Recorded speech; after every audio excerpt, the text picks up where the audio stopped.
Chapter 358. Outside the Ministry of Justice, on the streets of Divine Capital. You're crazy. You're really crazy.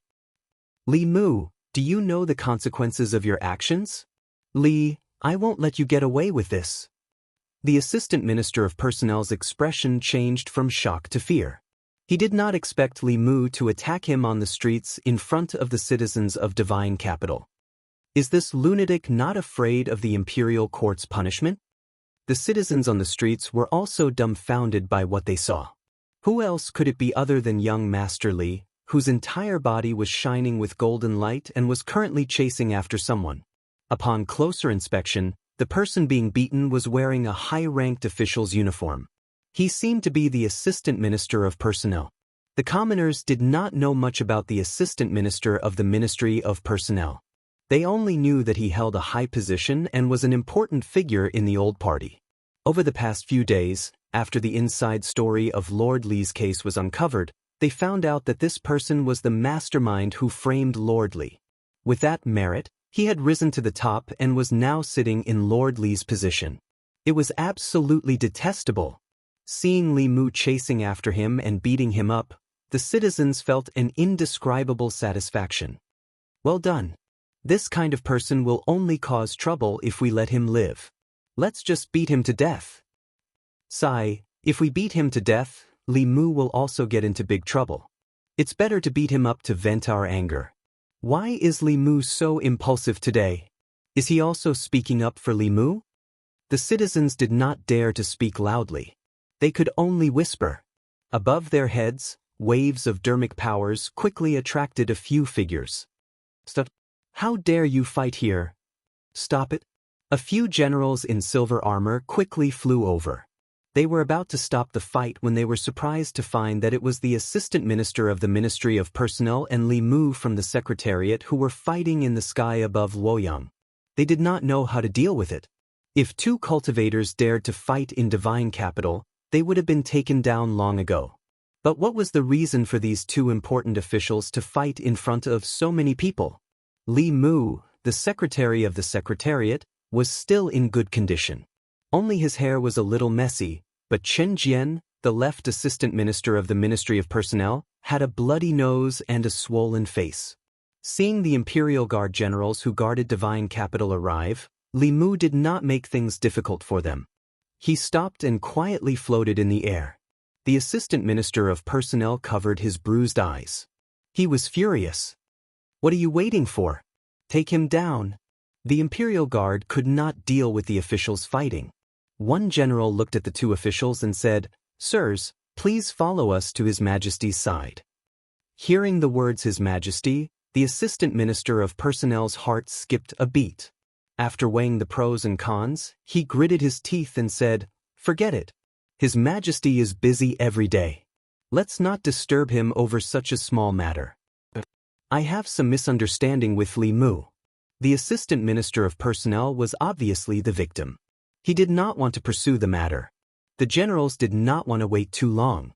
Just as they were about to leave, Li Mu's face darkened. He said coldly, "It's a misunderstanding. Chen Jian, you cut off my path of cultivation and you want to let it go? Come, follow me to His Majesty." Seeing that Li Mu was not going to let it go, the Imperial Guard generals were troubled. The leader weighed the pros and cons and said, "Sirs, let's go." Although they did not want to be a busybody, they had to deal with this matter as long as one person did not relent. Otherwise, they would be derelict in their duties. What they could not understand was that the Assistant Minister of Personnel had already decided to let it go, but the culprit was not going to let it go. In Shangyang Palace, Zhou Yi was listening to the officials of the three provinces report on the state affairs. Mr. Mei walked in from outside and said with a strange expression, "Your Majesty, Chen Jian, the Assistant Minister of Personnel, and Li Mu from the Secretariat request an audience." Zhou Yi said, "Let them in." Soon, two figures walked in from outside. The first to walk in was Chen Jian, the Assistant Minister of Personnel. His clothes were messy, his official robe was untidy, his official hat was askew, and his face was covered in bruises. The officials were shocked. How did the Assistant Minister of Personnel, a master of the creation realm, end up like this? Chen Jian walked into the hall and said with grief and indignation, "Your Majesty." Li Mu walked past Chen Jian and walked in quickly. He said with grievance, "Your Majesty, you have to uphold justice for me." The Assistant Minister of Personnel was stunned. He stared blankly at Li Mu. He opened his mouth but did not say anything. He had been an official for many years, but he had never seen such a shameless person. In front of His Majesty, he dared to complain first. Without waiting for Li Mu to speak again, he immediately said, "Your Majesty, Li Mu from the Secretariat has disregarded the law and beat up an important official of the Imperial Court. Your Majesty, please punish him severely and uphold the law." In the hall, the officials of the 3 provinces finally knew that the Assistant Minister of Personnel was injured by Li Mu. Looking at Li Mu's appearance just now, they thought that the Assistant Minister of Personnel had done something to Li Mu. Zhou Yi looked at Li Mu and asked, "What the Assistant Minister of Personnel said, is it true?" Li Mu said, "Your Majesty, I have a reason for my actions. Please investigate it." Zhou Yi said, "No reason can be a reason for you to beat up an important official of the Imperial Court." Li Mu raised his head and said, "On the 10th day of the 10th month, the left Assistant Minister of Personnel, Chen Jian, verbally humiliated me in the Ministry of Personnel, causing me to develop an inner demon. Your Majesty, please show me the scene from that day." Zhou Yi waved his hand and sent out a ray of white light. An image appeared above the heads of everyone in the hall. In the image, Li Mu was about to leave the Ministry of Personnel when the Assistant Minister of Personnel suddenly said, "Lord Li, you may not know this, but the Li residence you are living in now is the residence of that guilty official. The day before your wedding is the anniversary of the death of that guilty official's family. I wonder if you heard the wails of their ghosts on your wedding night." Seeing this scene, the Assistant Minister of Personnel's face paled. The officials in the hall finally understood why the Assistant Minister of Personnel had met such an end. Even if it was an ordinary person's wedding, there would still be some good luck. It was very taboo for people to say anything inauspicious. Who could tolerate such verbal humiliation on the day of someone's wedding? Moreover, this kind of humiliation had caused the person involved to develop an inner demon. In the cultivation world, this was probably not something that could be settled with a simple beating. Ruining the path of cultivation was a great enmity that would not rest until one of them was dead. Zhou Yi looked at the Assistant Minister of Personnel and asked, "Do you have anything else to say?" The Assistant Minister of Personnel hurriedly explained, "Your Majesty, I was muddle-headed at that time." Zhou Yi said coldly, "Being muddle-headed is not an excuse for ruining the Dao hearts of your colleagues." The Assistant Minister of Personnel hurriedly knelt and said in a trembling voice, "Your Majesty, please forgive me." Zhou Yi said indifferently, "Assistant Minister of Personnel, Chen Jian, humiliated a colleague. The consequences are serious. His moral conduct is lacking. He will be suspended from his duties for a month and his salary will be deducted for half a year." The ministers in the hall glanced at the Assistant Minister of Personnel and sighed in their hearts. Chen Jian really had no foresight. Li Mu was the favored minister of the Empress. Chen Jian dared to drag Li Mu to meet the Empress when he knew that he was in the wrong. Wasn't he walking right into a trap? The officials of the 3 provinces still had to report to the political leaders. After the Empress concluded the case of Li Mu and Chen Jian, the 2 of them walked out of Shangyang Palace. Today's humiliation will be avenged in the future. Chen Jian took one last look at Li Mu, covered his face with his sleeves, and left in a hurry. Li Mu walked slowly in the palace, but his thoughts were running fast. He and Li Yi shared the same residence. According to his original plan, he would take the long view and plan step by step. When the time was right, he would overturn the case for Li Yi and clear his name. This way, he could minimize the impact on the situation in the Imperial Court and would not cause too much trouble for the Empress. As for the person who caused these cases, he could only try his best to save his life. Even if he did not succeed in the end, he had already done what he should have done. Regarding this matter, he did not ask for anything other than peace of mind. This was the most rational thing to do. However, when he saw the figure in the prisoner carriage, he threw all rationality and plans to the back of his mind. The first thing he needed to do now was to get Li Qing out of the Ministry of Justice. Although Zhou Zhong was in the Ministry of Justice, Zhou Zhong happened to be the person Li Mu did not trust the most. Li Mu knew very well that Zhou Zhong had actually given up on her just now. In Zhou Zhong's heart, there was something that he thought was more noble. After thinking for a while, the only person Li Mu could trust at the moment was Zhang Chun.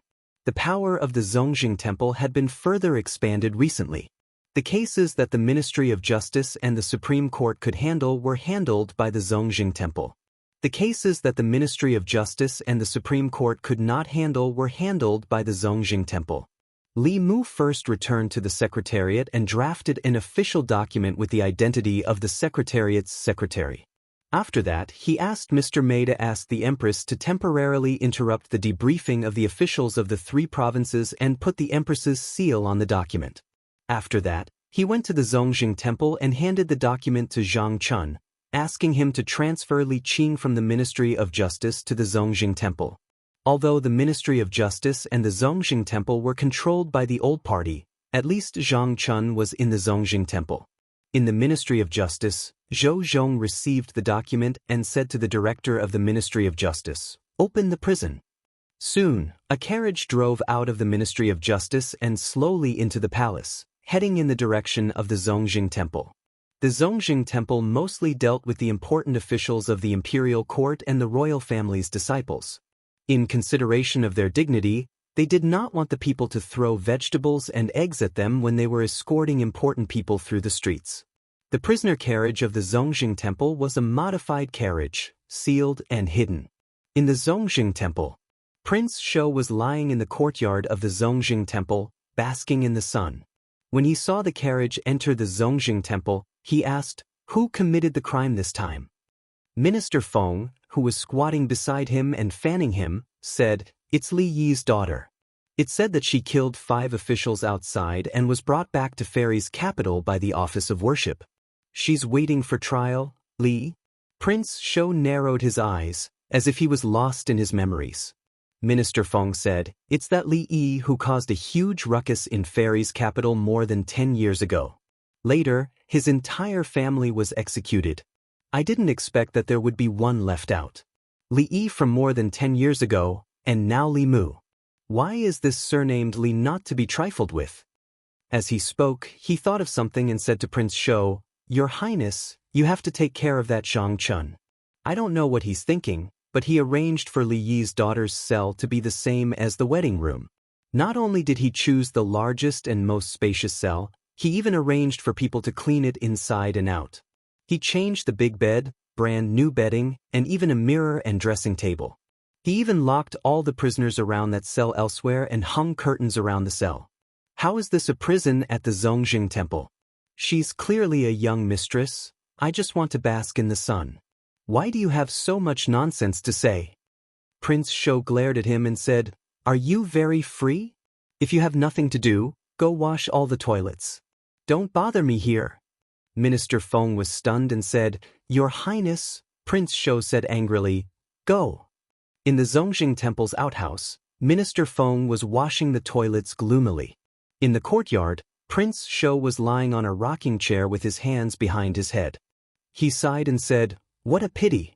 Why are young people so impulsive?" In the Zongjing Temple's prison, Zhang Chun stood outside the cell and shook his head. "I didn't expect Constable Li to be Lord Li Yi's daughter. Back then, I also admired him very much." Li Mu looked at Zhang Chun and said, "I'll leave the boss to you." Zhang Chun said, "Don't worry. As long as she's in the Zongjing Temple, no one will dare to touch her." He looked at Li Mu and asked, "What do you plan to do? Whether it's to redress Lord Li Yi's grievances or to exonerate Li Qing's crimes, it's not that simple." At present, Li Qing's matter was naturally Li Mu's greatest concern and also the most urgent matter. But if he wanted to save Li Qing, he had to redress her father's case first. If Li Qing's identity was still that of a treacherous official who had colluded with the enemy and betrayed the country, then what Li Qing did was a complete blow and revenge. She had killed many officials of the imperial court and should be sentenced to death according to the law. If Li Mu insisted on saving her, he would be going against the law and above the law. In this way, what difference would there be between him and those people he despised? However, if Li Yi's identity was that of a loyal official who was set up by a villain and had his entire family exterminated, then his daughter avenged his family's death. Even if it was against the law, it would still be righteous. Under the premise that the imperial court had lost its righteousness, there was still mercy outside the law. After all, the 4 managers of the Ministry of Personnel were the ones who had directly framed Li Yi. They had framed a 4th-rank official of the imperial court and caused his family to be killed unjustly. These 4 people were already sentenced to death. Under such circumstances, Li Mu had a slight chance of saving Li Qing. And the premise of all this was that he had to redress Li Yi's case first. Li Mu walked into the cell in front of him.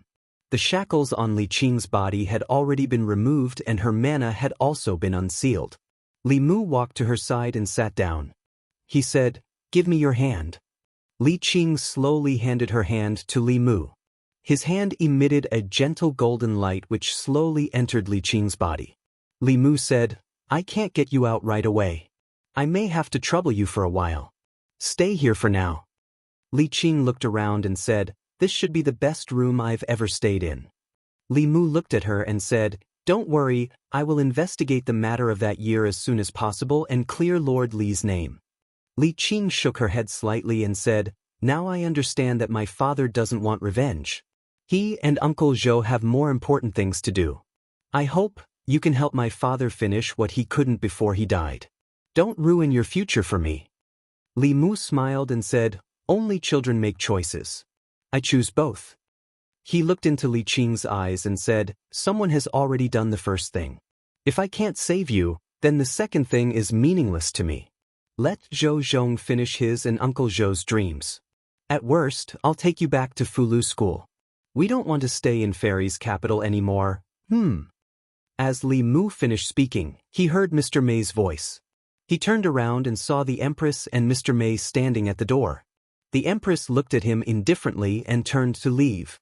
Seeing Mr. May winking at him, Li Mu looked at Li Qing and said, "I'll go out for a while." After comforting Li Qing, Li Mu hurried out of Zongjing Temple, but he couldn't see the Empress anymore. He jogged to the entrance of Chengel Palace. Mr. May looked inside the palace and gave him a look.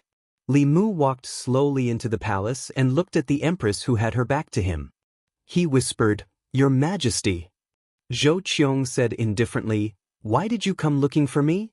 Go back to your talisman school. Being a second-generation disciple of the talisman school is much better than being a subordinate of mine." After comforting one, he had to comfort the other. Li Mu wanted to slap his own mouth a few times. He squeezed out a smile and said, "Your Majesty, what are you talking about? I haven't repaid your Majesty's kindness. How could I leave Shenvu?" Zhou Yi said indifferently, "My kindness is nothing compared to a random woman in your heart, right?"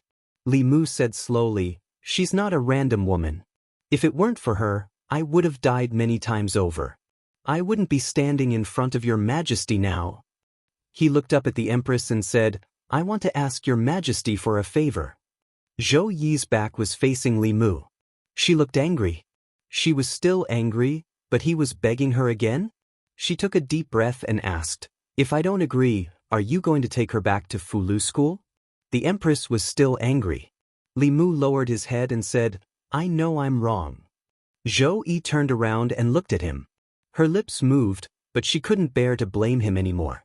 She asked, "What's your relationship with her?"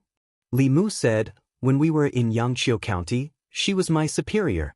She saved my life and led me onto the path of cultivation. Her father is Lord Li Yi. I've always looked up to Lord Li Yi as my role model. I can't turn a blind eye to his family's wrongful death. I have to help him." Zhou Yi asked, "How do you want me to help you? Give you a death exemption medallion?" Li Mu shook his head and said, "If your Majesty gives me a death exemption medallion, how is that different from the previous emperor? I can't frame your Majesty. I just hope that your Majesty can allow me to reinvestigate the case and prove Lord Li's innocence." Zhou Yi said, "Even if I let you reinvestigate, you might not be able to save her. You really don't want me to pardon her?" Li Mu said firmly, "I only want to reinvestigate the case." Zhou Yi was silent for a moment. She said, "I promise you, before you find out the truth, No one can touch her for any reason. Li Mu sighed and said, "Thank you, Your Majesty." Li Mu left Changle Palace. Mr. Mei came in and said, "Actually, in his heart he's always been thinking about Your Majesty." Zhou Yi snorted and said, "Heartless. I'm afraid he only wants to go back to Fulu school. He said he would go through fire and water for me, but it's all fake." Mr. Mei knew that the Empress didn't mean what she said, so he deliberately said, "If he didn't think about Your Majesty, he would have asked Your Majesty to pardon the girl directly. Why would he just ask Your Majesty to allow him to reinvestigate the case? In the past, he wasn't afraid of anything and dared to offend anyone. Now, he cares about the court and thinks about Your Majesty. Your Majesty, please don't blame him." After leaving Changle Palace, Li Mu returned to Zongjing Temple. He told Li Qing that the Empress had agreed to let him reinvestigate the case of the past. After feeling his determination several times, Li Qing didn't insist. She just said, "You have to be careful." Li Mu smiled and said, "Don't worry. I've already offended them anyway. It doesn't matter if I offend them a few more times. You rest well. I'll come see you tomorrow." He walked out of the cell, but his heart was still heavy.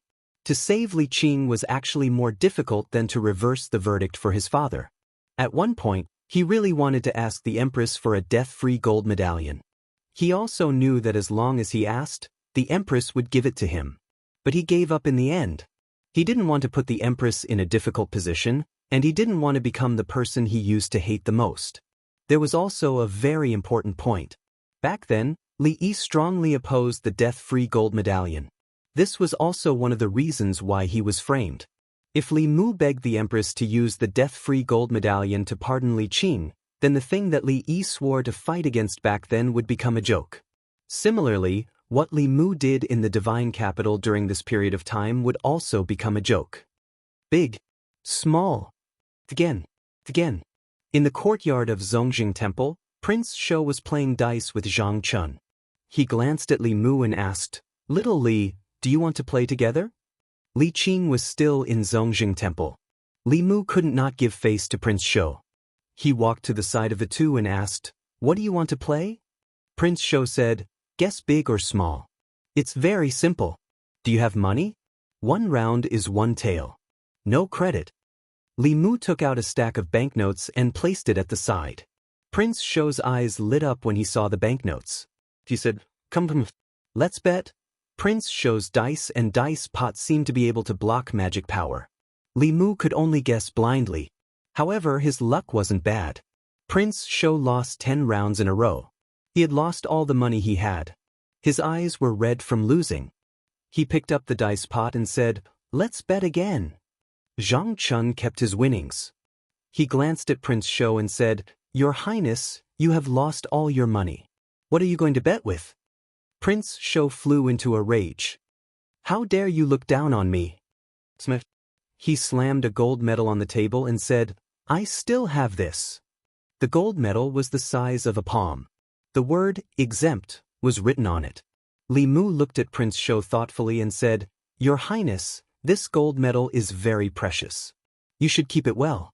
"It won't be good if you lose," Prince Shou said angrily. "Even you think I will lose. Let me tell you, when I was invincible in the Immortal's capital, you were still in your mother's womb.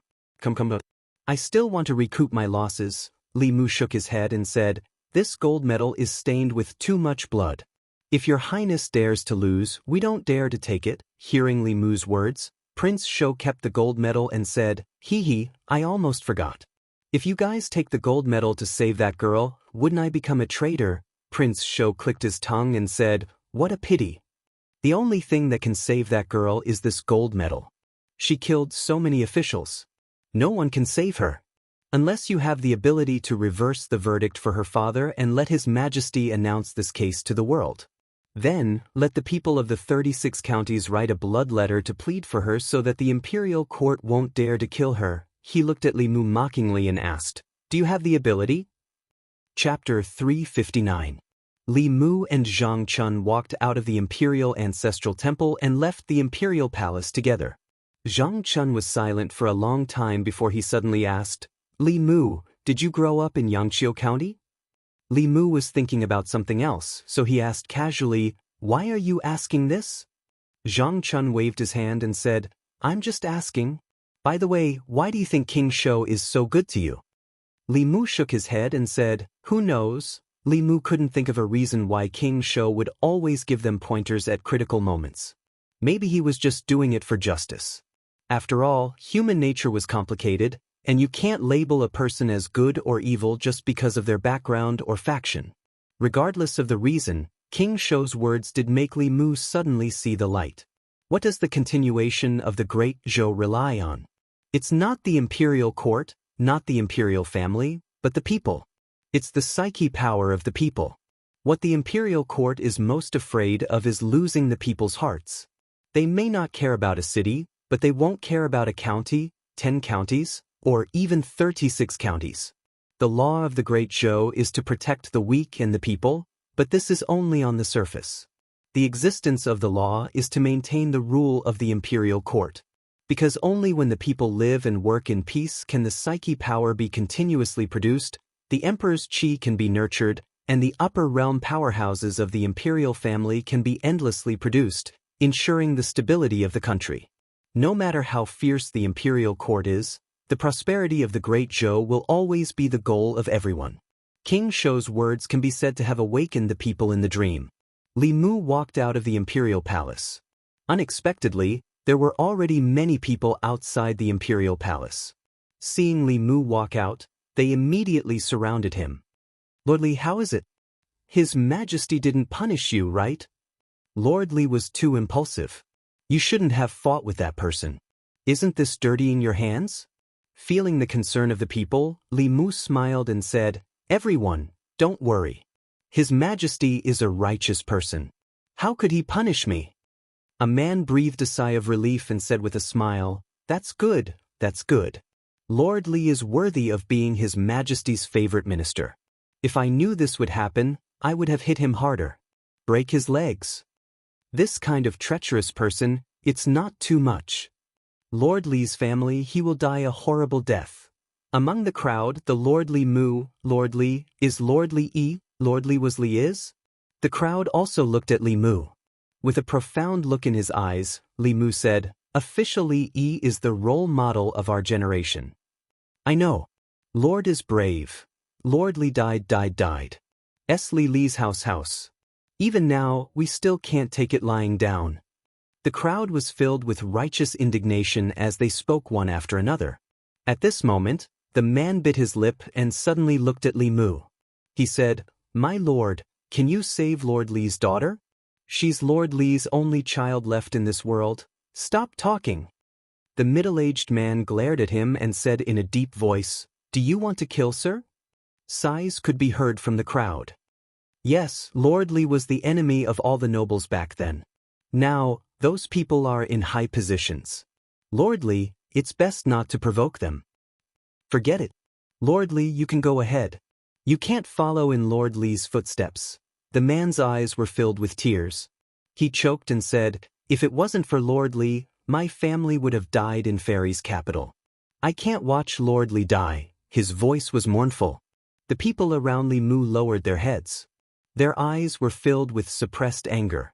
Lord Li had served the people wholeheartedly, but his family was ruined and his descendants were about to die. On the other hand, those who had framed him had become heroes, enjoying endless glory and wealth, riding on the heads of the common people and abusing them. They could do nothing about it except feel indignant. A man of 7 feet could not help but sob in front of everyone on the streets of Fairy's capital. No one laughed. Everyone's mood was very heavy. The man lowered his head. As he sobbed and trembled, a pair of hands landed gently on his shoulders. Li Mu patted him on the shoulder and said, don't worry. Lord Li won't die. He won't be wronged forever. The man raised his head and said in shock, Lord Li? Lord Li? Lord Li? The people looked at Li Mu. They seemed to have realized something. Their eyes were filled with excitement. Li residence. When Li Mu walked through the door, Hyun Jinko and Yuzhen Zi in the courtyard sensed something strange. Hyun Jinko turned to look. The moment Li Mu stepped into the courtyard, he felt as if the world was pressing down on him. This was a force. It was a force that should not exist on a fourth realm cultivator. Yuzhen Zi said in disbelief. His psychokinesis has already formed a force. No wonder his cultivation progress is so fast. Very few people can complete psychokinesis cultivation. Li Mu retracted his newly acquired psychokinesis back into his body. Lu Hanyan walked over quickly and asked, "How is it?" Li Mu shook his head and said, "She's safe for now. But to save her, we have to think about it carefully." Lu Hanyan thought for a moment and asked, "Can't we ask Her Majesty to pardon her?" Li Mu said, "It's not that easy. But it's okay. Her Majesty has already agreed to let me reinvestigate Lord Li Yi's case. After Lord Li's case is overturned, things will be much simpler. Actually, he only begged the Empress today to show her his attitude. This case involved too many people. Whether Li Mu proposed it or the Empress ordered it, they would definitely encounter great resistance. Back then, Li Yi offended the rich and powerful. Among them were the Shao royal family and the Zhou clan. They indirectly contributed to the massacre of the Li clan. Of course, they would not let Li Mu reinvestigate the old case so easily. Therefore, Li Mu needed help. Help that even the great Zhou court could not ignore. He walked into the courtyard and said, "Senior brother Hyun Jinko, there's something I need your help with." Hyun Jinko said, "Junior brother, there's no harm in asking. You're welcome." Li Mu thought for a moment and said, "I might need you to return to Mount Bayun and meet Senior Brother Sect Master personally, Ministry of Justice." In the Assistant Minister's office, the Right Assistant Minister of Personnel looked at Zhou Zhong and asked with a frown, "That Li clan survivor was taken away by the Imperial Clan Temple. Why didn't you stop them?" Zhou Zhong asked, "The official documents of the Secretariat have Her Majesty's Imperial seal on them. Who would dare to stop them?" Gao Hong stroked the short beard on his chin and asked in confusion, "But why did the Secretariat want to transfer her to the Imperial Clan Temple?" Zhou Zhong said, "That official document was written by Li Mu. In my opinion, he probably wants to overturn the case for Li Yi." Gao Hong looked at him and said, "If I remember correctly, Li Yi was once Lord Zhou's close friend. But does Lord Zhou not want to see him be convicted?" Zhou Zhong looked at him calmly and asked, "Are you a pig?" Gao Hong slammed the table and said angrily, "What did you say?" Chen Jian, the left Assistant Minister of Personnel, whose injuries were almost healed after taking a pill, walked over and said, "Lord Gao, your question is a little stupid. Back then, Lord Zhou was also involved in the impeachment of Li Yi. If Li Yi's case is overturned, you, me, and even Lord Zhou will be sentenced to death. Do you think he would seek his own death?" The Right Assistant Minister of Personnel sat down again and said, "My apologies, Lord Zhou. I was rash." Chen Jian said angrily, 14 years ago, Li. 14 years later, Li Mu. Does this Li guy have a grudge against us? As long as we don't get rid of him, we won't have a day of peace." Zhou Zhong said, "If you want to get rid of him, why don't you think about it? If he really wants to overturn the case for Li Yi, won't you and I be in danger?" Chen Jian laughed coldly and said, "Then he still needs to find evidence. It's easy to prove that he colluded with the enemy and committed treason. 14 years have passed. How can he prove that Li Yi didn't collude with the enemy and commit treason? Even if he proves it, then what? Zhou Chuan is also involved in this matter. Do you want His Majesty to execute his uncle? Even if His Majesty dotes on Li Mu and doesn't recognize his own family, how can the courtiers agree to it? If this case isn't investigated, the Imperial Court will still be the Imperial Court. If this case is investigated, the Imperial Court might not be the Imperial Court anymore. When that time comes, the Imperial Court will be in chaos. The 10 Devil Path sects, the country of 10,000 demons, and the ghost region of Yudu will all become restless. His Majesty might not be able to see these things clearly, but do you think those old fogies in the Imperial Court won't be able to see it clearly?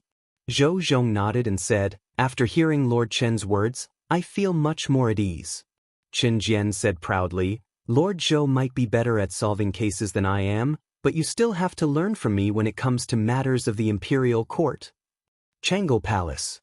There was no morning assembly today. Zhou Yi read a few memorials and felt a little annoyed. He asked, "Where's Li Mu? Did he go to the Minister Province today?" Mr. Mei said. I saw him go directly to the imperial kitchen just now.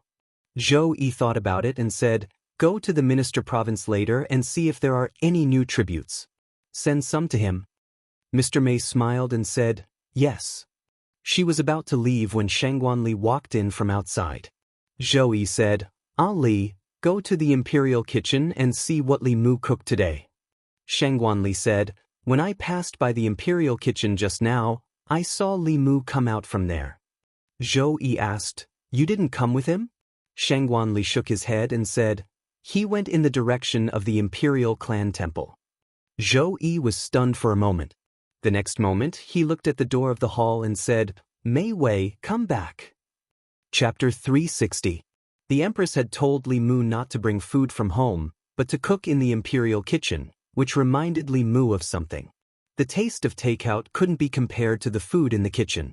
The food box could only keep the food warm, but it couldn't preserve the taste.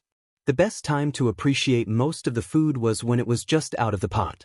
Fortunately, the ancestral temple was in the palace. It was only a few steps away, so the taste of the food wouldn't change too much. Compared to the Ministry of Justice and the Supreme Court, the imperial prison of the ancestral temple was of a much higher standard.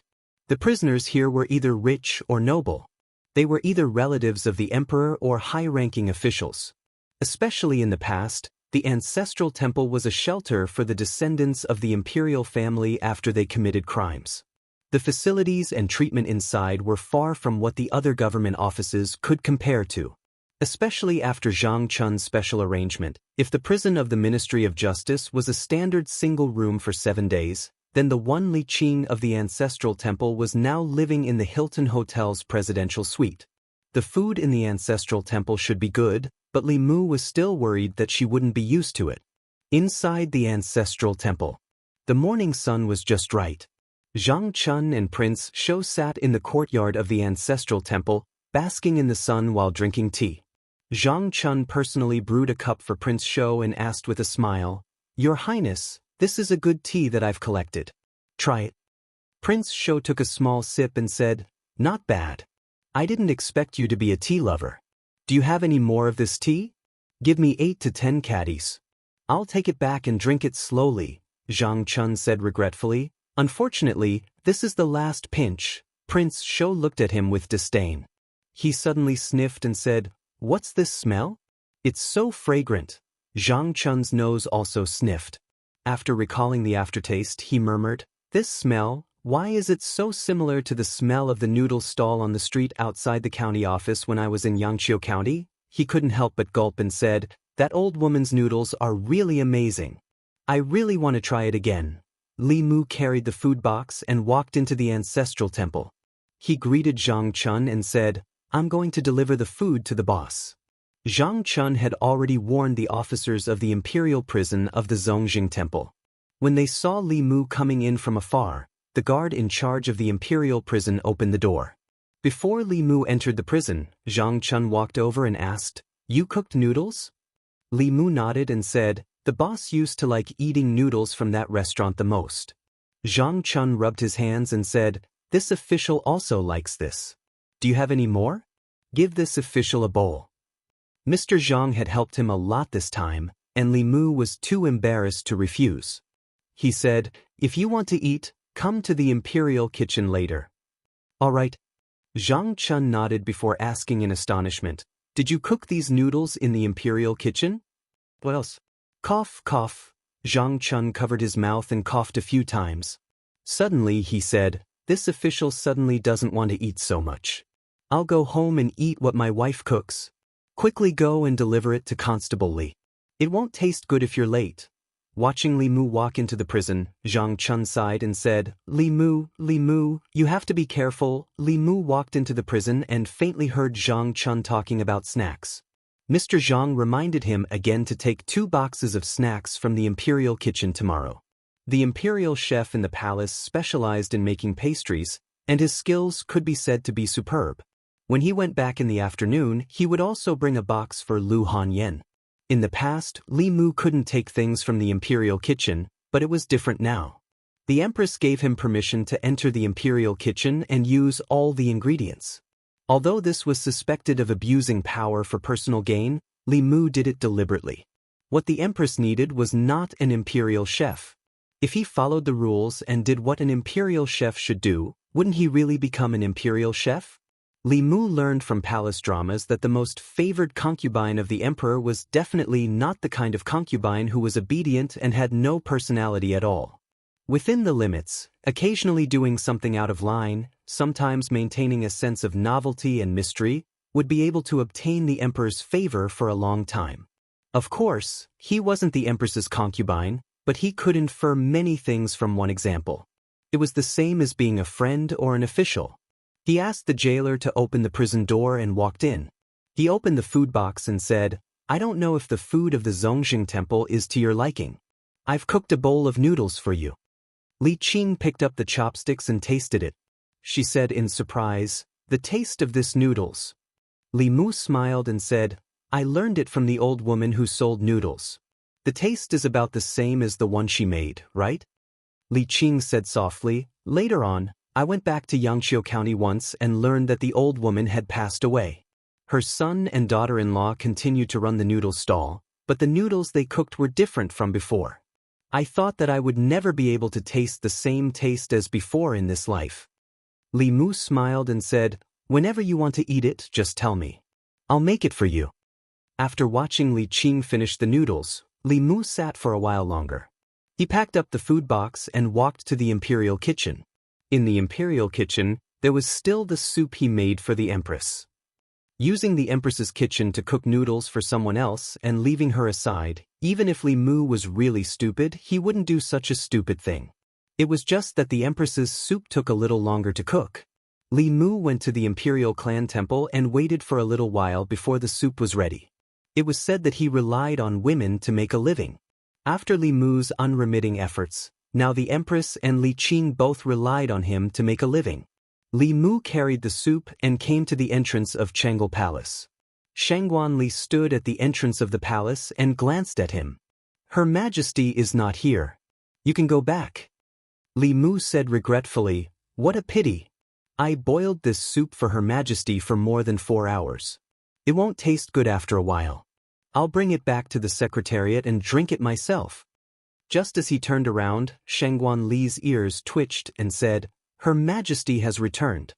Li Mu handed the soup in his hand to him and said, "I have to go back to the secretariat. I'll have to trouble Commander Shangguan to bring it in for Her Majesty."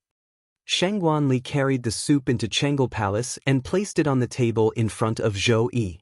After opening the lid of the soup, a fresh and rich aroma floated out. Mr. May's throat moved and he smiled. "I knew it. How could he forget Her Majesty? This soup has been simmering for so long. He must have put in a lot of effort. I just went to the imperial kitchen and asked." He only sent a bowl of noodles to the imperial clan temple. Zhou Yi drank a mouthful of soup and suddenly felt a little embarrassed. It seemed that she had misunderstood Li Mu just now. She thought that he was using her imperial kitchen to curry favor with others. She was angry for a while, but at this moment, the anger in her heart immediately disappeared. She said, "Mei Wei, send 2 boxes of Southern Tribute oranges to him." Mr. May said, "Didn't Her Majesty say that the oranges were very sour and she didn't want to send them?" Zhou Yi said, "Now that I think about it, the oranges don't seem so sour anymore." Mr. May nodded and said, "I'll go now." Zhou Yi suddenly said, "Wait, the secretariat?" Li Mu sat in the duty room for a while. After dealing with the official business for the day, he sat quietly for a while and began to write an official document. This official document ordered the Ministry of Justice to reinvestigate the case of Li Yi from 14 years ago. Li Mu had asked the Empress about this matter, but he couldn't let the Empress give the order directly. As the ruler of a country, she should have the concept of the overall situation. If she overturned half of the court just because of Li Mu's words, then what would the court officials think? They would think that this was a treacherous courtier trying to overthrow the government. When an emperor ignored the overall situation of the court and the people of the Great Zhou because of a certain courtier or concubine, the courtiers would unite to oppose her because this was a sign of the collapse of the country. The courtiers would not allow it, and the 4 academies would not sit idly by. In fact, compared to this matter, Whether or not Li Yi was wronged or not was not that important anymore. Therefore, Li Mu had to show that although the Empress doted on him, there was a limit. Once he exceeded that limit, he was afraid that he would be removed in the name of cleaning up the Emperor's side. Before he finished writing the official document in his hand, Mr. Mei came. She placed 2 boxes of oranges on the table in front of Li Mu and said, "These are the tribute oranges from South Commandery. Her Majesty asked me to give you 2 boxes to try." Li Mu said, "Thank Her Majesty for me."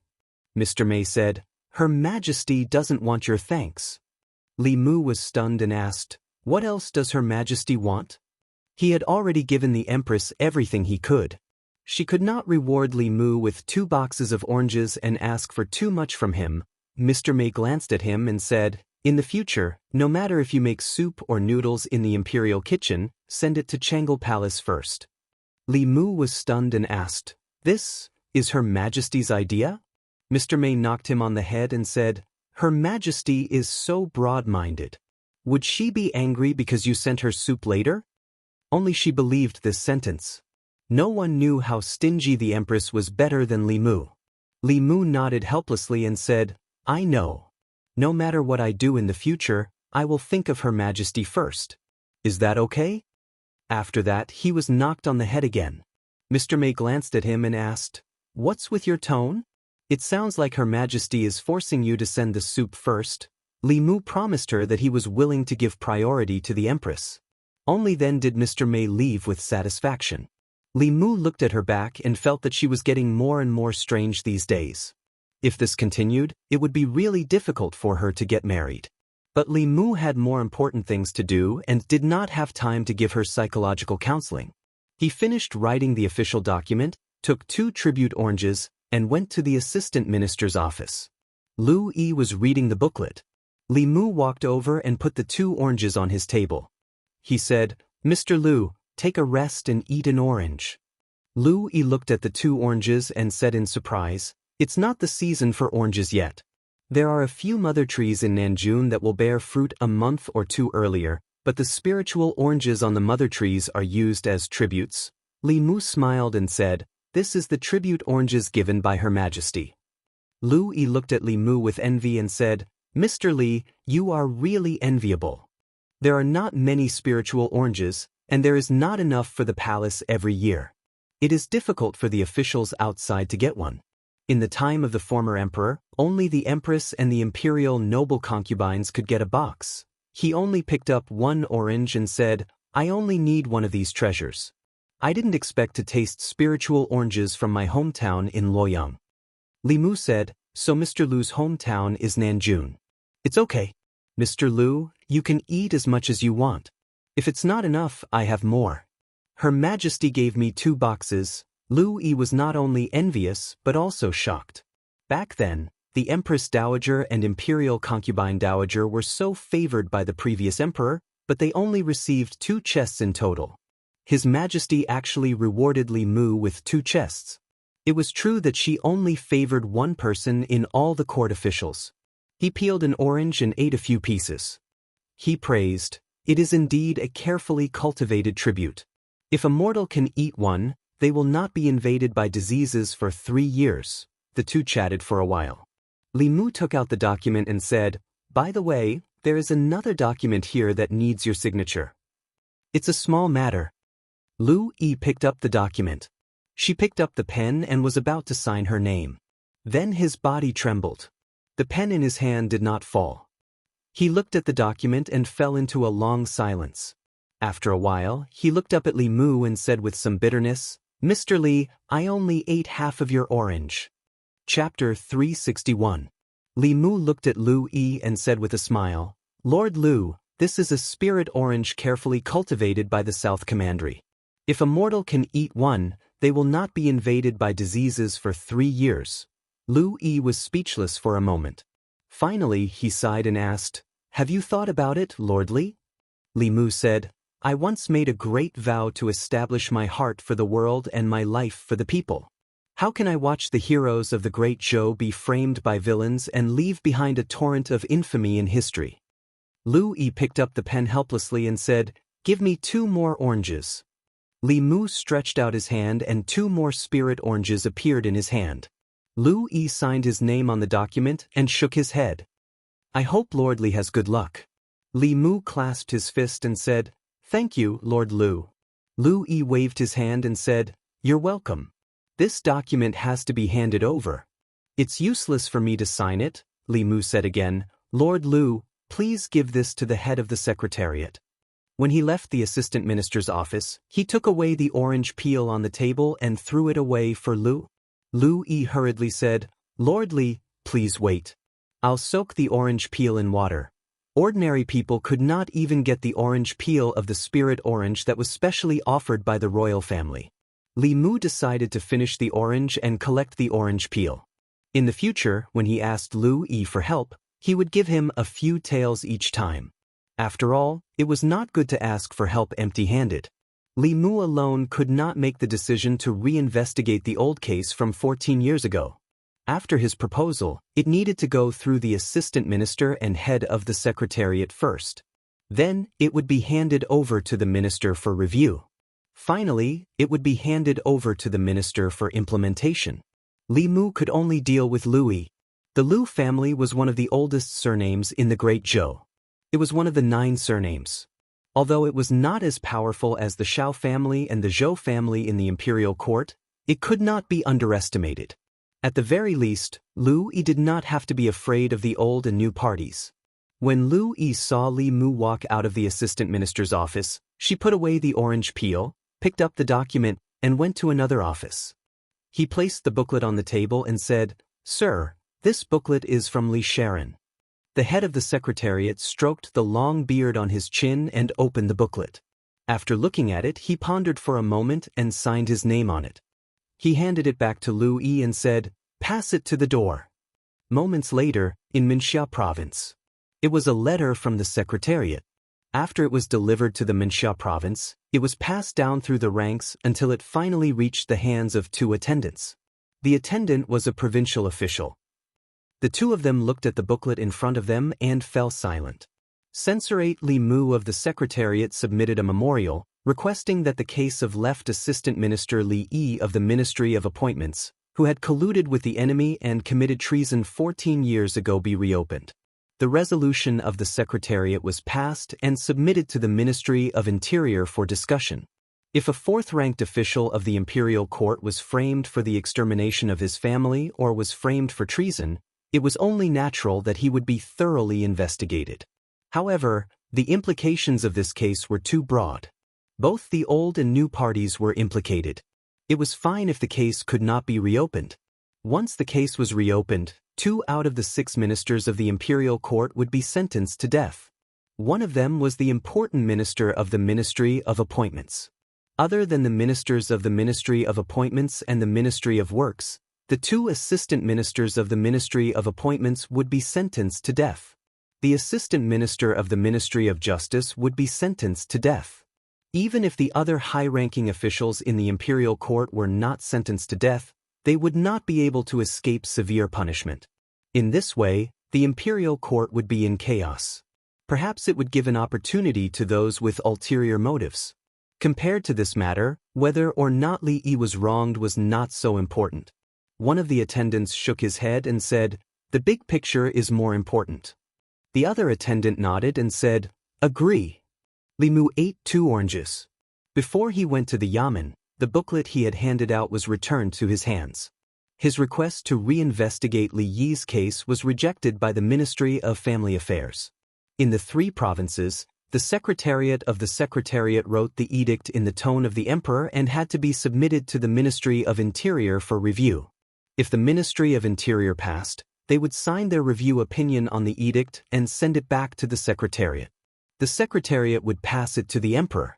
After the emperor gave his final approval, it would be sent back to the Ministry of Interior. If the Ministry of Interior did not pass, they would also send the memorial back to the Secretariat. Sometimes, they would let the Secretariat revise it before sending it back. Sometimes, they would just write the word reject and directly reject it, not giving anyone a chance. The booklet on Li Mu's desk had the word reject written at the end. This meant that the Ministry of Interior did not agree to reopen the case. This kind of thing was very normal. Not to mention the Secretariat, they even dared to reject the emperor's opinion. They could be said to be the most ruthless department in the imperial court. Of course, if the empress was stubborn, she could bypass the Ministry of Interior and directly give the order. But in that way, the order in the imperial court would be in chaos. This was not what Li Mu wanted. In any case, he did not expect the Ministry of Interior to agree. This booklet was just a prelude. His purpose was to send a signal to those people. He had accepted Li Yi's case. After that, Li Mu did not mention this matter again. He left the Secretariat and went straight home. There were no secrets between the various departments in the imperial court. Li Mu wanted to reopen the old case of Li Yi from 14 years ago. The fact that his memorial was rejected by the Ministry of Interior spread to the various departments after it was sent to the Yamen. Ministry of Personnel. Right Assistant Minister Gao Hong had just received the news from the Ministry of Interior. He said with a dark face that Li Mu really wants to reopen the case for Li Yi. Left Assistant Minister Chen Jian sneered and said, "He wants to reopen the case? He can't even get past the Ministry of Interior. Which one of those old fellows there isn't a shrewd old man? The stability of the imperial court is what they care about. They don't care if Li Yi died unjustly." Gao Hong said worriedly that Li Mu has the shadow of Li Yi from back then. He also has the emperor's protection. Sooner or later, he will become a big problem for us, Chen Jian said coldly. Let him jump around. When he jumps around to the point where both sides can't stand it anymore, he will be the next Li Yi. Just wait and see. As long as he dares to insist on reopening the case of Li Yi, even if we don't kill him, the court officials will kill him. Regarding this matter, there were many opinions from the other ministries. This person is still so reckless. How many people are involved in Li Yi's case? This Li Mu is basically the second Li Yi. Even Li Yi back then wasn't as bold as him. It's just that this time he's too whimsical. I just don't know if the emperor will still go along with him. Could he have fed the emperor some kind of bewitching potion? Why is the emperor so good to him? Apart from being a little talented and a little handsome, there's nothing special about him. The emperor can't be so shallow as to be fooled by his looks, right? If this old case is thoroughly investigated, it will have a huge impact on the situation in the imperial court. Both the old and new parties will be greatly affected because of this, which is not conducive to the stability of the overall situation. If the emperor ignores the overall situation and the great Zhou for the sake of Li Mu, this is a favored official messing up the government. If he is not eliminated, the great Zhou will not be peaceful. Once the news of Li Mu's suggestion to reopen the case of Li Yi spread, it caused widespread discussion in the imperial court. In the hearts of some of the officials, the truth of Li Yi's case was no longer important. What was important was whether the emperor's love and care for Li Mu had reached the limit of what an official should bear. Many times, there was no clear boundary between a treacherous official and a loyal official. Although what he did was righteous, if the imperial court collapsed because of him and the great Zhou fell into a crisis, then he would be a treacherous official who brought disaster to the country and the people. This kind of treacherous official should be eliminated by all the officials. There were even many officials who had a grudge against Li Mu.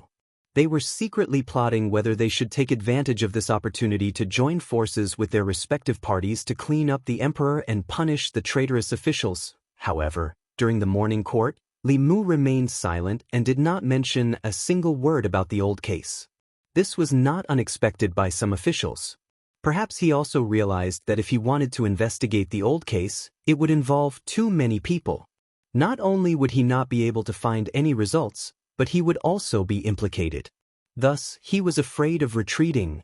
This made some people feel disappointed. Compared to Li Mu retreating in the face of difficulties, they hoped that he would walk this path to the end. This would give them a chance to get rid of him. Just like this, the matter that had caused widespread discussion in the various departments yesterday was not mentioned in the morning court today. Just as the officials thought that this matter was going to be forgotten, Mr. Mei walked in from outside the hall. He walked behind the curtain and seemed to say something to the Empress. Soon, the Empress's voice came from behind the curtain. "Enter." A figure slowly floated into the crepe myrtle hall. He bowed to the empress behind the curtain and said, "Greetings, your majesty." This was a middle-aged man wearing a moon-white Daoist robe. His hair was tied up in a tall crown, and he looked like an immortal. On the left chest of his Daoist robe was embroidered the symbol of a white cloud. White Cloud Mountain? Moon-white Daoist robe, a second-generation disciple of the Fulu school. Could he be the head of one of the peaks? What is the head of the Fulu school doing in the divine capital? The officials looked at the middle-aged man in confusion. Although the Fulu school and the imperial court cooperated, it was limited to low-level disciples. This was the first time they saw such an important figure of the Fulu school in the divine capital, in this golden hall. The empress asked calmly, "Daoist Hyun Jinko, why have you come to the divine capital?" Hyun Jinko said, "I am here on the orders of the headmaster for one person." The empress asked, "Who?" Hyun Jinko said, "Her name is Li Qing. She is the direct disciple of the headmaster." Most of the officials in the imperial court did not know who Li Qing was. The left assistant minister of the Ministry of Personnel's expression changed slightly. He walked forward and said, "Li Qing has killed many imperial court officials and is a serious criminal. Does the Fulu school want to protect her?" Hyun Jinko shook his head and said, "No. The Fulu school supports the great Zhou court. If a Fulu school disciple violates the law, the court can punish them according to the law. However, the headmaster knows that Marshal Nisli's family was wrongly killed more than 10 years ago. He hopes that the court can follow the law and give her an explanation, and also give the Fulu school an explanation." The moment he said this, the imperial court fell silent. The assistant minister of personnel was probably talking about Li Yi's daughter. If the Fulu school wanted the court to give them an explanation, wasn't it asking the court to reinvestigate the case? If this matter was found out by Li Mu, the provincial court would reject the case and it would be over. However, the Fulu school was a colossus that was not inferior to the Great Zhou court. Mount Baiyun was located in the extreme north of the Great Zhou. The ancestral court of Fulu school was the Great Zhou's first line of defense against the Yao kingdom and the Ghost realm in the north. Their orthodoxy was spread throughout the Great Zhou. The court could only be kind and not evil. However, for the sake of the Fulu school, reinvestigating the case of the past would cause unrest in the court. Of course, this was not allowed. The court had to lower their stance and calmly reason with the Fulu school. Even if they refused, they had to show the court's sincerity. This way, even they could not force the court. One of the attendants stood up and cleared his throat. Just as he was about to speak, an angry roar suddenly came from the front of the court. Prince Shou's face was full of anger. He pointed at Hyun Jinko's nose and scolded, "The Great Zhou is the Great Zhou of the court. Why does the court need to explain its actions to others? Who does your Fulu school think you are? How dare you teach the court how to do things?" Chapter 362. The moment King Shou spoke, some of the officials in the imperial court knew that something was amiss. Most of the people involved in Li Yi's case were from the old party. Even if King Shou didn't want to reopen the case, he couldn't speak to a peak master of Fulu school like this. Among the 6 sects of Dao, only Fulu school and Xuanzong were located in Great Zhou. Xuanzong was located in the east, and there weren't any powerful enemies in the east of Great Zhou. However, things were different in the north. The country of demons and the Hades domain were both located in the northwest. The ancestral court of Fulu school was located in the north, intimidating the demon country and the ghost domain. It was a solid barrier at the border of Great Zhou. Without Mount Baiyun, the demon country and the ghost domain could easily invade Great Zhou. No matter what, the imperial court couldn't become enemies with Fulu school. At the back of the hall, Zhang Chun had already opened his mouth. However, when he heard King Shou speak, he swallowed the words that were already in his throat. Hyun Jinko didn't look at King Shou. Instead, he swept his gaze across the officials and asked, "Is this the attitude of the Great Zhou court?" King Shou had a look of disdain on his face. Just as he was about to continue speaking, he was pulled back by 2 officials beside him. "Your Highness, be careful with your words." The attendant opened his mouth, but he couldn't say the words he wanted to say to delay the matter. King Shou's words left the imperial court with no way out. Now, even if the imperial court didn't want to investigate, they had to. If the imperial court really didn't care about Fulu School's request, wouldn't that mean that they didn't care about Fulu School at all? The deterioration of their relationship with Fulu School would be even more serious than the turmoil in the imperial court. In the imperial court, no one's position was irreplaceable. They just had to pay a price. However, the position of the Fulu School was truly irreplaceable. Without the Fulu School, there was no way the imperial court could send 3 seventh realms, close to 10 sixth realms, and countless 5th and 4th realms to hold the fort in the northwest region. This would drain most of the imperial court's manpower. The imperial court was completely silent. Hyun Jinko spoke again. If this is the intention of the Great Zhou court, then I will return to Mount Baiyun and pass on the court's intentions to senior brother sect leader. A moment later, Sheng Guanli walked out from behind the curtain and said, Hyun Jinko, you have misunderstood. This case is of great importance. I would like to ask you to wait for 2 more days. After the imperial court has discussed this matter, we will give Fulu School an answer. Hyun Jinko said indifferently, in 3 days I will return to Mount Baiyun. In these 3 days I will wait for the imperial court's reply. With that, he cupped his fists at the empress again and left. From behind the curtain, the empress said in a dignified voice, Fulu School cannot be disregarded. The 3 provinces will discuss this matter together.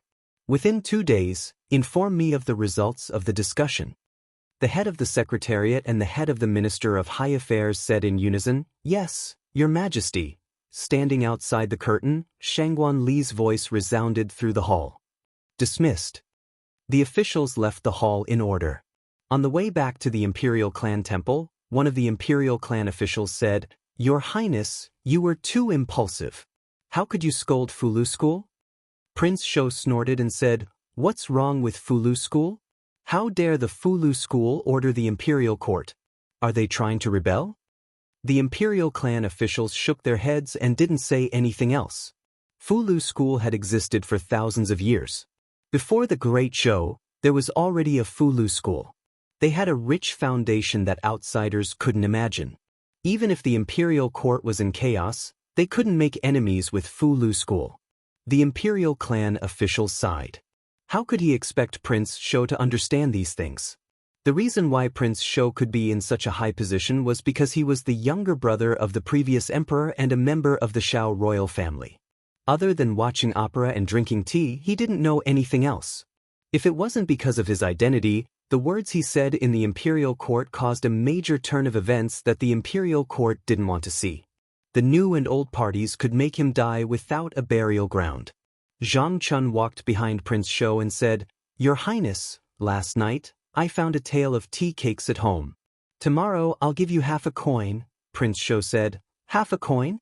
Zhang, are you trying to dismiss a beggar? Then it's 1 coin. There's only 1 coin left, 1 tale of tea cakes left after a night. Are you going to eat it like grass? Minister Province, Minister Office. Minister Zhou Jing sat on the main seat. There were 3 people sitting on either side of him. They were the head of the Secretariat and 2 attendants. The 4 people in this room were the highest officials of the 3 provinces. They were also the leaders of the Great Zhou's ministers. Minister Zhou took a sip of tea and said, His Majesty asked us to discuss this matter. My 3 lords, please tell us your thoughts. The left attendant stroked his long beard and said, How could Li Yi's daughter be the disciple of the Fulu School's headmaster?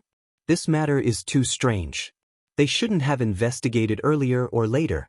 Why did they have to investigate now? This is too much of a coincidence, the right attendant said. There's no point in talking about this now. This matter could have been dealt with, but Prince Shou's impulsiveness angered the Fulu School. If this matter isn't handled well, the Fulu School will hate him. That would be bad. But if they really want to investigate, it's fine if there's no problem. If there really is a problem, there will be a storm in the Imperial Court. Minister Zhou looked at the head of the Secretariat and asked, Elder Yen, what do you think? Of the 4 people, the head of the Secretariat had been through 3 dynasties. He was the most senior. The head of the Secretariat thought for a while and said, The two attendants have said so much about the stability of the imperial court. Have you thought about what if Assistant Minister Li was really wronged? The left attendant sighed and said, "The bigger picture is more important," the head of the secretariat said slowly. "Indeed, the bigger picture is more important." When the head of the secretariat said this, the three people in the hall fell into silence. The left attendant and the head of the secretariat were not talking about the same big picture. Compared to the injustice Li Yi had suffered, the stability of the imperial court was more important. Compared to the stability of the imperial court, the relationship with the Fulu school was more important. The imperial court was temporarily in chaos, but it would eventually return to stability. If the relationship with the Fulu school was broken, no matter how stable the imperial court was, it would not be able to create a powerful ally like the Fulu school out of thin air. After a long silence, the left attendant said helplessly, "Investigate." The right attendant sighed and said, "We can only do this." A day later, the three provinces gave a reply to Li Yi's case. The Fulu school was a friend of the great Zhou. The imperial court attached great importance to the reasonable request of the Fulu school. The three provinces discussed and decided that the Supreme Court and Zhongxing Temple would work together to investigate the case of Assistant Minister Li Yi of the Ministry of Personnel. Regarding this, the Imperial Secretariat had already drafted an imperial edict, and it had been reviewed and approved. Because the case of that year involved the officials of the Ministry of Justice, the Ministry of Justice was purposely avoided. Usually, this kind of matter would go through the procedures of the three provinces. It would take at least half a month for there to be a result. This time, all the procedures were completed in one day. It was enough to show the sincerity of the imperial court toward the Fulu school. This was something that could not be helped. Prince Shou had spoken rudely to the head of the Fulu school in the imperial court. This had already pushed the relationship between the imperial court and the Fulu school to the brink of danger. If they did not do their best to make up for it, it would be difficult to heal the animosity between the two sides. Zhongxing Temple, the prison. Li Qing looked at Li Mu with some astonishment. She asked, "When did I become the headmaster's disciple?" Li Mu explained, "If you did not have such an identity, the imperial court would not have paid too much attention to you. However, this is not entirely a temporary measure. When you get out of here, you will become the headmaster's disciple." Li Qing shook her head. "Why would the headmaster accept me as his disciple?" Li Mu said. "He has to accept you even if he doesn't want to. Now, everyone knows that you are his disciple. When the time comes, when you return to Mount Baiyun, you will have to attend the disciple recruitment ceremony." Li Qing did not understand. "But why would the headmaster do this?" Li Mu rubbed his nose and said, "When you were not here, a lot of things happened.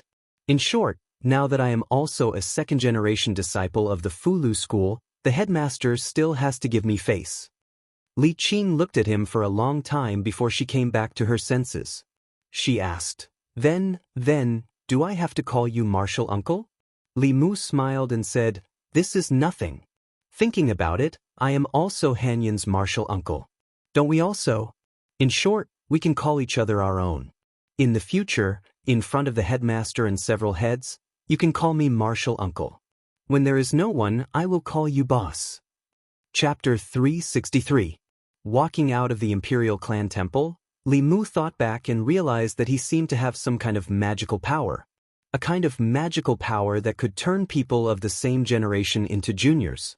Whether it was Li Qing, Lu Hanyan, or the two little snakes that Li Mu hadn't seen for a long time, everyone's relationship was good at the beginning, but then it started to develop in a strange direction. Fortunately, cultivators didn't care too much about these things. As long as they were willing, they could also become Dao companions. Standing at the door of the Imperial Clan Temple, Li Mu sighed softly. It wasn't easy to save her within the rules. It was just a small step, but this small step was also the beginning of something from nothing. Li Mu had long expected that with his face, the Imperial Court wouldn't care at all. His memorial couldn't even be passed by the province under his tutelage. But obviously, they could ignore Li Mu's face, but they couldn't ignore Fulu School's face. This matter also made Li Mu realize a fact. His strength was only supernatural power. All the status and power he had obtained came from the Empress's favor. Without the Empress, he was nothing. Li Mu's face was only useful in front of the Empress. At other times, face had to be matched with strength. If he had the strength of the seventh realm, this matter would have become extraordinarily simple. After lamenting for a while, Li Mu didn't go home. He came out of the Imperial Clan Temple and went to the Imperial Kitchen. Changel Palace. Zhou Yi came back from admiring the flowers in the Imperial Garden. When she walked to the front of the palace gate, she smelled a familiar fragrance. This was the unique fragrance of Li Mu's soup. She and Shangguanli walked into the palace. Mr. Mei greeted them and said, "Your Majesty is back. Li Mu just sent today's lunch." Zhou Yi walked to the table. Mr. Mei took out the lunchbox. There were 4 dishes and a soup, all of which were Zhou Yi's favorites. She walked behind the table and found that the memorials on the table had been sorted out. Most of the unimportant memorials had already been dealt with. Some of the important ones were placed on the other side. There was a piece of paper in between the memorials. There were words on the paper. It was Li Mu's handwriting that Zhou Yi was familiar with. She picked up the paper and saw that it was Li Mu's suggestions for the political affairs in the memorials. Even if it was important and required her to deal with it personally, she didn't have to think about it herself anymore. Zhou Yi sat down. As she ate the delicious food, she thought that if she could always have such a person by her side, who could go to court and cook for her, who could help her review memorials, and who could also cook for her, and she only needed to protect him from behind, then it seemed acceptable to let her be the emperor. It was a pity that Li Mu was already married. Otherwise, it would be a good choice for him to stay in the palace for the rest of his life. The Imperial Secretariat. Li Mu was thinking about what to do next. Suddenly, he felt a chill in his crotch. His heart was suddenly alerted. However, he looked around and didn't find any danger. After eating a tribute orange to calm his nerves, Mr. Mei appeared in his yamen. The Imperial Secretariat was a secret place. Except for the officials of the Imperial Secretariat, outsiders were not allowed to enter. However, Mr. Mei was the Empress's man. She walked around the Imperial Secretariat like it was her garden, and no one dared to say anything. Li Mu was busy. After looking up at her, he lowered his head and asked, "What's the matter?" Mr. Mei walked in and said, "Can't I come and see if there's nothing?" Li Mu picked up a pen and wrote something on the paper. He said, "Of course, but I don't have time to entertain you right now. There's tea in the pot. Pour it yourself." There was no need to be polite with Mr. Mei. Li Mu was more relaxed in front of her than in front of the Empress. Mr. Mei didn't pour the tea. He walked behind Li Mu and asked, "What are you writing?" Li Mu said, "A script." Mr. Mei stood behind Li Mu and looked at him with interest. Suddenly, he said, "I have a question that I've been wanting to ask you for a long time." Li Mu said casually, "What is it?" Mr. Mei asked, "I've read the strange stories from a Chinese studio that you wrote. Do you have any special fetishes for ghosts?" Li Mu said, "That was written by Pooh. What does it have to do with me?" Mr. Mei said, "There's nothing that can't be found out by the inner guard." Li Mu raised his head and said, "Then you can ask the inner guard to help you. You don't have to trouble the Zongjing Temple and the Dali Temple with Master Li Yi's case." Mr. Mei coughed and said, "The inner guard was established not long ago. How can they find out something that happened more than 10 years ago? You haven't answered my question." Li Mu shook his head and said, "Of course not. I'm just treating everyone equally. There were ghosts and human women in that case. Why did you only see ghosts?" Mr. Mei suddenly understood and said, "I see. I thought you had some feelings for Xiao Bai." Li Mu looked at her in surprise and said, "Why do you have so many strange things to say today? You're just like His Majesty." Li Mu thought of something and said to her, "You're becoming more and more like His Majesty recently. That's not good. You're different from His Majesty. If you imitate His Majesty, you'll delay your life. You might really die alone." Mr. Mei crossed his arms and said, "Tell me, how am I different from His Majesty?" Li Mu said honestly, "Even if His Majesty isn't the emperor, he's still a famous beauty in Luoyang. Whether he's arrogant or gentle, he's always liked by people. Do you think you're as beautiful as His Majesty?" It was only because of Mr. Mei that Li Mu would say such heartfelt words to her. If it were Shangguan Li, she wouldn't be single for the rest of her life and have nothing to do with Li Mu. He wouldn't say such things that might offend people. I know.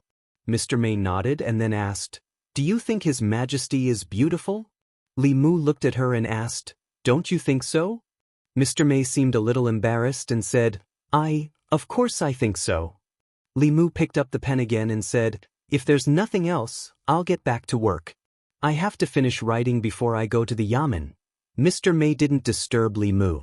He turned and walked out of the secretariat. Not long after, 2 internal guards brought another box of mandarin oranges, saying that it was a gift from the Empress. Li Mu accepted it happily. The taste of the mandarin oranges was really good.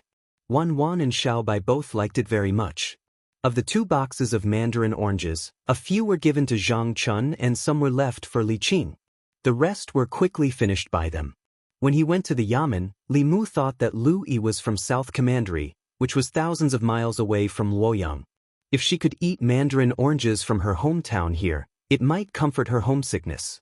In the assistant minister's office, Lu Yi looked at the 2 oranges that Li Mu handed to her and asked, "Mr. Li, haven't you finished the spiritual oranges?"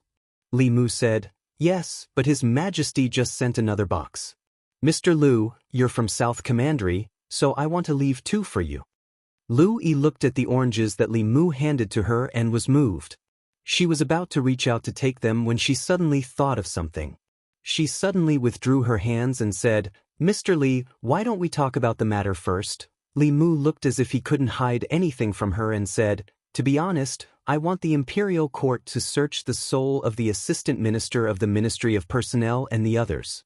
This is the simplest way to investigate the case. I've already written the report. Mr. Lu, please sign it." Lu Yi's face froze and she said, "Mr. Li, the spiritual oranges are too precious.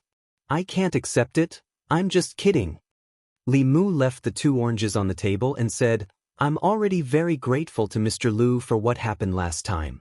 These 2 spiritual oranges are just a small token of my appreciation."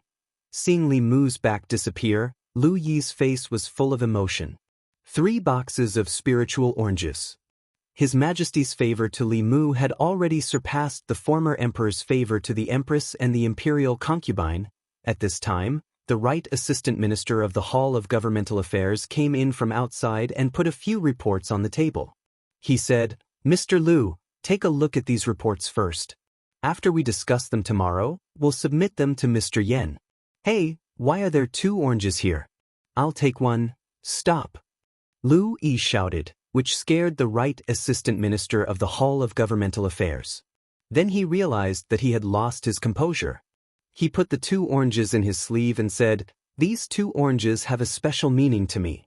If Mr. Su wants to eat them, I'll send you a box in a few days." Great Soundbar. Li Mu handed a few pages of paper to the owner of the Great Soundbar and said, "Please." The owner of the Great Soundbar said seriously, "Don't worry, Mr. Li. I'll take care of this matter as soon as possible." After Li Mu left, the owner of the Great Soundbar looked at the few pieces of paper in her hand. What was written on the paper was a complete play. The play was about an official of the Zhao family of the previous dynasty.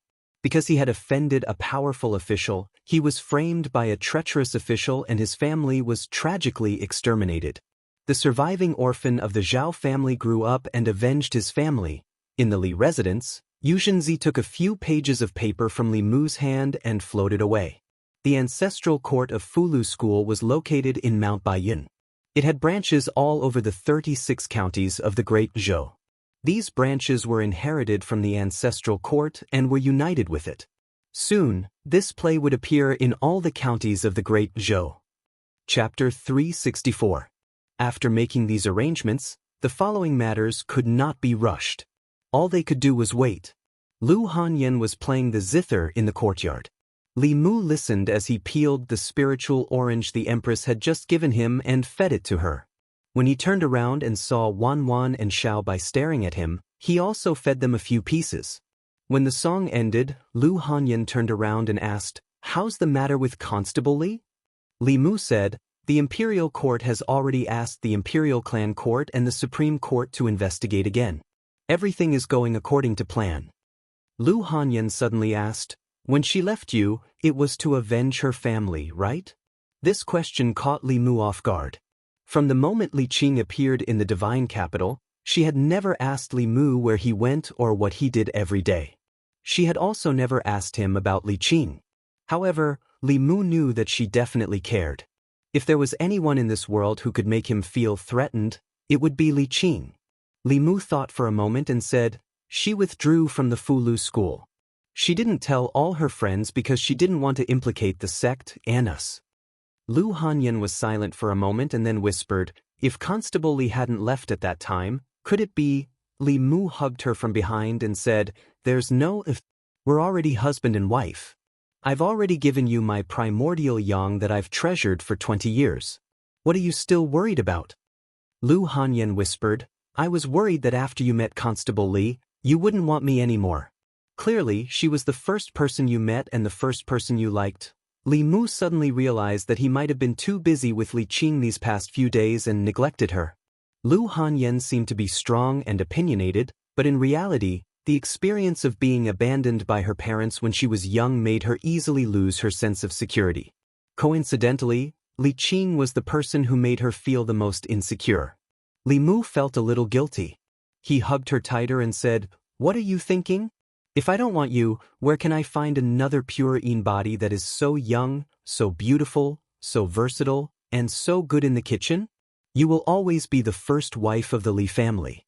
In the future, no matter who enters this family, they will have to listen to you. After being comforted by Li Mu, Lu Hanyan's worries for the past few days had disappeared. While she was feeling touched, she seemed to have realized something and asked, who else will enter the house in the future? I'm just giving an example. When you make an analogy, who are you thinking of? Li Mu gave Xiaobai a look, and Xiaobai immediately ran over. She took Lu Hanyan's hand and said, whether it's in the past or in the future, Sister Wan Wan and I will listen to Sister Lu. Li Mu took the opportunity to get away and said, I'll go to old Zhang's house to ask about the progress of the case. The Zhang mansion was also in the North Court, not far from the Li mansion. Li Mu left the house and walked a few hundred steps. Inside the Zhang mansion. Think about it. How old are you? Why don't you find a husband and stay at home all day? When can you get married like this? I won't get married, okay? You still dare to talk back? Hearing the quarrel from the inner courtyard, Zhang Chun looked helpless. At a certain moment, she noticed that the footsteps in the inner courtyard were getting closer. She immediately picked up a broom and started sweeping the yard. Mrs. Zhang walked out of the inner courtyard. She wanted to find a place to vent, but when she saw Zhang Chun cleaning the yard obediently, she didn't want to lose her temper. She turned around and walked into the inner courtyard. She shouted, do you think I won't scold you if you hide in the house? Open the door. As soon as Li Mu walked into the Zhang mansion, Zhang Chun threw down the broom and said, you're finally here. If there's anything, let's talk outside. Not long after, in a wine shop on the streets of Luoyang, Zhang Chun drank a few cups and complained about his disobedient daughter and irritable middle-aged wife. Then he said, you're here to ask about the progress of Li Yi's case, right? Li Mu nodded and asked, how's the investigation going? Zhang Chun shook his head and said, it's easy to prove a person's guilt, but it's harder than reaching the sky to prove his innocence. Besides, although the imperial court has compromised this time, it's only on the surface. The Zhongxing Temple and the Supreme Court won't spend too much effort. If the few minor officials who left the Ministry of Personnel were still alive, it's possible to find a breakthrough from them. But they've all died in the hands of Constable Li. And just yesterday, the only old official who had been in the Ministry of Personnel for more than 10 years was found dead in his home. He died of old age. Li Mu raised his wine cup and slowly twirled it between his fingers. How could there be such a coincidence in the world? When the imperial court wanted to investigate Li Yi's case from 14 years ago, the only person from the Ministry of Personnel who had personally witnessed the incident died of old age. Even if Li Qing didn't kill those people for revenge, they would probably die in the next few days due to various reasons. There were too many people who didn't want them to find out the truth of the incident. Li Yi's main crime back then was treason with the enemy. The officials from the Ministry of Personnel accused him of leaking important secrets of the imperial court to a certain demon nation. This led to the Department of Imperial Offerings suffering heavy losses in the war with the demon nation. Almost all of them were wiped out. Because of this case, Li Yi's entire family was exterminated. Only one daughter escaped because she was not in the divine capital. There was no way to find out the truth of what had happened back then. Even the most powerful cultivators could not divine a trace of the heavenly secrets. It was too difficult to overturn the case for him. Ministry of Personnel. Left Assistant Minister Qin Jian clasped his hands at a middle-aged man and said with a smile, "Minister, don't worry. Even if they investigate again, they won't find anything." The person standing in front of him was the Minister of Personnel, Xiao Yun. At the same time, he was also the Duke of Nanyang, a core member of the old party. More than 10 years ago, he was still the right assistant minister of the Ministry of Personnel. Now, he was the head of the Ministry of Personnel. He looked at Chen Jian and asked, "Are you sure you didn't miss anything?" Chen Jian smiled and said, "Originally, there were quite a few of them, but they were all killed by Li Yi's daughter." Does this count as lifting a rock and smashing one's own foot? This official would like to know what expression she would have if she knew about this. The Minister of Personnel nodded and said, "That's good." In the Imperial Ancestral Temple, Li Qing lowered her head in self-blame and said, "I'm sorry. If it wasn't for me, they might have had a chance." Li Mu comforted her and said, "You don't have to blame yourself. Even without you, they wouldn't have survived these few days. Those people wouldn't have let them live. Don't worry, I'll think of something." Li Mu was most worried that Li Qing would feel guilty and blame herself. After comforting her, he walked out of the Imperial Ancestral Temple and met Zhou Zhong outside the temple. Zhou Zhong looked at him indifferently and said, "Give up. If this goes on, Li Yi's ending will be your ending." Li Mu looked at him and turned to leave. Zhou Zhong asked, "You really don't want to give up?" Li Mu looked back at him and said in a deep voice, "I'm not you. I will never give up on her. Never." Zhou Zhong looked at Li Mu's departing figure until it disappeared from his sight. Only then did a faint smile appear at the corner of his mouth. From afar, one could see that his figure was slightly hunched, as if he had put down something important. Ziwei Palace. There wasn't anything important in today's morning court. Li Yi's case, which had been a hot topic for the past few days, became the focus of the court's discussion. Although the court had ordered a reinvestigation of this case, even with the combined efforts of the Imperial Ancestral Temple and the Supreme Court, they couldn't find a single clue. After all, 14 years had passed since this case. Almost all the clues had disappeared in the river of time. It was as difficult as ascending to the heavens to find a new clue. In the Great Hall, the left assistant minister of the Ministry of Personnel stepped forward and said, "Your Majesty, the evidence for Li Yi's case was conclusive back then. Investigating it now is already an exception. We can't keep wasting the court's resources because of this case." The Minister of Works, Zhou Chuan, also stepped forward and said, "The Fulu School wants to investigate this case. The court has already satisfied them and given them an explanation. The court has its dignity and can't be forced by them." The officials of the new party and the old party had already spoken. Their wishes represented the wishes of most of the court. If His Majesty still insisted, it would damage the court's dignity and the officials in the court would not agree. At this moment, the Assistant Minister of the Ministry of Justice, Zhou Zhong, also stepped forward. The officials in the court already knew that the new party and the old party had joined forces to settle Li Yi's case. Under everyone's gaze, Zhou Zhong walked to the center of the court, took off his official hat, and slowly knelt down. When the officials saw this, they were all stunned. Lord Zhou why is he kneeling? Why did he take off his official hat? The officials were in an uproar. In front of the crowd, Prince Shou stared blankly at the kneeling Zhou Zhong and muttered, "Good fellow." Zhou Zhong knelt on the ground and placed his official hat beside him. He touched the ground with his head and said loudly, "I'm guilty." Chapter 365. The strange behavior of the Assistant Minister of Justice caused the atmosphere in the hall to explode. What is Assistant Minister Zhou saying? He's guilty? What crime did he commit? This can't be. Good heavens, does he want to die? In the imperial court, some people quickly realized something and looked at Zhou Zhong with astonished eyes, their faces full of shock.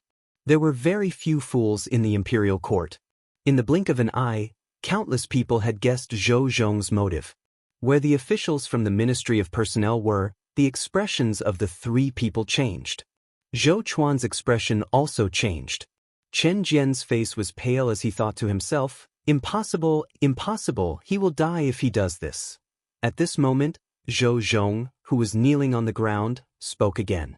Zhou Zhong spoke in a deep voice. 14 years ago, I was bewitched by Qin Jian, the imperial physician of the Ministry of Personnel, Gao Hong, and the right assistant minister of the Ministry of Personnel, Xiao Yun, to frame the left assistant minister of the Ministry of Personnel, Li Yi, for treason. Chen Jian could not allow him to continue. He strode forward and said loudly, "Zhou Zhong, what are you talking about? Do you know what the punishment is for framing an official of the imperial court?" Zhou Zhong said indifferently, "So you also know that framing an official of the imperial court is a serious crime." He raised his head and said, "Everything I said is true. I am willing to accept the soul search." A rank 4 official was willing to accept the soul search. This was enough to prove that what he said was true. Zhou Zhong's words caused the imperial court to fall silent for a moment. Then, it became noisy again. Since he wants to confess, why did he wait until today? You can't tell. Before today, who would have thought that the imperial court would reopen this case? But why did he do this? Back then he framed Li Yi, but today he confessed. Zhou Zhong didn't make a difference to what happened back then. Even without him, Li Yi's ending wouldn't have changed. In my opinion, he wanted to use this opportunity to gain the trust of the old party and enter the inner circle of the old party. It was all for today's betrayal. 14 years. He was so patient and loyal to the old party for 14 years, just to commit a crime for his brother? King Shou looked at Zhou Zhong and sighed. He actually endured for 14 years. This Zhou Zhong is truly a man. Realizing the current situation, he covered his mouth and coughed lightly. He gritted his teeth and said, "This person is really sinister." Li Mu, who was standing in the crowd, was also shocked. Zhou Zhong's actions were completely out of his expectations. He recalled what Zhou Zhong had said to him in front of the ancestral temple yesterday and seemed to have understood something. It turned out that he had already made his decision at that time. Li Mu thought that Zhou Zhong was someone who would give up everything for his political ideals. He would commit crimes for Li Yi Li Qing's life and death, or even his own life and death, compared to some of his ideals, were not worth mentioning. However, Zhou Zhong's actions today overturned Li Mu's understanding of him. Behind the curtain, the Empress's voice could be heard. "Arrest Zhou Zhong and all the people involved in this case. Bring them to the Imperial Clan Temple and have them interrogate by the 3 provinces." Although Li Yi's case was not investigated, once something was found, no one would be able to cover it up in front of everyone. During the morning assembly, 2 ministers and 3 assistant ministers were arrested. Other than that, there were also some people involved in the case who were not in the assembly. The internal guards were immediately ordered to arrest them. No one would have thought that this matter would have such a huge turn of events. Those people who framed Li Yi all those years ago thought that victory was in their hands, but they didn't expect that there would be a spy among them. From the beginning to the end, Zhou Zhong was not on the same side as them. He had endured for 14 years, waiting for this day. His counterattack caught both the old and new parties off guard. Although 14 years had passed since they framed a rank 4 imperial court official and caused extremely serious consequences, each and every one of them would not be able to escape death according to the law. In the Imperial Clan Temple, a few of them had their powers sealed and were sent to prison to await trial by the 3 provinces. This case involved a lot of people and no department had the ability to investigate it alone. Li Mu walked into the most luxurious prison. Li Qing woke up from her meditation and asked softly, "What happened outside? Why is it so noisy?" Li Mu opened his mouth but didn't know what to say for a moment. After organizing his words, he said slowly, "Just now in the assembly, Zhou Zhong admitted in front of His Majesty and hundreds of officials that he was involved in framing your father. Now, the Minister of Personnel, the Minister of Works, and the left and right assistant ministers of personnel have all been arrested." Li Qing said anxiously, "He did not frame father." He did all this for their dreams. One day, he could reverse the verdict for father. Li Mu nodded and said, I know. You don't have to worry. I will report this matter to His Majesty. Although this is not enough to pardon him, he should be able to avoid death. Although Zhou Zhong's actions were pardonable, he could not be completely forgiven by the law just because he was pardonable. After all, he was still considered one of the main culprits back then. Seeing that he had voluntarily confessed to the crime and confessed to being an accomplice, according to the law, he could be spared. Of course, no matter what, after this incident, he could no longer be an official. After a while, Li Mu walked out of Li Qing's prison and came to another place. Zhou Zhong was imprisoned here. He was imprisoned separately from the others. Li Mu stood outside the prison and said, I thought you would not stand up. Zhou Zhong looked at him and said, If you could really find out anything, why would I stand up? Li Mu shook his head and said, This is not your style. If you want to achieve your dreams, you have to protect yourself. This is what you taught me.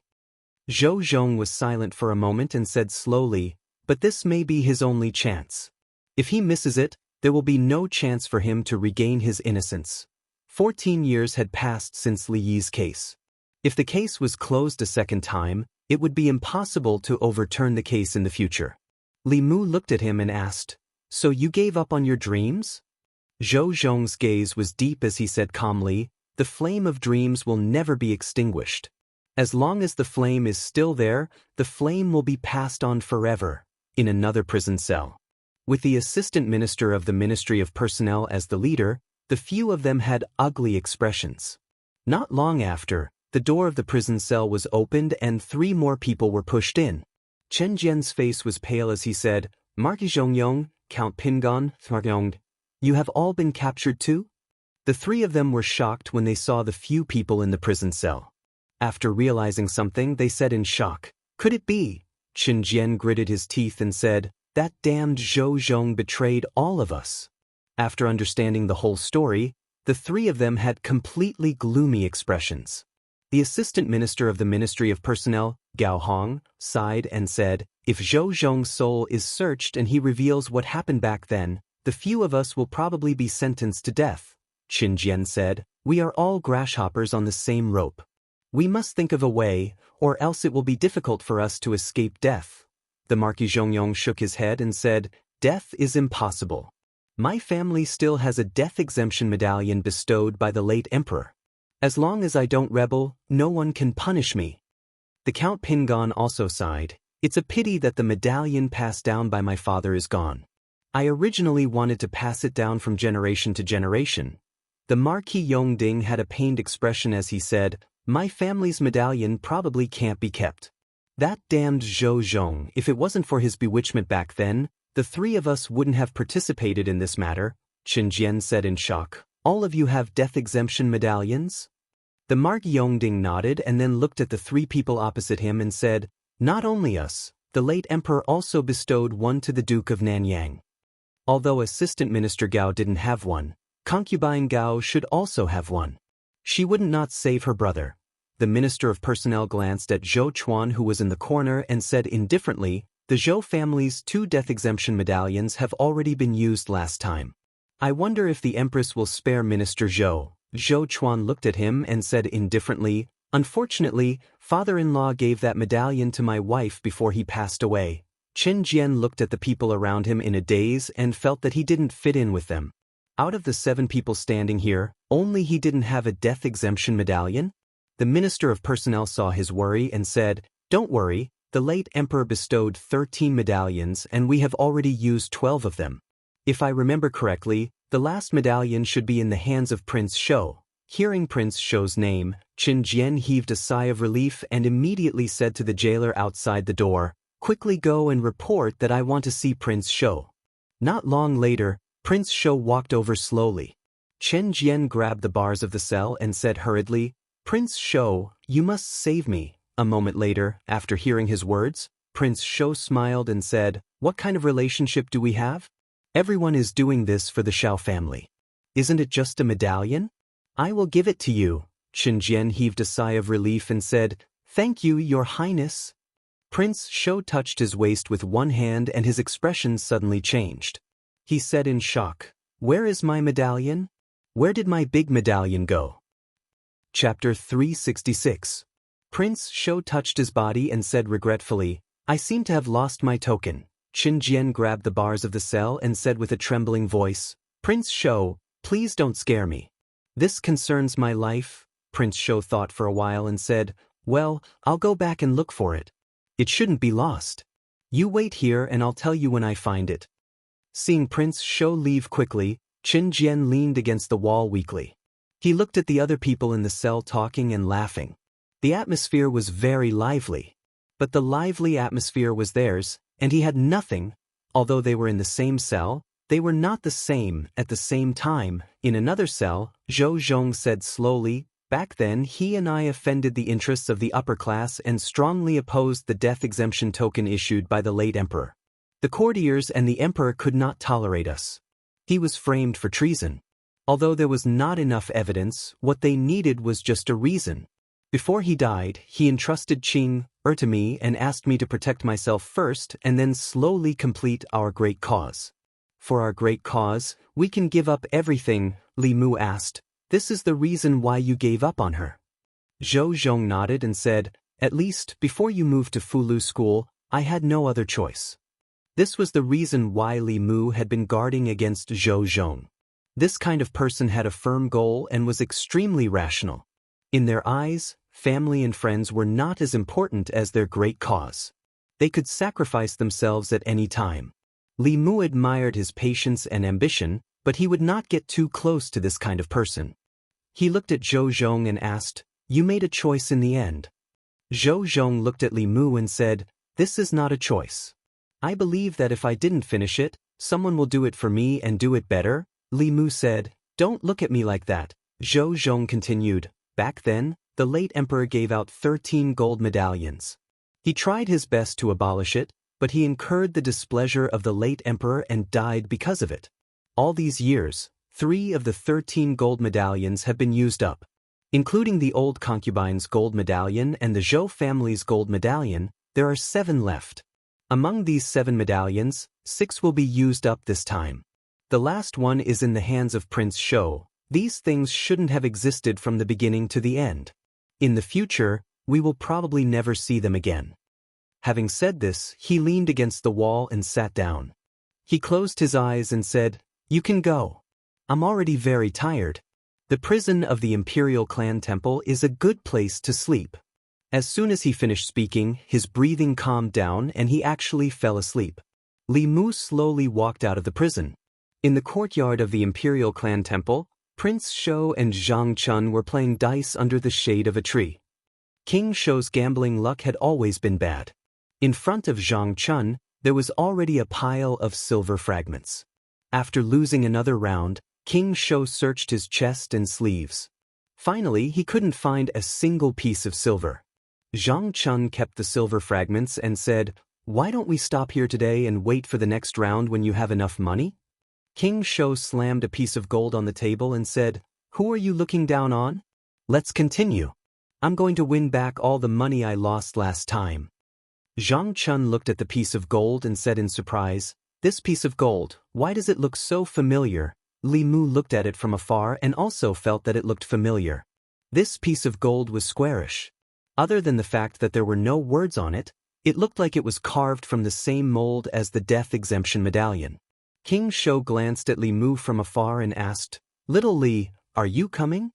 15 minutes later, Li Mu carried the gold and left the Imperial Clan Temple. He planned to melt this thing when he returned. This thing wasn't light and should be enough to make a few pieces of jewelry. He would give 1 to Lu Hanyan, 1 to Li Qing, and 2 to Wan Wan and Xiao Bai. If there was any left, he could give it to the Empress. At this moment, the entire Shindu was in an uproar because of something. Today, Li Yi's case, which affected the hearts of countless people, had a shocking turn of events. The first person to suggest reinvestigating the case was Li Mu from the Central Secretariat. He felt that it was unfair for Li Yi back then and wanted to reverse the case for him, but he was rejected by the imperial court. After that, People from the Fulu school in the northern county came and forced the imperial court to pay attention to this case. On the surface, the case was reinvestigated because of the Fulu school. However, the officials living in the northern courtyard saw the head of the Fulu school entering and leaving the Li residence on the day of Li Mu's wedding. It was obvious who was behind this matter. The commoners did not know what happened after that, but they roughly knew that the imperial court did not find out anything about the old case. There were also voices of opposition in the imperial court. If there were no accidents, this matter would be left unsettled in the end. However, no one had expected that the case would take such a huge turn. Zhou Zhong, the assistant minister of the Ministry of Justice, who was a core member of the old party and had made many contributions to the old party over the past decade, admitted in front of all the officials and His Majesty that he had conspired with the old party to frame Li Yi back then. He had single-handedly sent the masterminds of the old case to the Zongjing Temple. Among these people were 2 ministers of the 6 ministries and 2 assistant ministers. This was the case that had the greatest impact on the court in all these years and involved the widest range of people. And this was only the mastermind. If the accomplices were included, who knew how many people in the court would be implicated? However, why did Zhou Zhong do this became a mystery in the hearts of the people. Did Zhou Zhong lose his mind? Not only did he court death, but he also pulled in his accomplices. I don't understand, I really don't understand. That's right, what do you think he's after? Did something go wrong in his cultivation and he was invaded by his inner demons, causing him to go crazy? In my opinion, it might be because of the unequal distribution of benefits that caused internal strife. In the entire divine capital, everyone in the streets, taverns, and tea houses were discussing this matter. No matter how they thought about it, they could not imagine that the people who framed Li Yi back then were not found by the imperial court. Instead, they were wiped out because of internal strife. As for why Zhou Zhong did this, there were different opinions. Some said that he was invaded by his inner demons, some said that he had lost his mind, and some said that the old party had internal strife. In a restaurant somewhere, an old man could not listen anymore. He slammed his wine bowl on the table and said in a deep voice, "Did you forget that more than 10 years ago, other than Li Qingtian, there was also Zhou Qingtian in the divine capital? What Li Qingtian Zhou Qingtian? 14 years ago, I was only 5 years old. I was still playing with P. I didn't know anything." "Old man, what are you talking about?" The young people in the restaurant were confused. A few of them who were over 30 years old seemed to have thought of something, and a look of realization appeared on their faces. More than 10 years ago, when the late emperor was still on the throne, it was the darkest period of the divine capital in their memories.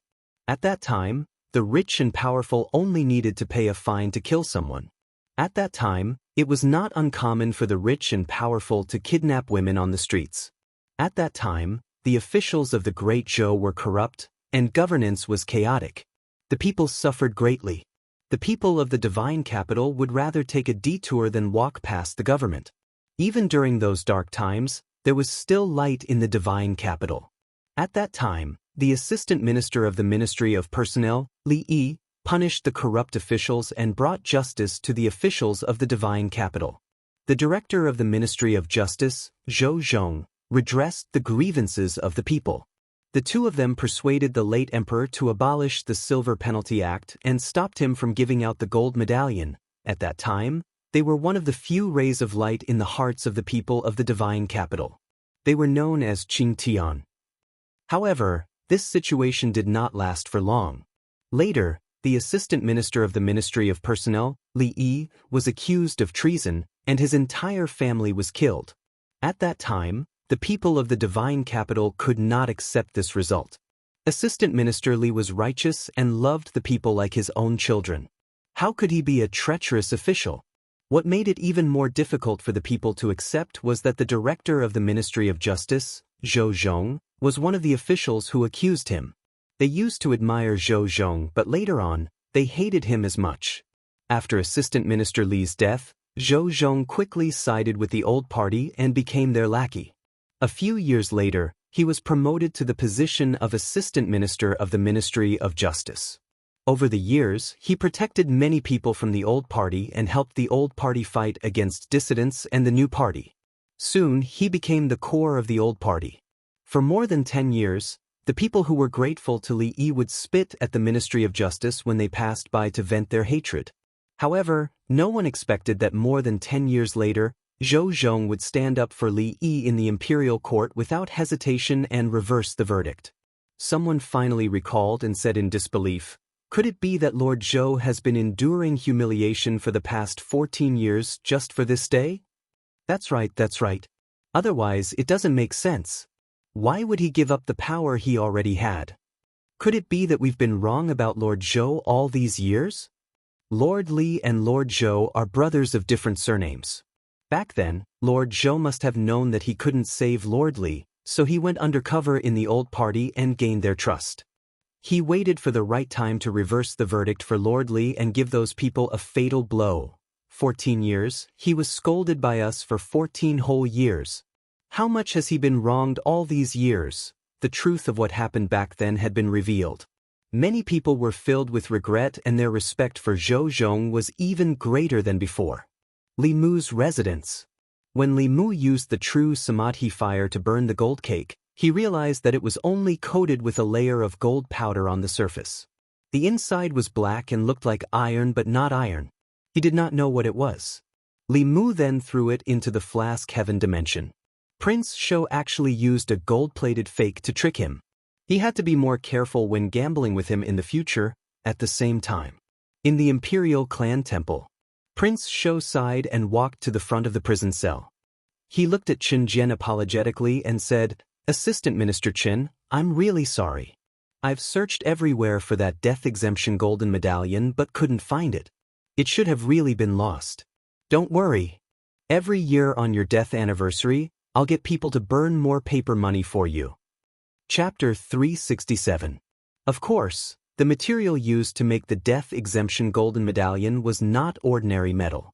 Li Mu had asked Hyun Jinko about it. According to Hyun Jinko, the metal in his hand was a piece of meteoric metal. In the cultivation world, meteoric metal was called meteoric metal. It was a metal that did not exist in the 10 continents.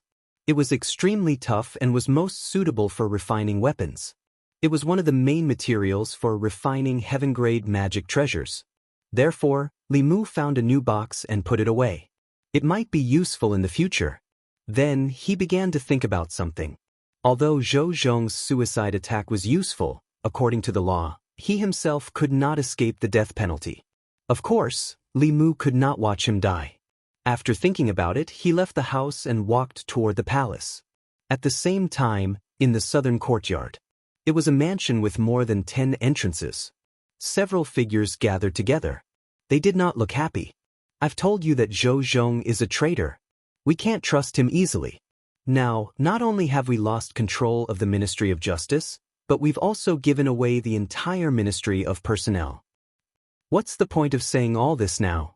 Who knew that Zhou Zhong would be so cunning? He seemed to listen to us on the surface, but he always had evil intentions. He destroyed all our years of hard work. Preposterous. I can't take this lying down." The people present were all members of the Shao royal family. They were all furious that Zhou Zhong had betrayed them. At this moment, one of them looked at King Shou and asked, "Fourth brother, don't you still have a death exemption golden medallion? Give it to Qin Jian. He has been loyal to us for many years.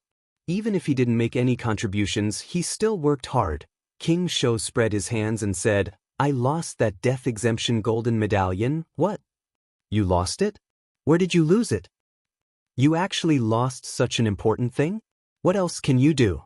King Shou shrugged and said helplessly, "I can swear to the heavens that the death exemption golden medallion is no longer in my hands. Perhaps this is his fate. You really lost it? You really lost it? Have you searched for it? I tried using an object-seeking talisman, but I couldn't find it. Look at you, other than drinking tea, listening to operas, and gambling with dice, what else can you do? How did our Shao clan end up with you? Sai, forget it.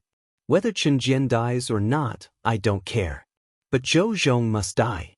If he doesn't die, he will forever be a disgrace to our Shao clan." Anyone can survive, but Zhou Zhong must die. Send this letter to the Zhou family. They should know what to do. Didn't he want to overthrow Li Yi? I would like to see who will save him this time. In the Chang'e Palace, Li Mu prepared the dishes for the Empress. He also poured fresh and fragrant tribute tea into a jade cup and placed it beside her hand. Zhou Yi said, "There are no outsiders here. You can sit down too." Li Mu said, "I'll just stand. If your Majesty has any orders, please call me." Zhou Yi glanced at him and asked, "Why are you so good to me today?" Li Mu asked, "Did I not treat your Majesty well in the past?" Zhou Yi was speechless for a moment, then said, "That's not what I meant." Then she said softly, "Sit down. I don't want to eat alone." Li Mu sat opposite her and accompanied her to eat for a while. At a certain moment he raised his head and asked, "Your Majesty, how do you plan to deal with Zhou Zhong?" Zhou Yi said, "According to the law, he should be beheaded." Li Mu quickly said, "But he turned himself in and confessed all his accomplices. It can be considered meritorious. Shouldn't he be given a light sentence?" Zhou Yi took a memorial from the side and handed it to him, saying, "This is the memorial that the Secretariat just handed over. Take a look." Li Mu opened the memorial. From the signature, it was handed over by an official of the new party. In this report, there was a detailed list of cases where Zhou Zhong had covered up for the officials of the old party over the years. A single case was not a big deal, but when all of them were put together, it was enough to convict him of the felony of bending the law for personal gain. This crime could be heavy or light. If it was light, it could be a forfeit of salary. If it was heavy, it could be beheaded. In the past 10 years, in order to gain the trust of the old party, Zhou Zhong used the power in his hands to cover up many officials of the old party. He also violated the law and did many things that were beneficial to the old party. They were all listed in this memorial. Perhaps only the old party itself could understand these things in such detail. It seemed that Zhou Zhong's behavior of harming himself and hurting the enemy had thoroughly angered the people behind the old party. The old and new parties joined forces to put him to death. In order to execute Zhou Zhong, the old party even exposed some of their own scandals and sacrificed some people. The purpose was to make Zhou Zhong's death irreversible. Zhou Yi picked up a piece of tofu and slowly ate it before saying, "These crimes added together are enough for him to die twice." Li Mu picked up his chopsticks and put them down, saying, "I think that although Zhou Zhong violated the law in the past, there is a reason behind it that cannot be ignored. His good friend was wronged and died tragically. He had no way to seek justice through the imperial court and the late emperor. How desperate was that? In order to redress his good friend's case, he violated morality and endured humiliation until today. He is praised and respected by the people. If the imperial court does not care about the reason and sentences him to death, I'm afraid that people will not be convinced." Zhou Yi glanced at him and asked, "So, you are here to plead for him?" Li Mu looked at her eagerly. "Your Majesty," Zhou Yi said helplessly. All right, I promise you." Li Mu's appetite suddenly improved. If he had known that acting coquettishly could settle this matter, he would not have thought of so many reasons. Perhaps this was what it meant to be fearless when one was favored. For this favor, Li Mu was willing to be her intimate cotton jacket for the rest of his life. Zhou Yi added, "I can only save his life.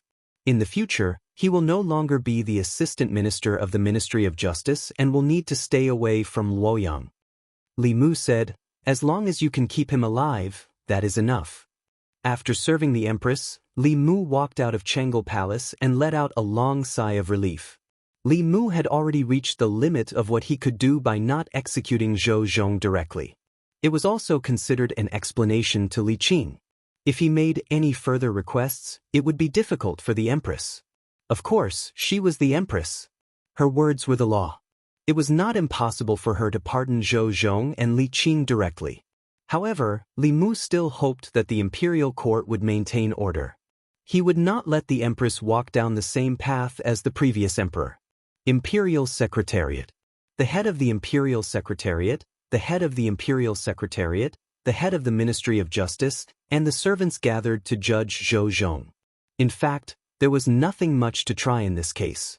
The soul-searching technique was not difficult for the presiding judges. With Zhou Zhong's active cooperation, the details of the case were revealed at a glance. Li Yi's crime of treason was purely a false accusation. Among them, the officials of the Ministry of Personnel, Zhou Chuan, the Marquis of Zhongyong, the Duke of Ping, and the Marquis of Yongding were the masterminds of the case. According to the law, they should be executed. However, among these 7 people, 6 of them had a gold medallion. A gold medallion bestowed by the previous emperor could exempt them from all crimes except for rebellion. They would be stripped of their official and noble positions, but they could keep their lives. Even so, this was a huge blow to the imperial court. Out of the 6 ministers, 2 of them were executed in this case alone. None of the 3 main officials of the Ministry of Personnel were left.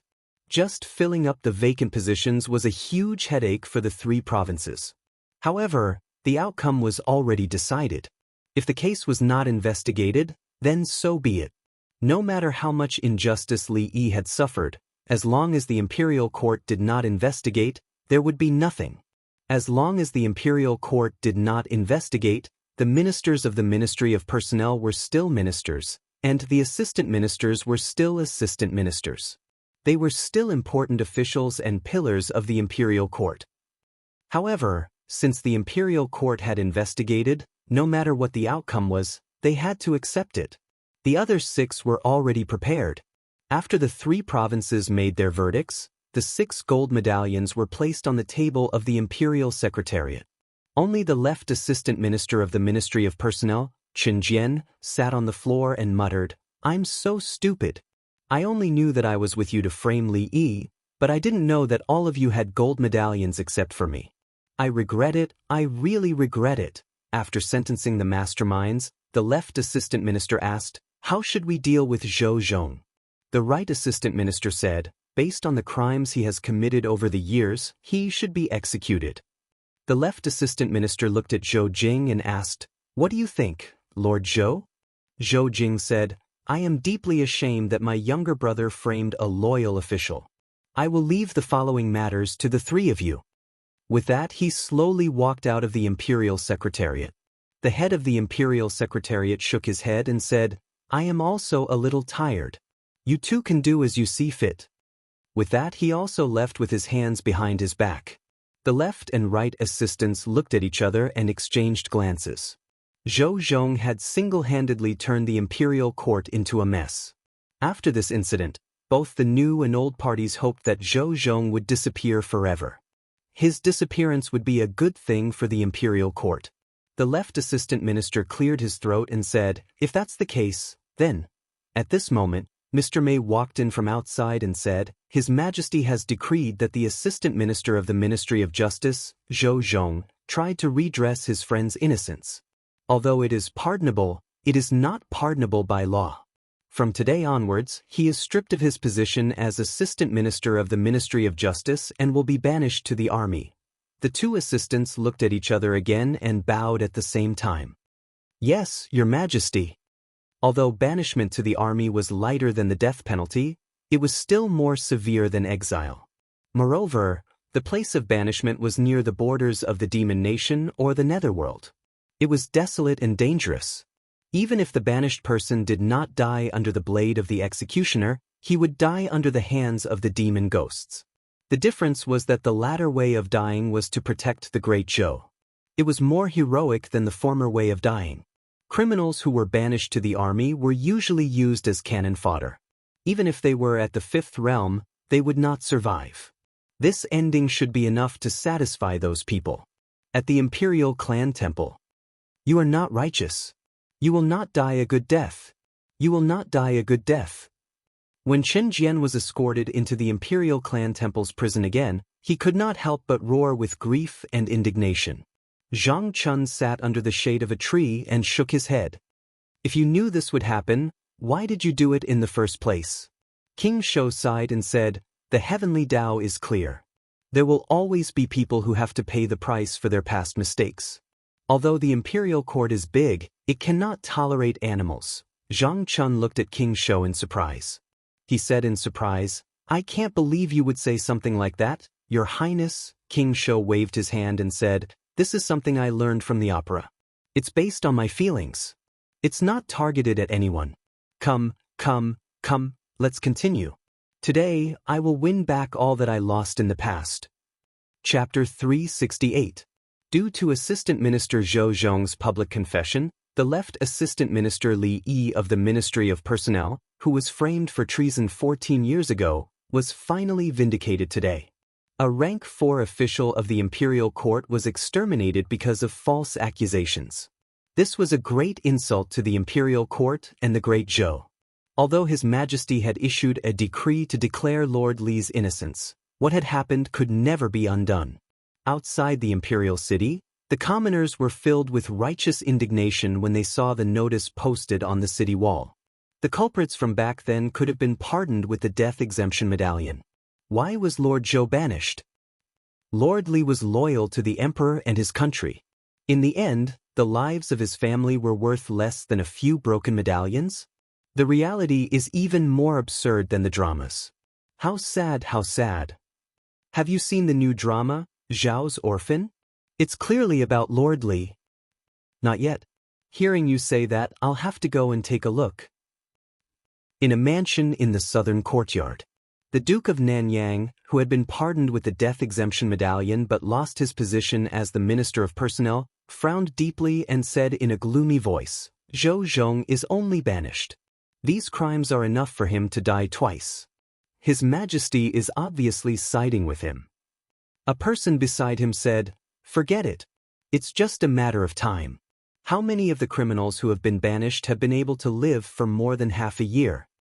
The Duke of Nanyang said indignantly, "I can't take this lying down. It took me more than 10 years to climb to this position. Because of Zhou Zhong, I have nothing now. I can't wait to kill him." That person was silent for a moment before saying, "Even if you want to kill him, you can't do it now.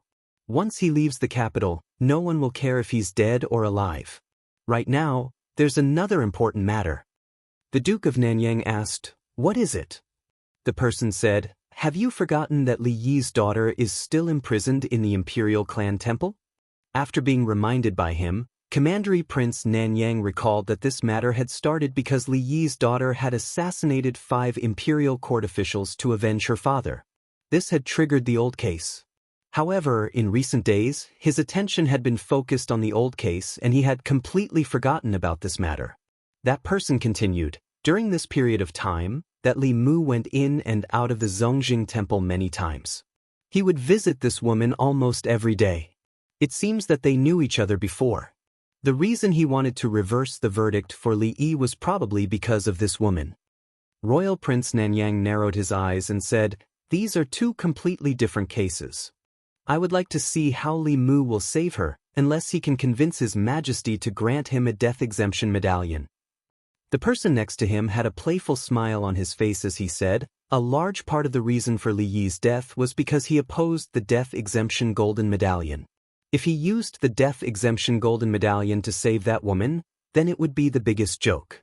If he didn't use the death exemption golden medallion, then the woman would be dead. What choice would he make?" Royal Prince Nanyang asked, "What if he really begs His Majesty to grant him the death exemption golden medallion? Bewitching the Son of Heaven, treacherous officials who will harm the country."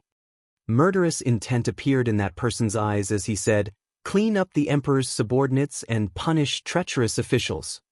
Northern County. Countless people gathered under the city walls and looked at the notice posted on the city walls. They were pointing and discussing. Most of the commoners were illiterate and only came to join in the fun. They did not know what was going on. Someone scratched his head and asked, "Is there anyone who is illiterate? Help me take a look. What is written on this notice?" "Let me take a look." A middle-aged scholar squeezed into the crowd. After looking at the notice, he said, "It says that more than 10 years ago, there was a high-ranking official who served the country and the people in the divine capital. Because he offended the nobles, he was framed for treason and his entire family was executed. A few days ago, the imperial court cleared his name. The northern county was far away from the divine capital. The commoners did not know what happened in the divine capital, nor did they know the high-ranking officials in the divine capital. However, someone was confused and said, "Why does this sound like the play that the Yunyan Pavilion put on a few days ago?" The middle-aged scholar sighed and said, "This play was actually written for him. This Lord Li used to be a good official who was loved by the commoners. In the divine capital, he was called Li Qingtian by the commoners. Unfortunately, he always worked for the commoners and went against the nobles. After offending the nobles, he was framed and his entire family was exterminated. He was wronged for more than 10 years. If not for his daughter avenging her father by killing the officials who framed him back then and alerting the imperial court, no one would have cleared his name." There's actually such a thing? It's even more dramatic than a play. Even I want to watch that play. Unfortunately, I don't have the money. Who did not like to listen to plays? However, to the commoners, being able to eat and wear was already a luxury. Wouldn't it be better to spend a few coins to buy steamed rice? Spending money to listen to plays was the life of the rich. At this moment, someone asked, "Don't you know that the Yunyan Pavilion is not paying for the plays these days?" Someone was shocked. There's such a good thing? It's not just the Yunyan Pavilion. In the past few days, there's also a stage set up by the official road outside the city. It's free to perform. Those who have the money can attend it. Those who don't have the money can also attend it. So the stage at the city gate is for watching plays. If they said that it's free, I would have gone to watch it. Let's go together. Wait for me. The commoners did not have much entertainment, so they were naturally happy to watch a play that they could watch for free. The Yunyan Pavilion's theater was filled to the brim. The area around the stage outside the city was also filled with commoners. It was the slack period, so there were not many opportunities like this. The commoners in the surrounding area carried stools before the sun rose. The play was called The Orphan of the Zhao Family. It told the story of an official of the Zhao family from the previous dynasty. Because he often sought justice for the commoners, he offended the nobles in the capital. He was framed by a treacherous official and his family was exterminated. The surviving orphan of the Zhao family endured for many years to avenge his family. The story of the play was twisted and bizarre, with climax after climax. At the end, the orphan of the Zhao family killed the treacherous official with his own hands to avenge his father. It was so satisfying that the commoners could not help but think of Daoist injustice. The commoners loved to watch plots where good had good karma and evil had evil retribution. This was not the only reason why the play was so popular. It was also because the content of the play was not fabricated. Instead, it was based on the original. The official of the Zhao family in the play was Li Yi, the assistant minister of the Ministry of Personnel, whose entire family was exterminated because of the crime of treason. The empress had already informed the 36 counties of the Great Zhou of his injustice. Most of the commoners knew about it.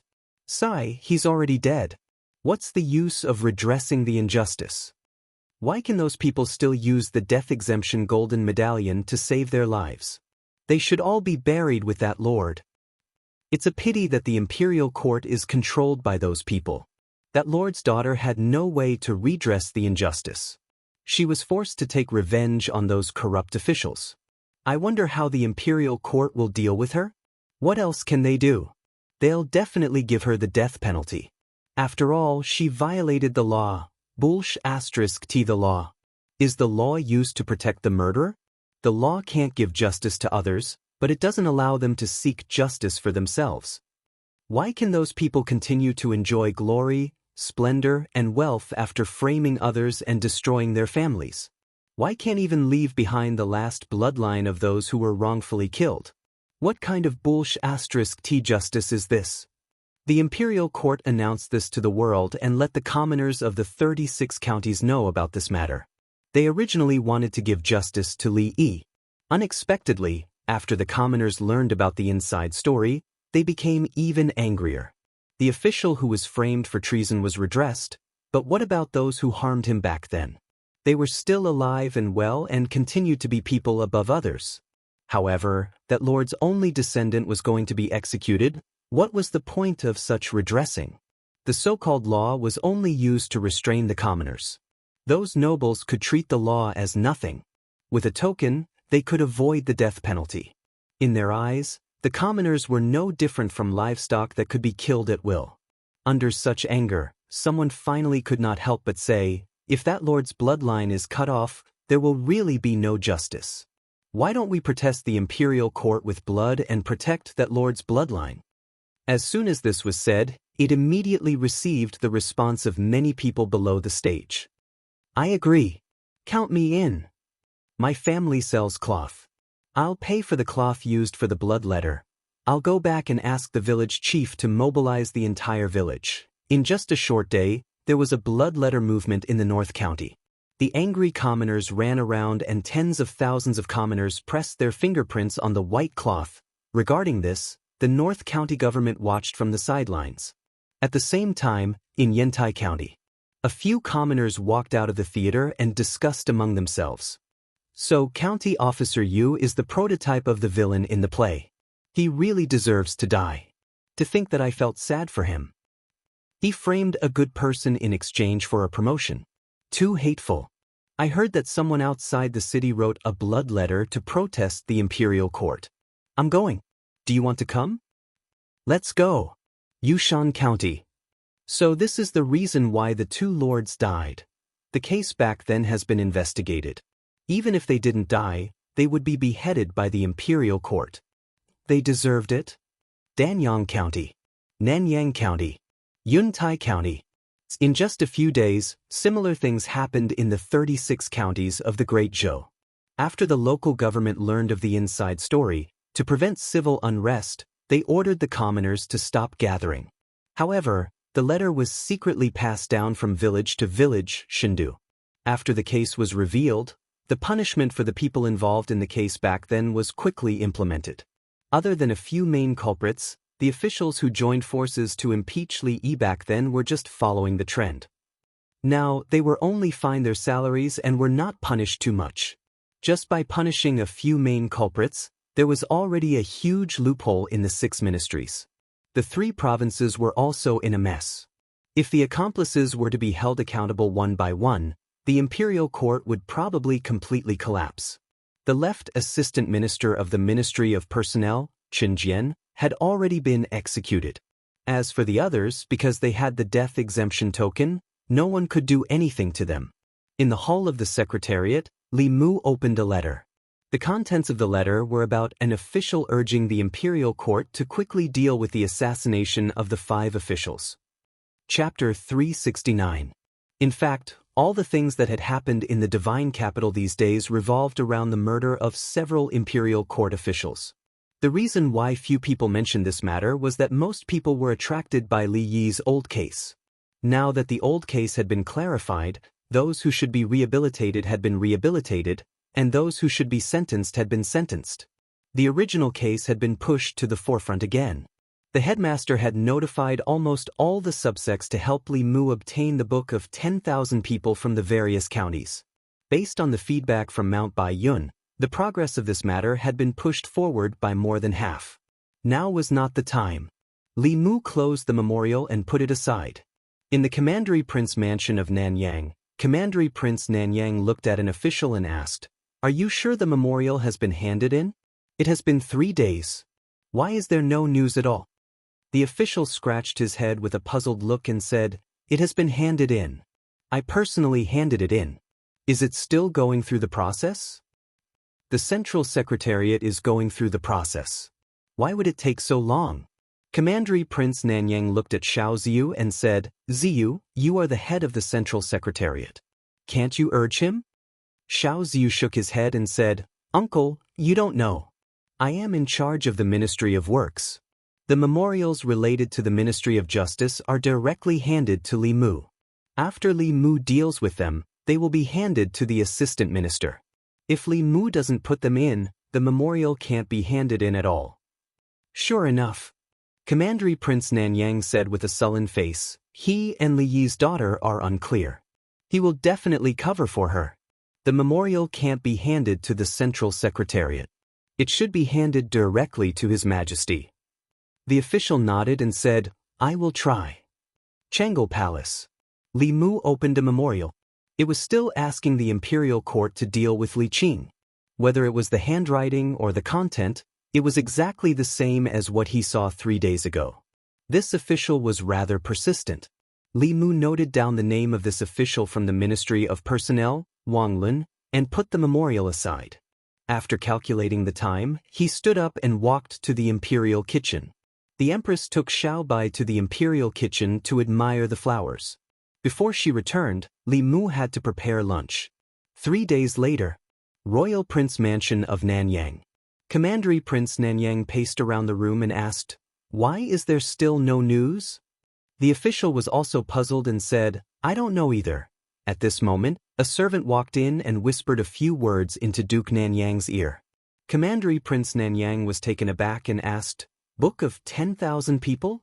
The servant nodded and said, "Someone from King Ping's mansion came to pass on the news. Someone is urging the people in the various counties to write a petition to plead for mercy for that woman." Commandery Prince Nanyang snorted coldly and said, "So that's what he's planning. If this matter attracted the attention of the people in the 36 counties and caused them to write a petition to the people, the imperial court might really compromise. After all, the people's hearts were the foundation for the continuation of the Great Zhou. If it was only the Luoyang, it would be fine. However, if the people of the 36 counties all pleaded for mercy for that woman, even the law would have to give in. If they also had the book of 10,000 people when they were sentenced, then he would still be the Minister of Personnel now. If he couldn't get something, then no one else could." Commandery Prince Nanyang's expression was cold as he said, "Although I don't know who gave him the idea, it's impossible for him to save Li Yi's daughter. How dare he hold the people's hearts hostage and make the Ministry of Personnel send the consecrated department to destroy all the book of 10,000 people. After all these years of operation, the Ministry of Personnel had been built into an iron bucket by him. The people in the Ministry of Personnel were all officials of the old party. Although he wasn't in the Ministry of Personnel, he still had absolute control over it." When the official named Wang Lin heard this, he bowed and said, "I'll make the arrangements right away." In a certain county, in front of a temporary stage built outside the city, an actor who had just finished his performance took out a roll of silk and said, "The book of 10,000 people is only a few hundred people away. Everyone, please sign your names on this and do your part to protect the bloodline of the loyal officials." After listening to the play, the people were already enraged. They were filled with righteous indignation as they pressed their fingerprints on the silk. The material used to leave their fingerprints was originally made of cinnabar. However, some people directly bit their fingertips in anger and left their fingerprints on the silk. Not long after, the people gradually dispersed. An actor looked at the densely packed fingerprints on the silk and heaved a sigh of relief. He said, "It should be enough." Just as they were about to leave, a few powerful auras suddenly approached above their heads. Several figures floated down from the sky and said coldly, "The consecrated department is handling the case. Leave the book of 10,000 people and we can let you go." 15 minutes later, the consecrated department's mouths were stuffed with rags and tied to a tree. The actors flew into the air and flew into the distance. "I didn't expect that we, the disciples of the Fulu school, would come out to perform. The person that the imperial court wants to execute is the disciple of the sect master, which is our martial uncle. In order to save martial uncle, this is something that should be done. Didn't you see that even our master has personally come? Let's not talk about it anymore. The book of 10,000 people for this county has been collected. When we return and hand it in, everyone will be able to obtain an earth-ranked Fulu. Such a good thing should be given more." After many days, Li Mu once again saw Yu Zhenzi in his home. Yu Zhenzi stepped into the courtyard and waved his hand. Many bolts of cloth floated in front of Li Mu. These bolts of cloth were covered with red fingerprints. They were clearly ordinary cloth, but they emitted powerful auras, forcing Lu Hanyan, Wan Wan, and Xiaobai to retreat. When the auras swept over Li Mu, they seemed to resonate with some aura on his body and gently passed through him. Yu Zhenzi said, "These are the book of 10,000 people for the 36 counties." Li Mu put away the 36 bolts of cloth and said, "Many thanks, senior sister." Yu Zhenzi said, "Senior brother sect master said that if the great Zhou court does not distinguish between good and evil, then there is no need to stay in the divine capital. It is better to return to the Fulu school as soon as possible to raise your cultivation and prepare to succeed the sect master. Li Mu smiled and said, I believe in His Majesty. Although the great Zhou court was not worth it, within the divine capital, there was still someone like Li Mu who was worth it. In recent days, many officials in the imperial court had submitted memorials, requesting that Li Yi's daughter be severely punished. However, the memorials they submitted were like stones sinking into the sea. There was no response. During the morning court session, an official finally could not bear it anymore. An official from the Ministry of Personnel stood up and said, reporting to His Majesty, under the circumstances of Li Yi's case being unclear, Li Yi's daughter assassinated 5 officials of the imperial court. Such behavior is truly too vile. If she is not severely punished, it will not be enough to uphold the law and establish the prestige of the nation. As soon as he finished speaking, another person stood up. Zhang Chun looked at him and said, Sir, your words are incorrect. How could Lord Li's daughter not know whether or not he committed treason? Those 5 people were the main culprits who framed Lord Li back then. Even death could not wipe out their crimes. If they did not die, they should be executed today. The official from the Ministry of Personnel said, the nation has its own laws. If they are guilty, the imperial court will judge them. It is not up to her to execute them privately. Zhang Chun said mockingly, the imperial court? Lord Li has been wronged for 14 years. Has the imperial court had any intention of overturning the case for him? On the other hand, the officials who framed him back then were all in high positions, from 4th to 3rd rank officials. How do you expect people to trust the imperial court? The official from the Ministry of Personnel said coldly, this is also not a reason for her to kill. If we forgive her, how can we uphold the law? Zhang Chun retorted, if we uphold the law, how can we uphold the will of the people?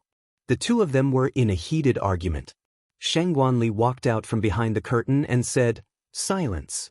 The Empress's voice was heard from behind the curtain. What do you think? As soon as she finished speaking, the hall fell into a brief silence.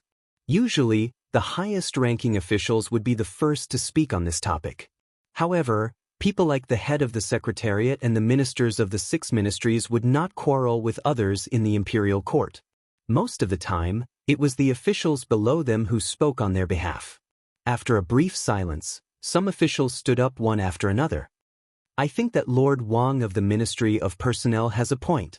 One case is another case. These 2 cases should not be mixed together. Lord Li Yi has been wrongly accused, but his daughter has indeed violated the law. Seeing these people step forward, many officials sighed in their hearts. Although that was the case, the imperial court still owed their family in Li Yi's case. If they still wanted to execute his daughter, then what was the point of overturning the case for him? However, because of Li Yi's overturning of the case, both the new and old parties were deeply involved.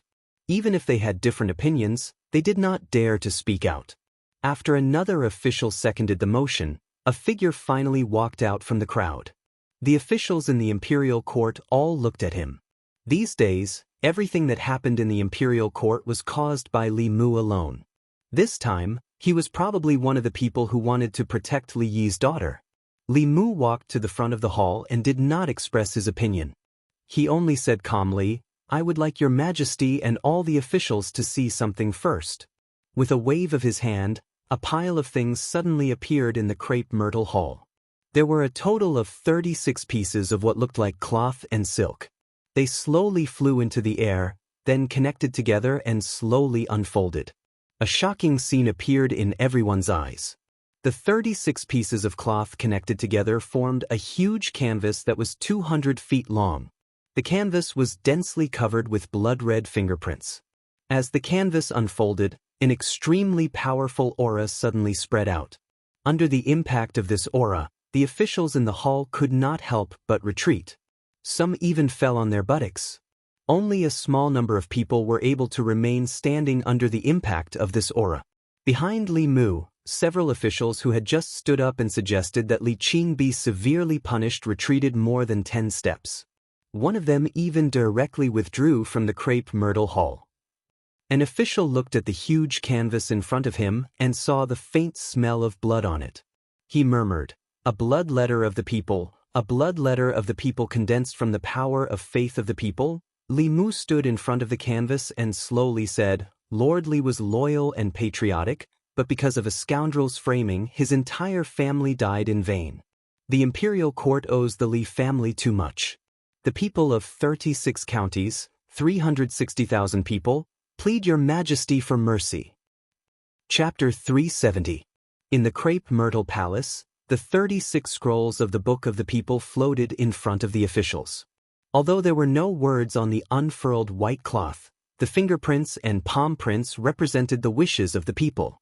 The will of the people could not be deceived, nor could it be defied. This was the foundation of the Great Zhou. Under the pressure of the Book of the People, the officials who had just stepped forward to request the execution of Li Yi's daughter found it difficult to speak again. They could no longer speak. After Li Mu took out the Book of the People, if they spoke again, the opposition would not be from Li Mu, but from the will of the people. For the imperial court, in the face of the will of the people, there was nothing that could not be compromised, including them. The noisy imperial court suddenly quieted down. After a long period of silence, a figure slowly stepped forward. Zhang Chun bowed and said loudly, "Your Majesty, please have mercy." His voice echoed in the crepe myrtle palace. Soon, another official took a deep breath and slowly stepped forward. He bowed and said, "Your Majesty, please have mercy." "Your Majesty, please have mercy." "Your Majesty, please have mercy." "Your Majesty, please have mercy." One figure, two figures, three figures. In the hall filled with the will of the people, more and more officials stepped forward. Finally, at the front of the crowd, the head of the secretariat held up his ceremonial tablet and said, "The will of the people cannot be defied." The former assistant minister of the Ministry of Personnel, Li Yi, suffered 14 years of injustice. The people pity him. This is Li Yi's death, and also the imperial court's death. I implore your majesty to comply with the will of the people and show mercy. The two attendants also sighed softly and stood out. Although Li Yi's daughter violated the law, but considering that her family was framed by treacherous officials and suffered great injustice, and the people she killed were all guilty officials, I implore your majesty to show mercy.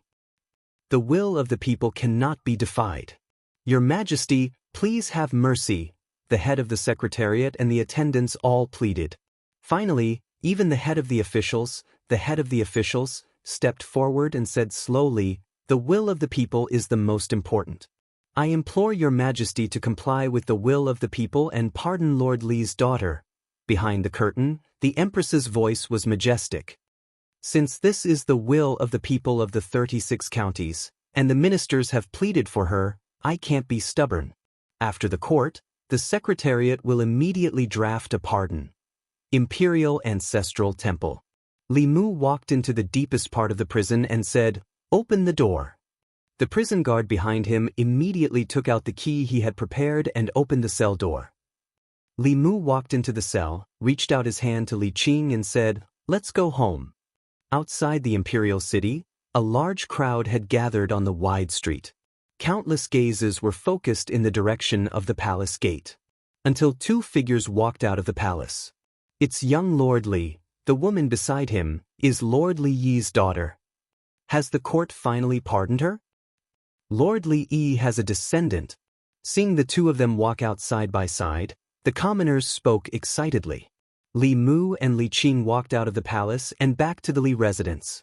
The people of Chengdu followed them all the way.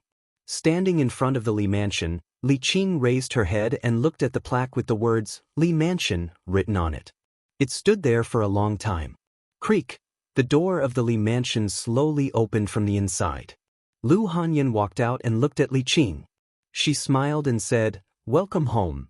In the crepe myrtle palace, when Li Mu took out the book of 10,000 people from the 36 counties, some people had already lost.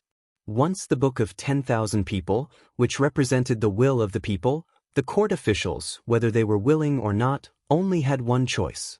In the end, under the lead of a few officials from the 3 provinces, all the court officials pleaded for mercy.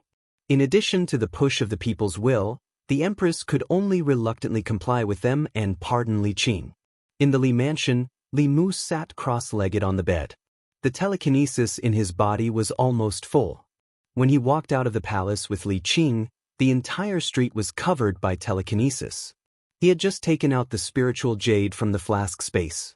In just a moment, the spiritual energy in the spiritual jade would be completely absorbed. Even the speed at which he took out the spiritual jade could not keep up with the speed of absorption. At this moment, in the North Court, with the Li Mansion as the center, a huge spiritual energy whirlpool had formed. The spiritual qi in the air of the entire divine capital was gathering towards the Li residence in the northern garden. In the divine capital, some of the more powerful cultivators had already noticed the abnormality. Especially those who lived in the North Court, they could clearly feel that the spiritual energy in the surroundings was becoming more and more abundant. However, when they tried to absorb it, they realized that they could not absorb any spiritual energy at all. The huge spiritual energy whirlpool in the North Court was violently absorbing all the spiritual energy in the surroundings. Someone is breaking through. What exactly is this person's cultivation? How could he cause such a huge commotion? Countless figures flew up from all directions and looked in the direction where the spiritual energy was gathering. That place is the Li Mansion. This familiar feeling. Could it be that Li Mu is also cultivating telekinesis? It's the same as Li Yi back then. No wonder his cultivation speed is so fast at such a young age. He actually dares to cultivate this path. Such a fast and domineering way of gathering spiritual energy was not something a normal cultivation path could achieve. Even a spirit-gathering array was far from it. Only telekinesis could have such an effect. The path of telekinesis was the fastest way to improve one's cultivation among all the paths of cultivation. The reason why so few people cultivated it was not because they did not want to, but because it was too difficult. Telekinesis originated from the people. To win the people's trust, one had to stand on the people's side. However, the interests of the people and the interests of the people in power were often contradictory. To stand on the people's side was to stand on the opposite side of the people in power. To walk on this path, one had to dare to do what ordinary people did not dare to do. There had been people who had done this before, but they had all died. After that, very few people walked on this path. If Li Mu did not have the Empress's protection, he would have been like Li Yi back then. His entire family would have been executed countless times. It was also because of the Empress's protection that he could walk to this day and become a righteous person in the hearts of the people in the divine capital. He relied on the people's telekinesis to quickly break through. The spiritual energy vortex above the Li Mansion spun for more than 2 hours. It almost sucked out all the spiritual energy in the divine capital before it slowly dissipated. At the same time, Li Mu, who was sitting cross-legged on the bed, slowly opened his eyes. The divine light in his eyes was restrained. The aura on his body was also extremely obscure. In the past, he was a sharp sword. Now, he had hidden his edge. Saving Li Qing was something he had to do. It was also in accordance with the people's will. With this, the telekinesis of the people in his body reached its peak. It allowed him to break through to the 5th level in one go. It also allowed him to resolve one of his obsessions. Li Mu walked out of the room. Hyun Jinko stood in the courtyard and smiled. "Congratulations, junior brother." Li Mu clasped his hands and bowed to the two of them. "Thank you for your help these days, senior brother and senior sister." Hyun Jinko said, "There's no need for thanks between fellow disciples." Yuzenzi said calmly, "The disciples of the Fulu school are not to be bullied." Hyun Jinko continued, "Junior brother, you just broke through. Your magic power is not stable yet. First stabilize your cultivation. As for other things, it won't be too late to talk about them later." Li Mu said, "I'll stabilize it later. I still have something to do. I have to go out for a while." Outside the palace, Li Mu and Li Qing stood side by side as they watched Zhou Zhong walk out of the palace. His hands were shackled by iron chains and his dermic powers were also sealed. This chain would only be removed when he arrived at the place of exile. 2 Fifth Realm worshippers stood behind him. They would escort him all the way to the place of exile. Zhou Zhong looked at Li Qing with a gentle gaze. Finally, he looked at Li Mu and said, "When you have time, go to the Ministry of Justice and find Wei Peng. He has something that I left for you." Wei Peng is a promising talent. With a little promotion, he can take on great responsibilities. Li Mu nodded and said, "I understand." Zhou Zhong looked at Li Qing again and said, "Listen to Li Mu in the future. Don't be so rash. He knows how to protect you better than I do." Li Qing lowered her head and said softly, "Okay." Zhou Zhong finally looked at Li Mu and said, "Take good care of Qing." One of the worshippers said, "It's time to go." Zhou Zhong's gaze swept across his face and said, "Let's go." After sending Zhou Zhong out of the city with Li Qing and back to her residence, Li Mu went to the Ministry of Justice. Soon, the director of the Ministry of Justice walked out of the office and sighed. "Lord Li, Lord Zhou, I really didn't expect," Li Mu said, "this might be the result that he wanted. Where's Wei Peng? I have something to talk to him about." The director of the Ministry of Justice sighed again and said, "I'll go get him." After a while, Wei Peng walked out of a guard room. He seemed to know Li Mu's purpose and handed a wooden box to Li Mu. This wooden box was not locked. It seemed to be just a simple buckle. Li Mu tried to open it but found that he could not open it at all. He channeled his magic power and used the art of great strength but still could not open it. Li Mu looked at the wooden box carefully and found that there were complicated runes carved on the box like a seal. From the complexity of these runes, it would be very difficult for him to open it with his current magic power. Therefore, he took the wooden box and returned to the Li residence to let Yuzhen Zi and Hyun Jinko take a look. Hyun Jinko looked carefully and said, "This is a seal rune. It can only be opened with brute force. If other methods are used, or if the runes are destroyed, I'm afraid the item in the box will also be destroyed." He tried to open the wooden box but still failed. Yuzhen Zi tried again, but it still ended in failure. She looked at the wooden box in her hand and said, "This seal is too strong. I'm afraid only those above the 7th realm can open it.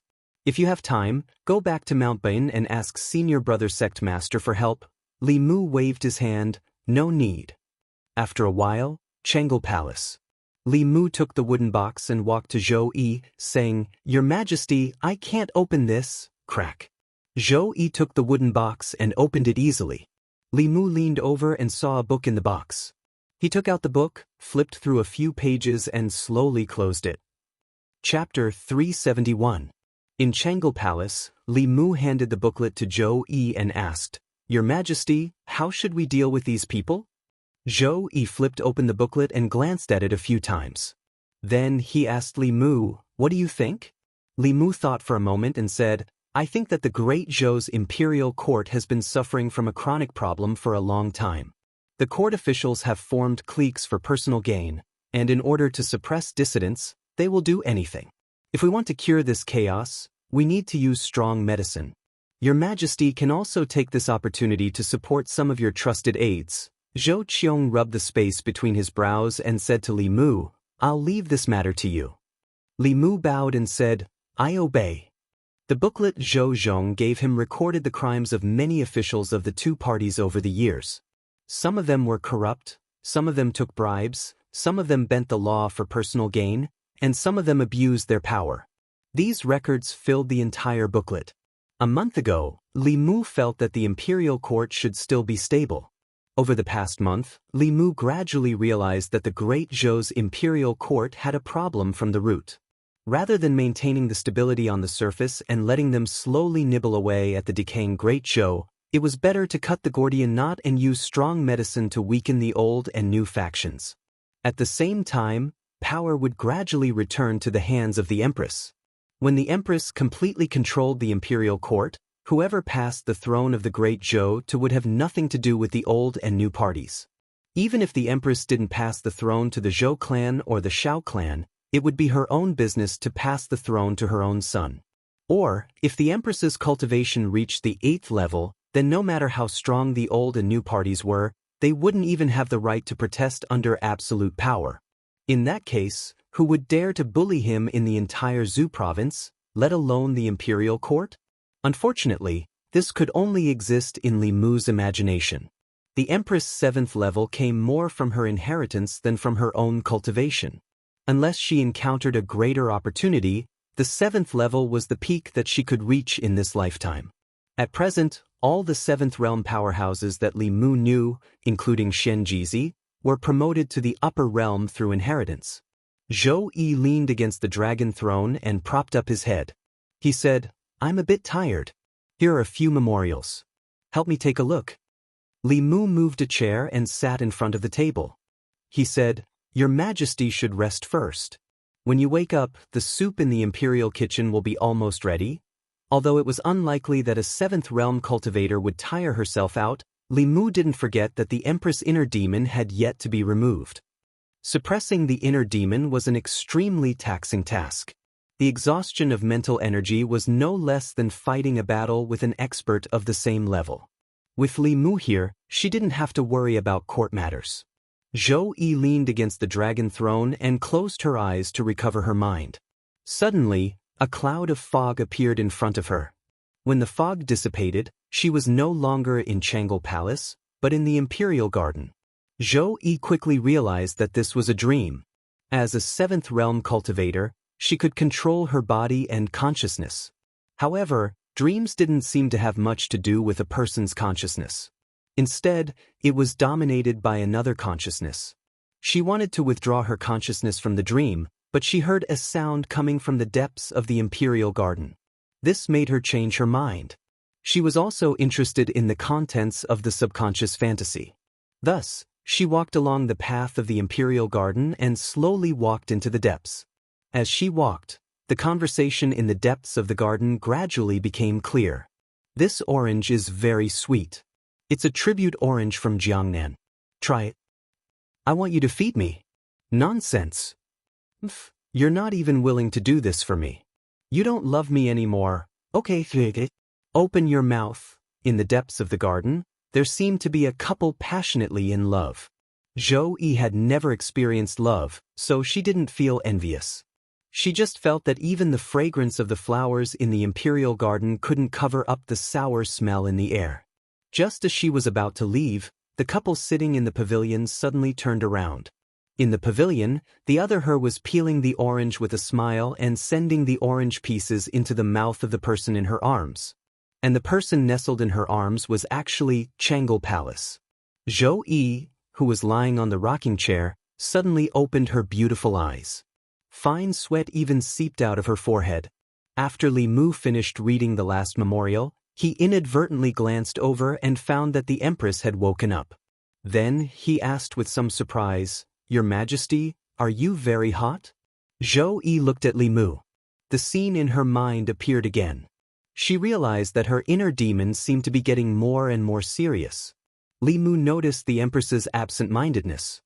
He waved his hand in front of her eyes and whispered, "Your Majesty, Your Majesty." Zhou Yi came back to her senses and said, "I'm fine. You can go back first." Li Mu said, "The soup in the Imperial kitchen is ready.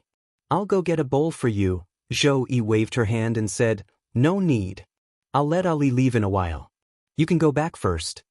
Li Mu tidied up the memorials he had read and put the chair back in place. He said, "Then I'll go back first." Walking out of Chang'e Palace, he sighed softly. The reason he came to Chang'e Palace was that he didn't know how to face the situation at home. He wanted to sort out his thoughts first, but the Empress obviously didn't give him the chance. It was now lunchtime. In the Imperial Palace, the officials of the various government offices began to walk out in groups.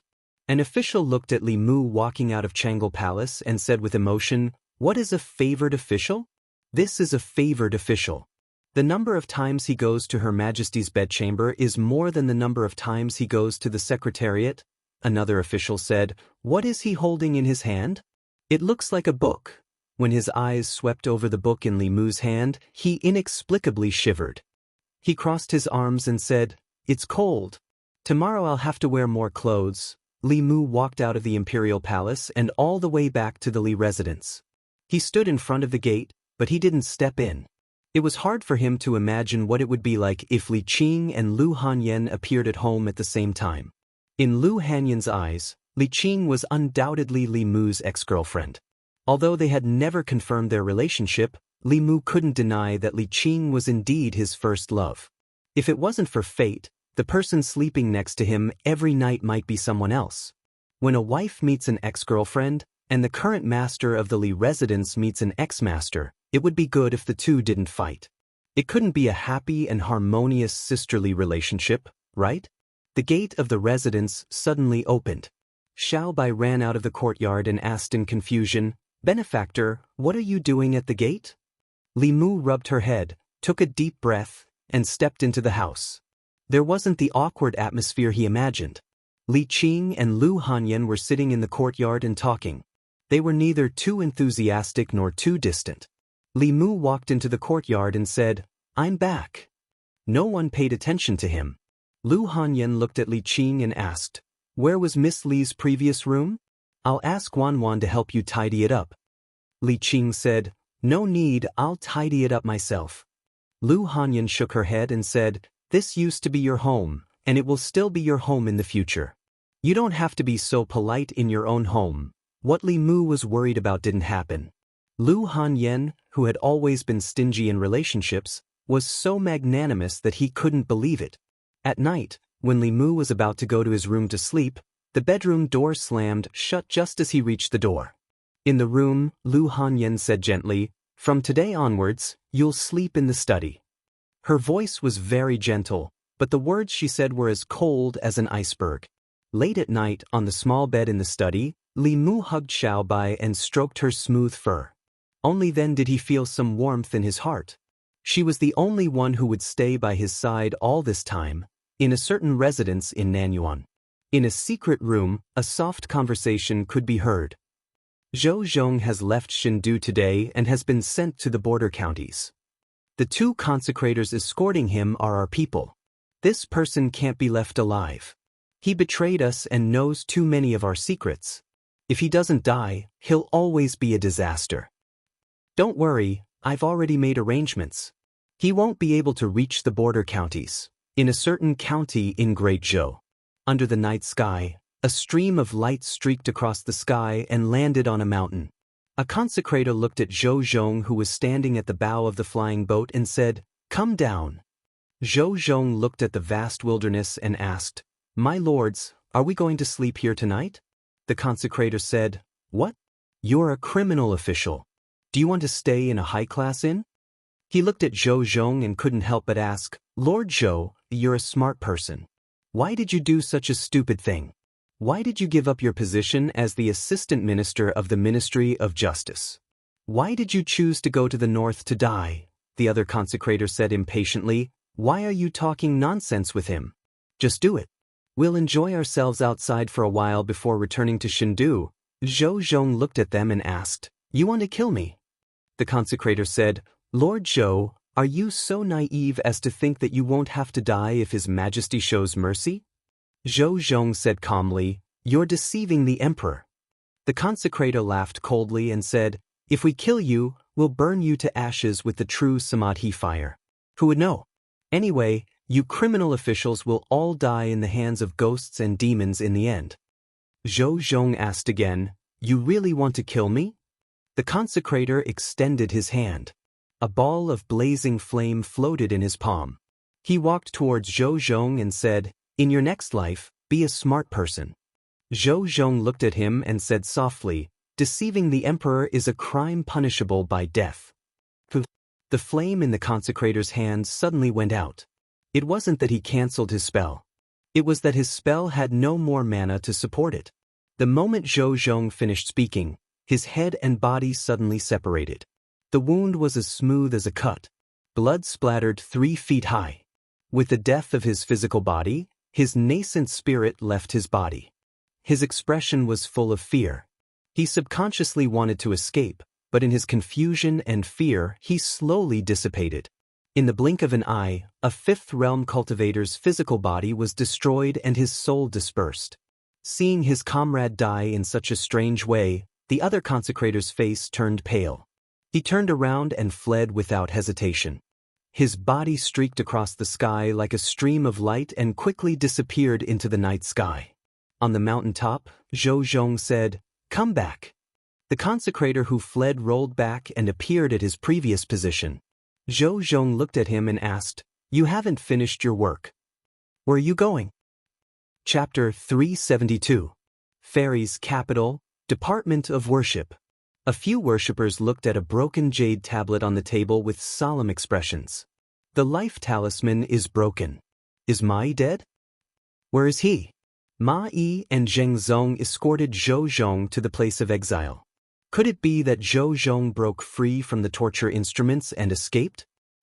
Zheng Zong's life talisman is still intact. Why didn't he send a message back? Just as he finished speaking, a high official strode in and said, "I've just received a message from High Official Zheng. Ma Yi wanted to kill Zhou Zhong while he was escorting him, but he was killed by Zhou Zhong." As soon as these words were spoken, it caused an uproar.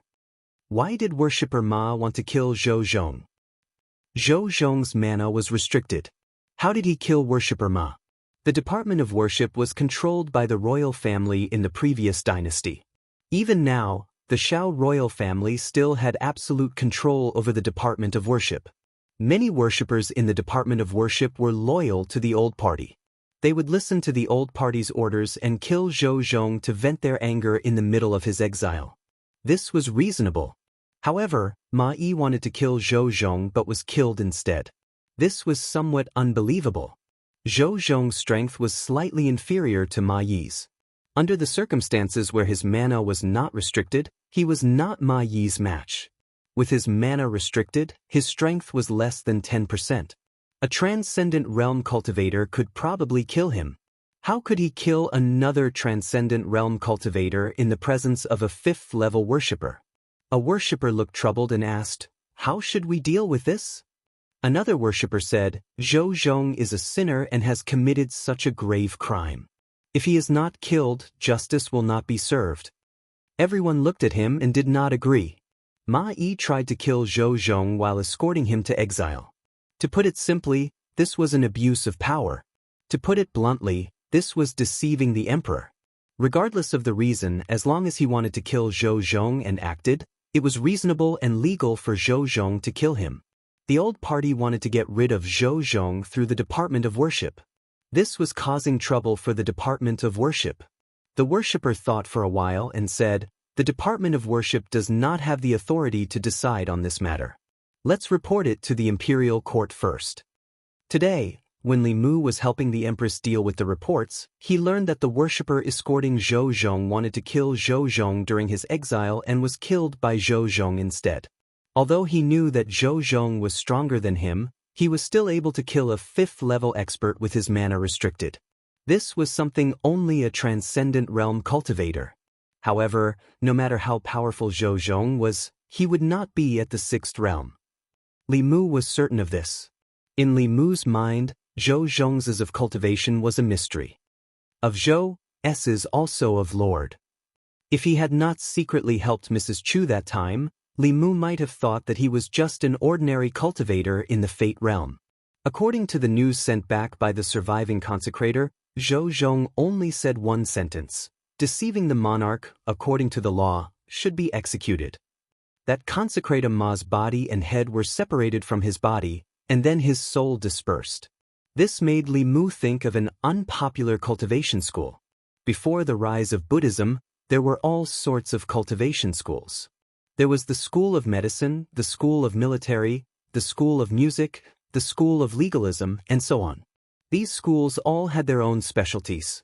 Later, when Buddhism prospered and gradually became the mainstream of cultivation, these smaller schools slowly became extinct. Of these schools, Li Mu had the deepest impression of the school of legalism. The cultivators of legalism did not cultivate abilities or Daoist techniques. Once they reached the peak of their cultivation, their words became law. Daoist techniques and abilities were useless before them.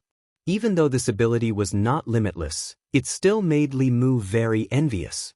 However, this was now the world of Buddhism. The cultivation methods of the school of legalism had long been extinct. Occasionally, a successor of the school of legalism would appear, but they were like a flash in the pan, quickly disappearing. From Zhou Zhong's actions and his identity, it was extremely likely that he cultivated the school of legalism. Throughout history, the successors of legalism would actively enter the court and push for legal reform. Perhaps their cultivation had something to do with this. The school of legalism did not cultivate dermic powers. Their attacks were more like Daoist techniques. If Zhou Zhong cultivated both Daoist techniques and Daoist techniques, then his true strength might be extremely close to the sixth realm. If a fifth realm transcendent wanted to touch him, he would undoubtedly have kicked an iron plate. Through this incident, another problem was exposed. The Department of Worship was no longer the Department of Worship of Great Zhou, but the Department of Worship of the Old Party. The prefectures of Great Zhou had a high degree of autonomy. The Department of Worship's function was equivalent to the Great Zhou FBI. It specialized in dealing with matters that could not be dealt with locally. If it was controlled by someone, there would be very serious consequences. Xiao Yu's incident was one of them. Zhou Zhong's incident also explained the problem. Since they had decided to do something big, they might as well start with the Department of Worship. However, before that, there was an even more important matter that the Secretariat had to deal with immediately. After overturning the case for Li Qing's father, 2 ministers and 2 assistant ministers of the 6 ministries were removed from their positions. All of a sudden, there were 4 empty positions for officials above the 4th rank. The Ministry of Personnel was also without a leader. Without officials to replace them, the Yamen would not be able to continue operating. Regarding this, the Secretariat had been arguing for an entire morning. The Ministry of Personnel was the lifeblood of the Old Party. It was originally completely controlled by the Old Party. 1 minister and 2 assistant ministers were all members of the Old Party. The minister of the Ministry of Personnel was the Duke of Nanyang. Through the Ministry of Personnel, the Old Party controlled the assessment, appointment, and dismissal of most officials in Great Zhou. They also indirectly influenced the Department of Worship. It could be said that they had grasped the lifeline of the imperial court. In the process of overturning the case for Li Yi, Li Mu and Zhou Zhong had cut off the lifeblood of the Old Party. It seemed that the Old Party had only lost 3 officials, but in reality, they had suffered heavy losses. The Old Party was the upper echelons of the government and could influence countless lower echelons of the government. Without the Ministry of Personnel, the Old Party would lose half of their authority in the imperial court. Therefore, they hated Zhou Zhong to the bone and wished that they could get rid of Zhou Zhong on the way to exile him. This time, the position of the Minister of the Ministry of Personnel was contested by Xiao Ziyu, who represented the royal Xiao family, and Zhou Xiong, who represented the Zhou family, for the entire morning. They argued until their faces were red and their necks were thick, but no one gave in to the other. It was impossible for them to give in. In terms of power, the Minister of the Ministry of Personnel was the most powerful among the 6 ministers. The Old Party wanted to take back the position that originally belonged to them, and the new party would not let go of this one and only opportunity. If they obtained the Ministry of Personnel, they would be able to suppress the Old Party. Compared to them, the others did not speak much. This important position did not belong to the Old Party, but to the new party. It could not fall to anyone else. As for the Minister of the Ministry of Personnel, the Secretariat could submit 7 candidates. In order to ensure that nothing went wrong, the Xiao family wanted to monopolize the 7 positions. Naturally, the Zhou family also wanted to monopolize it. Neither side would let the other have their way. As the 2 argued back and forth, Li Mu felt a headache coming on. Why don't you take a look and see if the person you nominated has any qualifications? My person doesn't have any qualifications, but your person does? At most, I'll give you 1. 7 positions, not 1 less. This position originally belonged to us. Li Mu finally could not take it anymore. He slammed the table and said, "The 2 of you, that's enough." He looked at Zhou Xiong and Xiao Ziyu and said, "The 2 of you have argued for 4 hours over a single position. Do you still have any respect for your colleagues? There are still 2 assistant ministers and 1 minister to recommend. Are you going to discuss this until next year?" The other officials of the Secretariat agreed with Li Mu and spoke up. "Yes, Lord Li is right. If the 2 of you continue like this, when will it end? Let's discuss and come up with a plan." After some thought, Li Mu said, How about this? Of the 7 positions, each of you can have 3. The last position can be left empty or someone else can be chosen. I don't agree. The 2 of them refused without hesitation. Whether it was the new party or the old party, they were both determined to obtain the position of Minister of Personnel. They did not want to give up even 1 position, much less 3. What right do you have to disagree? Li Mu's face darkened as he said, as officials of the Secretariat, are you more handsome than the other officials or have a higher cultivation? Why should the 2 of you decide on 7 positions? By allowing the 2 of you to discuss this, we are giving you face. If you don't want it, then we won't give it to you. For these 7 positions, the 6 officials of the Secretariat will each recommend 1 person, and the last one will be decided by Assistant Minister Lu. Are the 2 of you satisfied? Zhou Xiong and Xiao Ziyu were speechless. The other 3 officials of the Secretariat felt extremely satisfied. Li Mu's words had spoken out what they had been thinking for many years. There were 6 Imperial Secretariat officials in the Central Secretariat. Everyone had the same rank and status. Due to the influence of the old and new factions, they usually gave these 2 people more power to speak. If they continued to push their luck, then they would be asking for more face. Which of the officials of the Secretariat did not come from an illustrious clan? They were not inferior to the Shao clan or the Zhou clan. For thousands of years, the dynasties of this land had, at some point in time, shared the same surname as them. Who did not have some pride in their hearts? Not long after Li Mu's voice fell, Wang Shi of the Secretariat said, I agree with what Sir Li said. Zhang Huili continuing to argue like this is not a solution. If the 2 of you do not agree with Lord Li's initial proposal, then we will each nominate 1 person. Wouldn't this be fairer? Song Liangyu looked at the 2 and asked, Lord Xiao, Lord Zhou, what do you think? Xiao Ziyu and Zhou Xiong thought quickly. The second situation was naturally the one they did not want to see the most. If each of them could only nominate 1 person, then there was not even a 20% chance. If each of them nominated 3 people, then the chance was close to 50%. They were clear about this. The 2 of them looked at each other and said at the same time, then let's follow Lord Li's initial proposal. The 2 of them each wrote 3 names on the paper. Xiao Ziyu asked, the nomination of the last person, that is none of your business. Li Mu waved his hand and said, out of the 7 spots, the 2 of you have taken up 6. The 5 of us do not even have a chance to nominate 1 person? Zhou Xiong and Xiao Ziyu did not speak. The last person to nominate was just to make up the numbers. As long as it was not someone from the opposing faction, they had no objections. Zhou Xiong was still worried and added, the position of Minister of Personnel is very important. Zhang Chun does not have enough experience. If Lord Li wants to nominate him, I'm afraid it is against the rules. Do you think that I am like the 2 of you who only know how to suppress dissidents and appoint people based on favoritism?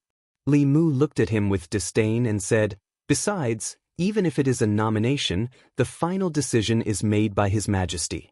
Do you think that I can make the decision for the Minister of Personnel? Chapter 373. The position of Minister of Official Personnel Affairs was extremely important. Even if Li Mu was a favored official, the Empress would not let him make the decision. However, Xiao Ziyu was still worried. He asked, if I may ask, who would you like to nominate? Li Mu actually wanted to nominate Zhang Chun. After all, he owed old Zhang a lot of favors. If he became Minister of Official Personnel Affairs, he would have the right to apply for a 5-sectioned house from the imperial court. He would have servants and maids. However, the Minister of Official Personnel Affairs was a 3rd-rank official. He was now a 5th-rank official. No matter how he skipped a rank, he could not let the Shendu Medallion directly promote him to Minister of Official Personnel Affairs. If it was not Zhang Chun, it did not matter who else was. Li Mu thought for a while and said, Lu Qin, the Assistant Minister of Rights. It was sad to say that after being in the imperial court for so long, others had formed cliques and cliques, but he did not even have anyone to do so. In fact, when it came to nominating for the position of Minister of Official Personnel Affairs, he could only think of Lu Qin, the Assistant Minister of Rights. Xiao Ziyu looked at Li Mu in surprise and said, the Assistant Minister of Rights has just been promoted. Isn't it too frequent to promote him to Minister of Official Personnel Affairs in such a short period of time? Li Mu looked at him and said, "Why don't we give this opportunity to Lord Xiao?" Before Xiao Ziyu could answer, Zhou Xiong immediately said, "Lu Qing is Lu Qing then. He's currently at rank 4. It's fine as long as he has the qualifications to be nominated for rank 3. You're meddling too much, aren't you?" Lu Qing had just been promoted to Assistant Minister of the Ministry of Rights not long ago. In principle, it was impossible for him to be promoted to Minister of the Ministry of Personnel in the near future. In this way, the uncertainty of the last position could be eliminated. Wasn't nominating Lu Qing much better than Li Muzhen nominating a capable and experienced official? Although Zhou Xiong did not like Li Mu, he would not blindly oppose him at a time like this. Li Mu looked at the other 3 officials of the Secretariat and asked, "I am just randomly nominating someone. Do the other 3 have any thoughts?" The other 3 secretaries shook their heads in unison. Wang Shi said, "Let's listen to Sir Li." Both the new and old parties were determined to win the position of Minister of Personnel. It was useless for them to nominate him. Li Mu and Lu Qing were neither relatives nor friends. Nominating him was just to make up the numbers. Since it was just to make up the numbers, it didn't matter who made up the numbers. Under Li Mu's forceful intervention, Zhou Xiong and Xiao Ziyu made a compromise, and the candidate for the Minister of Personnel was finally decided. Zhang Huaili said, "Next, it's the 2 assistant ministers' turn." Xiao Ziyu quickly added, "It's best if the position of Assistant Minister of the Ministry of Personnel is taken up by an official familiar with the Ministry of Personnel's affairs. It's more than suitable for the position to be replaced by 2 ministers of the Ministry of Personnel. There's nothing else to discuss." The other 3 officials from the Secretariat still did not express any opinions. In the past few years, the old party had already built the Ministry of Personnel into an iron bucket that was impenetrable. The 2 directors of the Ministry of Personnel were also officials from the old party through and through. They would not easily let others interfere. Li Mu looked at Xiao Ziyu and said indifferently, "In my opinion, we should ask His Majesty to reduce the number of officials in the Secretariat." Xiao Ziyu did not know why Li Mu suddenly brought up this matter. He asked, "Why?" Li Mu said, "Because Lord Xiao alone is enough for the Secretariat. You alone can make the decision for the important matters that require 6 Secretariat secretaries to discuss. The few of us are paid by the Imperial Court, but we don't do anything for the court. We really feel guilty." Xiao Ziyu's face turned red. Li Mu was blatantly saying that he acted arbitrarily. Zhou Xiong was somewhat gloating. He said, "Lord Xiao is too domineering. Why don't you just decide on His Majesty's behalf who will take these 2 positions?" Xiao Ziyu's face darkened. "Then what do you think we should do?" Zhou Xiong said, "It's very simple. The 6 of us will each nominate 1 person. The last person will be decided by Assistant Minister Lu or Lord Head of the Secretariat. In any case, the new party would not be able to get either of the 2 assistant minister positions in the Ministry of Personnel." He did not mind muddying the waters so that the old party would not be able to get them either. Zhou Xiong's words pushed him to the opposite side of everyone. Xiao Ziyu was silent for a moment. He could only say, "That's fair. Let's do it this way." It was rare that the 2 assistant minister positions in the Ministry of Personnel were decided by the 7 of them. The positions of Assistant Minister of the Ministry of Justice and Minister of Works were also contested by 2 people who represented the interests of the old and new parties. Under Li Mu's efforts, a few other people also received a few nominations. The other 3 officials of the Secretariat finally felt a sense of participation. This was actually the norm in the Secretariat. The reason there were 6 officials of the Secretariat was not only because they corresponded to the 6 ministries, but also because these 6 people belonged to different factions. This was to prevent one party or one faction from having too much say in important matters of the court.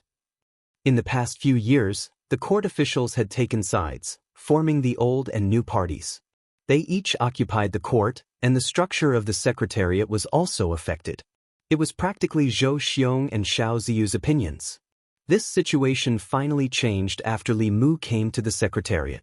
Under the protection of Her Majesty, the old and new parties could not do anything to him.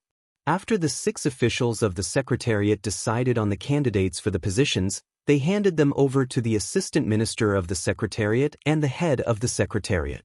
If the officials of the Secretariat had no objections, they would send them to the Ministry of Martial Arts. After the Ministry of Martial Arts verified the candidates, they would hand them over to the Empress to decide on the final candidates. Among them, there were restrictions on the monarch's authority and also restrictions on the monarch's authority. For officials of this level, even the Empress could only choose from the people appointed by the Secretariat. The Secretariat only had the right to recommend but not the right to decide. Of course, the past emperors all had their own trusted aides in the Secretariat. This way, many things were still decided by the monarch. Li Mu tidied up the memorials and sent them to Chang'e Palace. He placed them on the table in front of Zhou Yi and said, "Your Majesty, these are the candidates for the Minister of Personnel, the Assistant Minister of the Ministry of Justice, and the Minister of Works. The Secretariat has already chosen them. Please take a look." Zhou Yi flipped through the memorials on the top, picked up the red brush, and asked, "Who do you think is qualified for the position of Minister of Personnel?" Li Mu said, "This is a matter of great importance. Your subject does not dare to speak carelessly." Zhou Yi thought for a moment and was about to circle a name when Li Mu coughed softly. Zhou Yi paused. The tip of the brush brushed past that name and stopped above another name. Li Mu coughed again. The tip of the brush continued to slide down. Cough, cough, cough. After several coughs, when the tip of Zhou Yi's brush stopped at the last name, Li Mu finally stopped coughing. Zhou Yi circled the 2 words, Lu Qing. Li Mu smiled and said, "Your Majesty is wise. Although Lu Qing's qualifications are somewhat lacking, he does not form cliques and does not pursue personal interests. This can prevent one clique from controlling the court through the Ministry of Personnel and causing chaos in the court." After Zhou Yi circled Lu Qing's name, he handed the brush to Li Mu and said, "You can choose the rest." Li Mu took a step back and said, "Your Majesty, you cannot do this. If others know, they will think that your subject is taking advantage of your favor and interfering in the government. Your Majesty should choose." Zhou Yi glanced at him and said, "You are one of my people. Your thoughts are my thoughts. Tell me what you think." Li Mu no longer hid anything. He walked to her side and said, "Your subject knows that your Majesty does not want to be emperor and does not want to be trapped in the imperial palace. However, your subject believes that if your Majesty wants to leave the court, the first thing your Majesty should do is take control of the court. For these important positions, your Majesty should consider placing officials loyal to your Majesty and not officials from the old or new cliques." Zhou Yi said lightly, "Right now, I feel that there is nothing bad about being emperor." Li Mu lowered his head and glanced at her. Right now, she felt that being emperor was not bad because he had helped her do the things that an emperor should do. He had also helped her worry about the things that an emperor should worry about. Apart from showing her face at the morning court every 3 days, had she ever fulfilled any of the duties an emperor should have? Li Mu dared to complain about this in his heart. If he said it out loud, the Empress might come to find him in his dreams tonight. Li Mu cleared his throat and said, "As for these candidates, I can give your Majesty some suggestions. The Minister of Personnel is Lu Qing. As for the 2 assistant ministers, one can be given to the Wang family. As for the other, I recommend Zhang Chun. Sir Zhang has always kept himself clean and has never been associated with the old or new cliques. As long as your Majesty gives him a house with 5 courtyards and a few maids, he will work for your Majesty. As for the Assistant Minister of Justice, I recommend the former Minister of Justice, Wang Lin. Although he seems to be from the old clique, there is still room to rope him in. Letting him be the Assistant Minister of Justice can also appease the old clique and lessen their unbalanced mentality of losing the Ministry of Personnel. Finally, the Minister of Works. Although this position is not as important as the Minister of Personnel, it is best to have it in the hands of one of our own. For this position, I recommend the North County Governor, Qin Jingyuan. After Zhou Zhong's matter, the 6 important positions were empty. This affected the hearts of countless people in the imperial court. To quickly calm the hearts of the people, the Secretariat immediately recommended a batch of officials to become the candidates for those important positions. Amongst them, who the three officials of the Ministry of Personnel would end up in was something that both the old and new cliques cared about. The final result would affect which party would control the Ministry of Personnel in the future and influence the imperial court to the greatest extent. The Secretariat did not have to wait for long before the Changel Palace had a result. The current Assistant Minister of Rights, Lu Qing, was moved to the Minister of Personnel. Zhang Chun, Imperial Clan Temple Governor, was moved to the left Assistant Minister of Personnel. At the same time, he held the positions of Imperial Clan Temple Governor and Imperial Clan Temple Governor. Wang Xing was moved to the Ministry of Personnel as the right Assistant Minister. The Minister of Justice, Wang Lin, was promoted to Assistant Minister of Justice. The person who was chosen to be the Minister of Works was even more surprising. It was the North County Governor, Qin Jingyuan. Very few people in the imperial court knew this name. Apart from the selection of the Assistant Minister of the Ministry of Justice as expected, the final selection of the other important ministers were all shocking. The Secretariat. Looking at the name list that returned from Changel Palace, the names behind the few important positions were actually the officials that Li Mu used to make up the numbers. Xiao Ziyu and Zhou Xiong reacted at the same time. Not good. We fell into a trap again. Chapter 374. Xiao Ziyu and Zhou Xiong looked at each other. Only when they saw the name list did they realize that Li Mu had set a trap for them from the very beginning. He was best at hiding his true intentions. On the surface, he seemed to be doing it for the good of everyone, but behind his back, he had a secret that no one knew. When everyone was discussing the imperial examination system, Li Mu had made a huge contribution. Everyone thought that he was working for the Empress. No one expected that his series of actions, which seemed to be preparing for the imperial examination, was actually to trick the Assistant Minister of the Secretariat, Cui Ming. Judging from the result, Li Mu was not trying to mediate between the two at all. His true motive was to promote his people to high positions and weaken the power of the two parties at the same time. I was careless. I forgot. This little fox is cunning. How could he do such a thing without a motive? At this moment, the two of them, who belonged to different camps, felt a sense of sympathy for each other and shared a common hatred for the enemy. However, in the next moment, the two of them snorted coldly at the same time and walked out of the Secretariat. Not long after, in the southern park, Duke Manor of Nanyang. The veins on Duke Nanyang's forehead throbbed. He gritted his teeth and said, "That damned Li Mu. He won't let us have what he can't have." Xiao Ziyu thought for a while and said, "The most important thing is that the position of Minister of Personnel was not taken advantage of by the Zhou clan. Perhaps we can try to rope in Lu Qing. As far as I know, he hasn't been roped in by the Zhou clan." "That's because the Zhou clan can't rope him in," Duke Nanyang said in a deep voice. "Do you think we haven't tried to rope in Lu Qing? When he was promoted to Assistant Minister of Rights, we tried to rope him in, but he ignored us. In the past 9 years in the imperial court, he has always been a loner and doesn't get close to anyone. He goes straight home after leaving the court. I invited him to banquets several times, but he rejected me." Xiao Ziyu shook his head and said, "Such a person can actually become the Minister of Personnel." An important position like the Minister of Personnel had always been fought for by different factions. For an official who had no faction and no backing, it was already a stroke of luck for him to become an assistant minister. It was almost impossible to be promoted to a minister based on luck alone.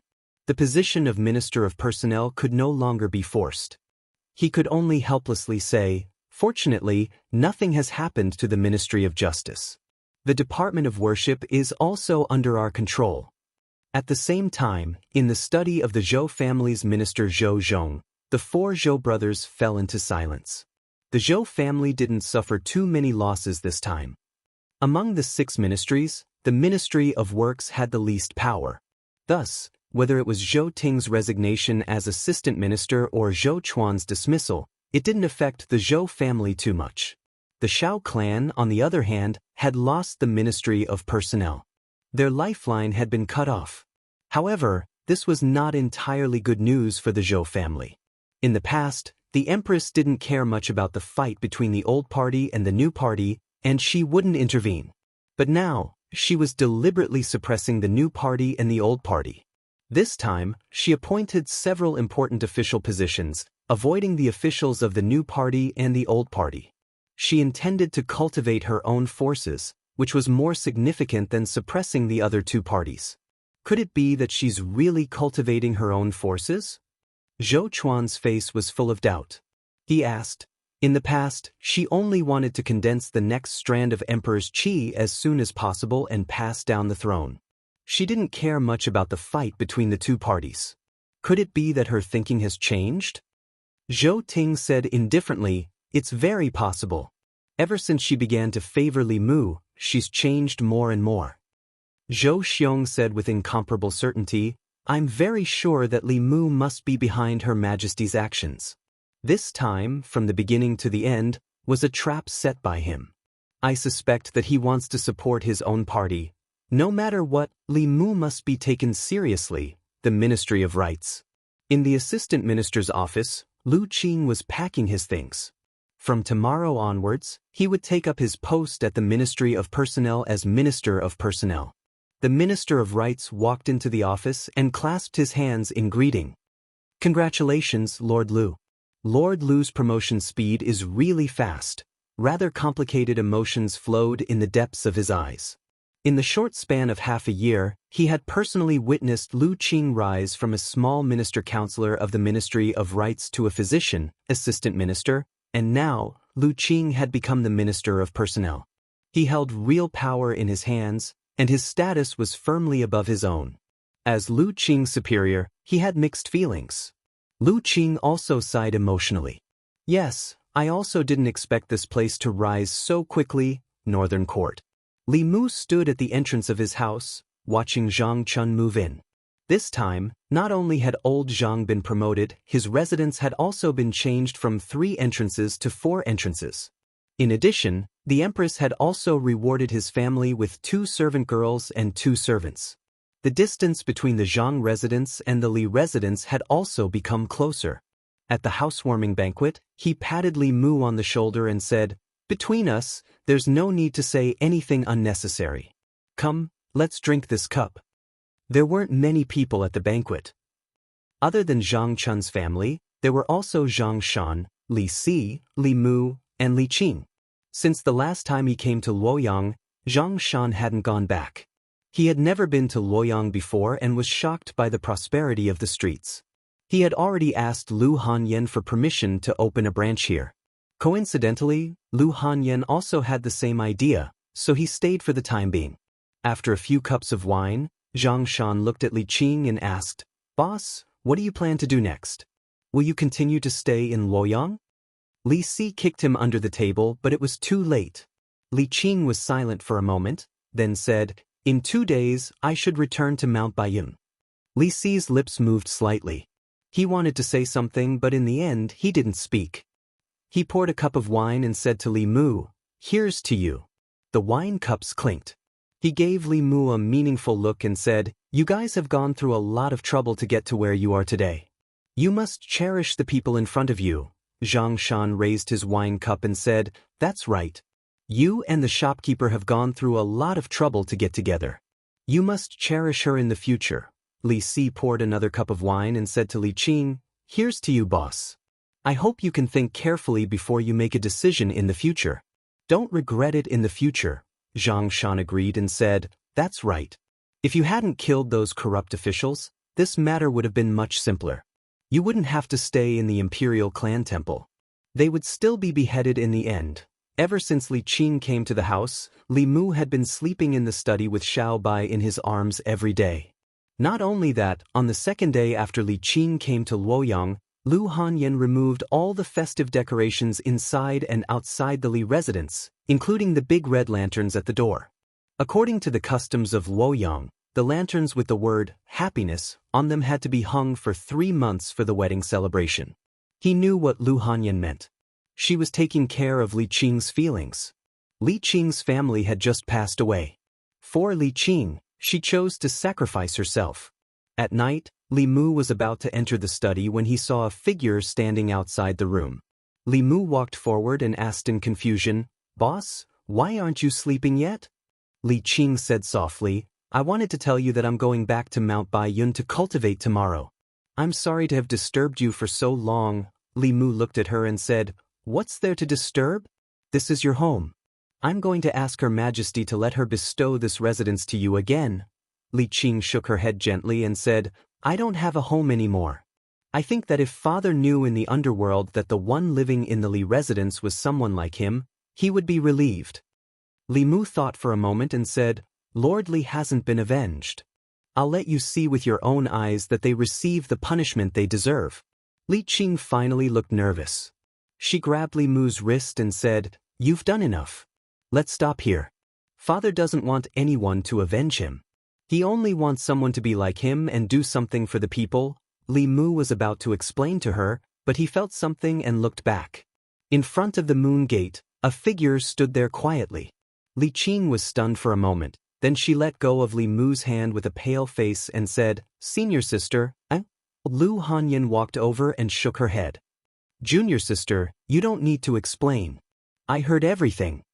Li Qing lowered her head and said, I hope senior sister can persuade him. Lu Hanyan glanced at Li Mu and said to Li Qing, Junior sister should also understand him. He won't change his mind so easily. Li Mu said, Don't worry. Her Majesty agreed. There won't be any danger. Lu Hanyan said to Li Qing, with Her Majesty protecting him, Junior sister doesn't need to worry. Li Qing looked at Li Mu and didn't say anything. She said softly, Then I'll go back to my room first. You should rest early.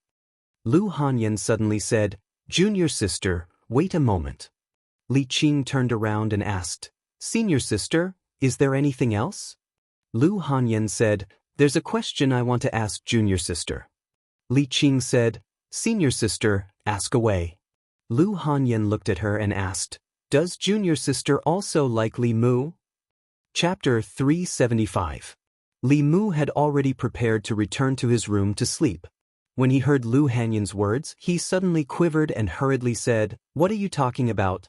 Lu Hanyan glanced at him and said, Men shouldn't interrupt when women are talking. A trace of nervousness and panic flashed in the depths of Li Qing's eyes. However, after she met Lu Hanyan's gaze, that trace of panic gradually turned into calmness and indifference. She remembered what Li Si said before she left Yangqiu County. Li Si said that in terms of relationships, it was always easier to take a step back than to take a step forward. If she took a step back now and regretted it in the future, she would have to take more than one step forward. By the time she regretted it, someone would have already walked in front of her. In fact, she regretted it, but it was already too late because someone had already walked in front of her. Li Qing looked at Lu Hanyan and said calmly, Yes, I have liked him since a long time ago. However, senior sister, don't worry. I won't fight with you for anything. I will leave tomorrow morning. She wanted to deny it against her will, but if she denied it this time, she would never have the chance to say it again.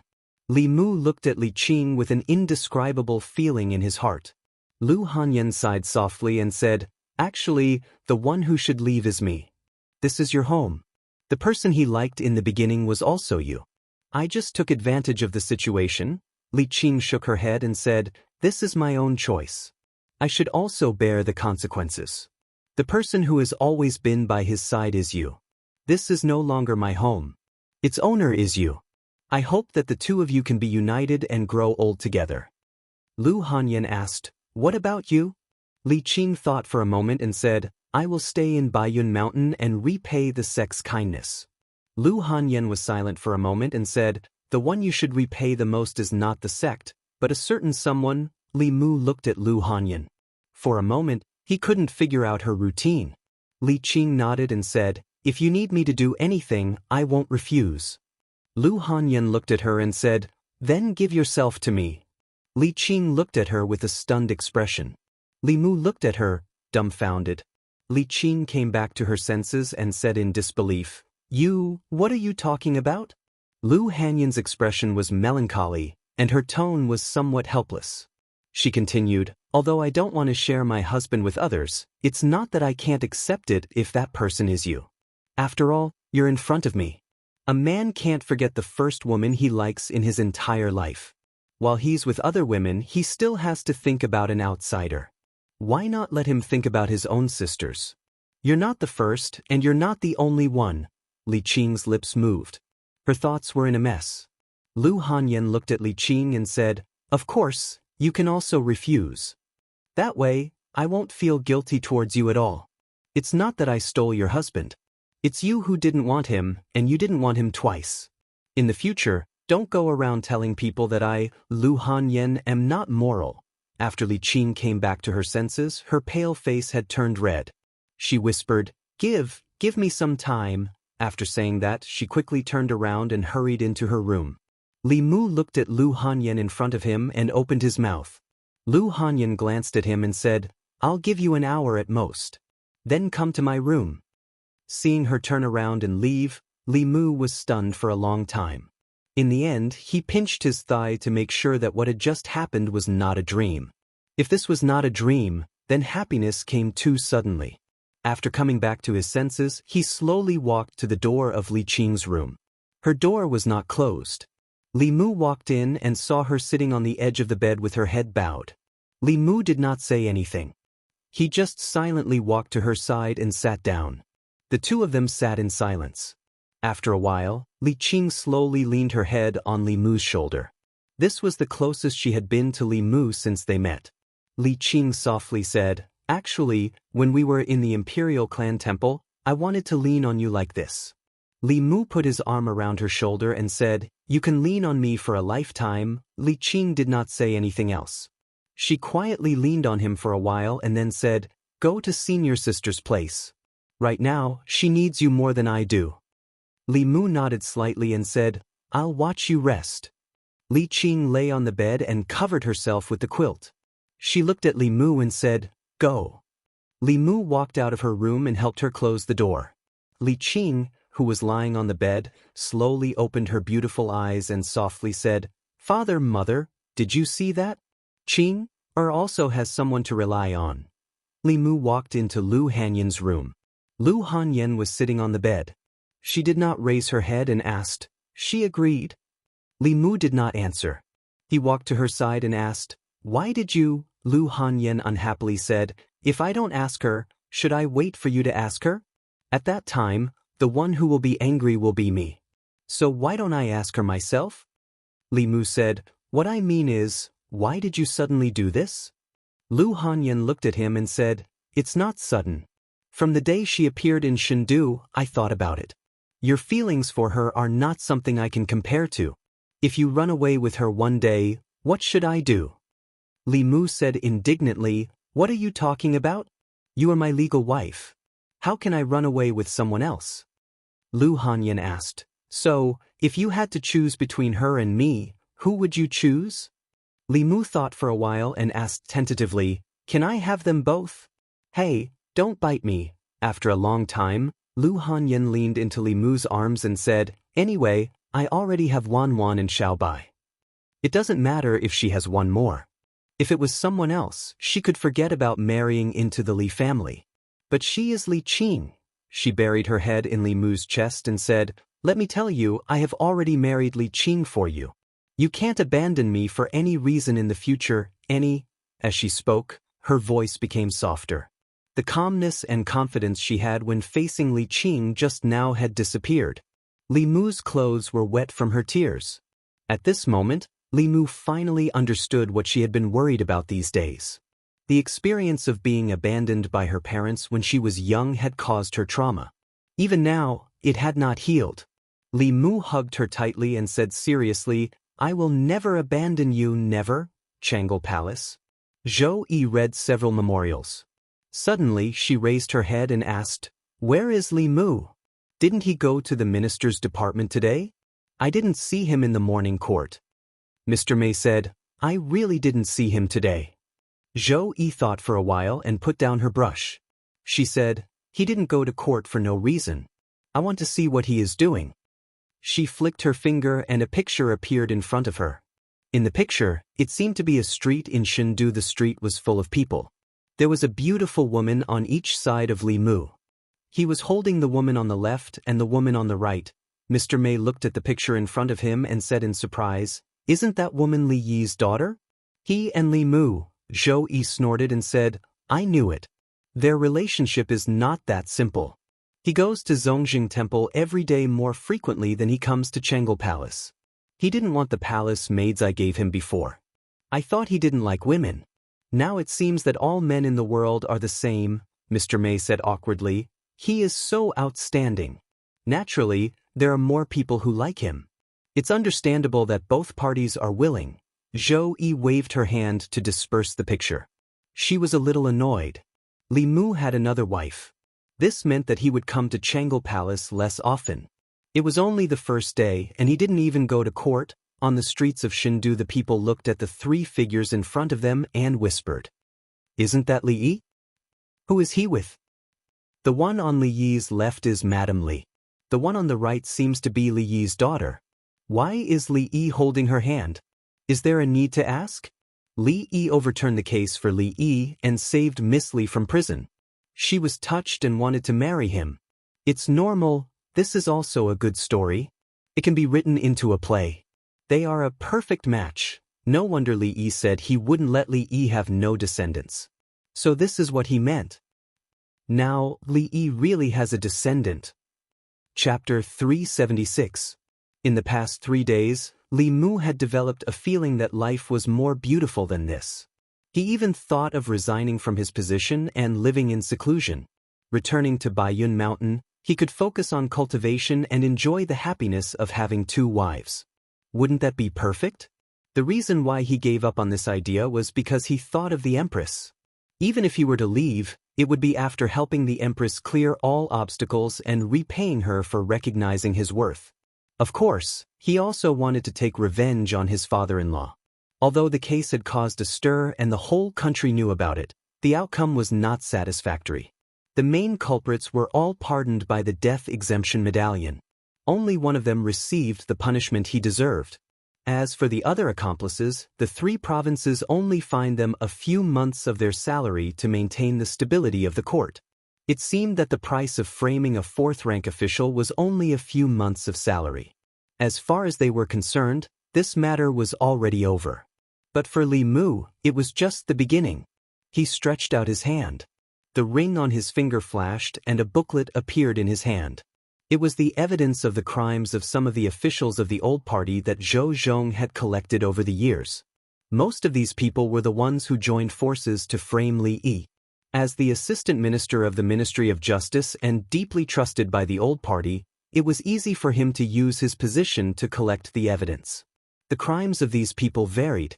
Li Mu took out a piece of paper and wrote down a series of names. After thinking for a while, he circled one of them. Wang Lin, who was the minister of the Ministry of Personnel at that time, was the one who submitted many memorials asking for Li Qing to be severely punished. Li Mu was not holding a grudge, but there were so many people that he had to start with.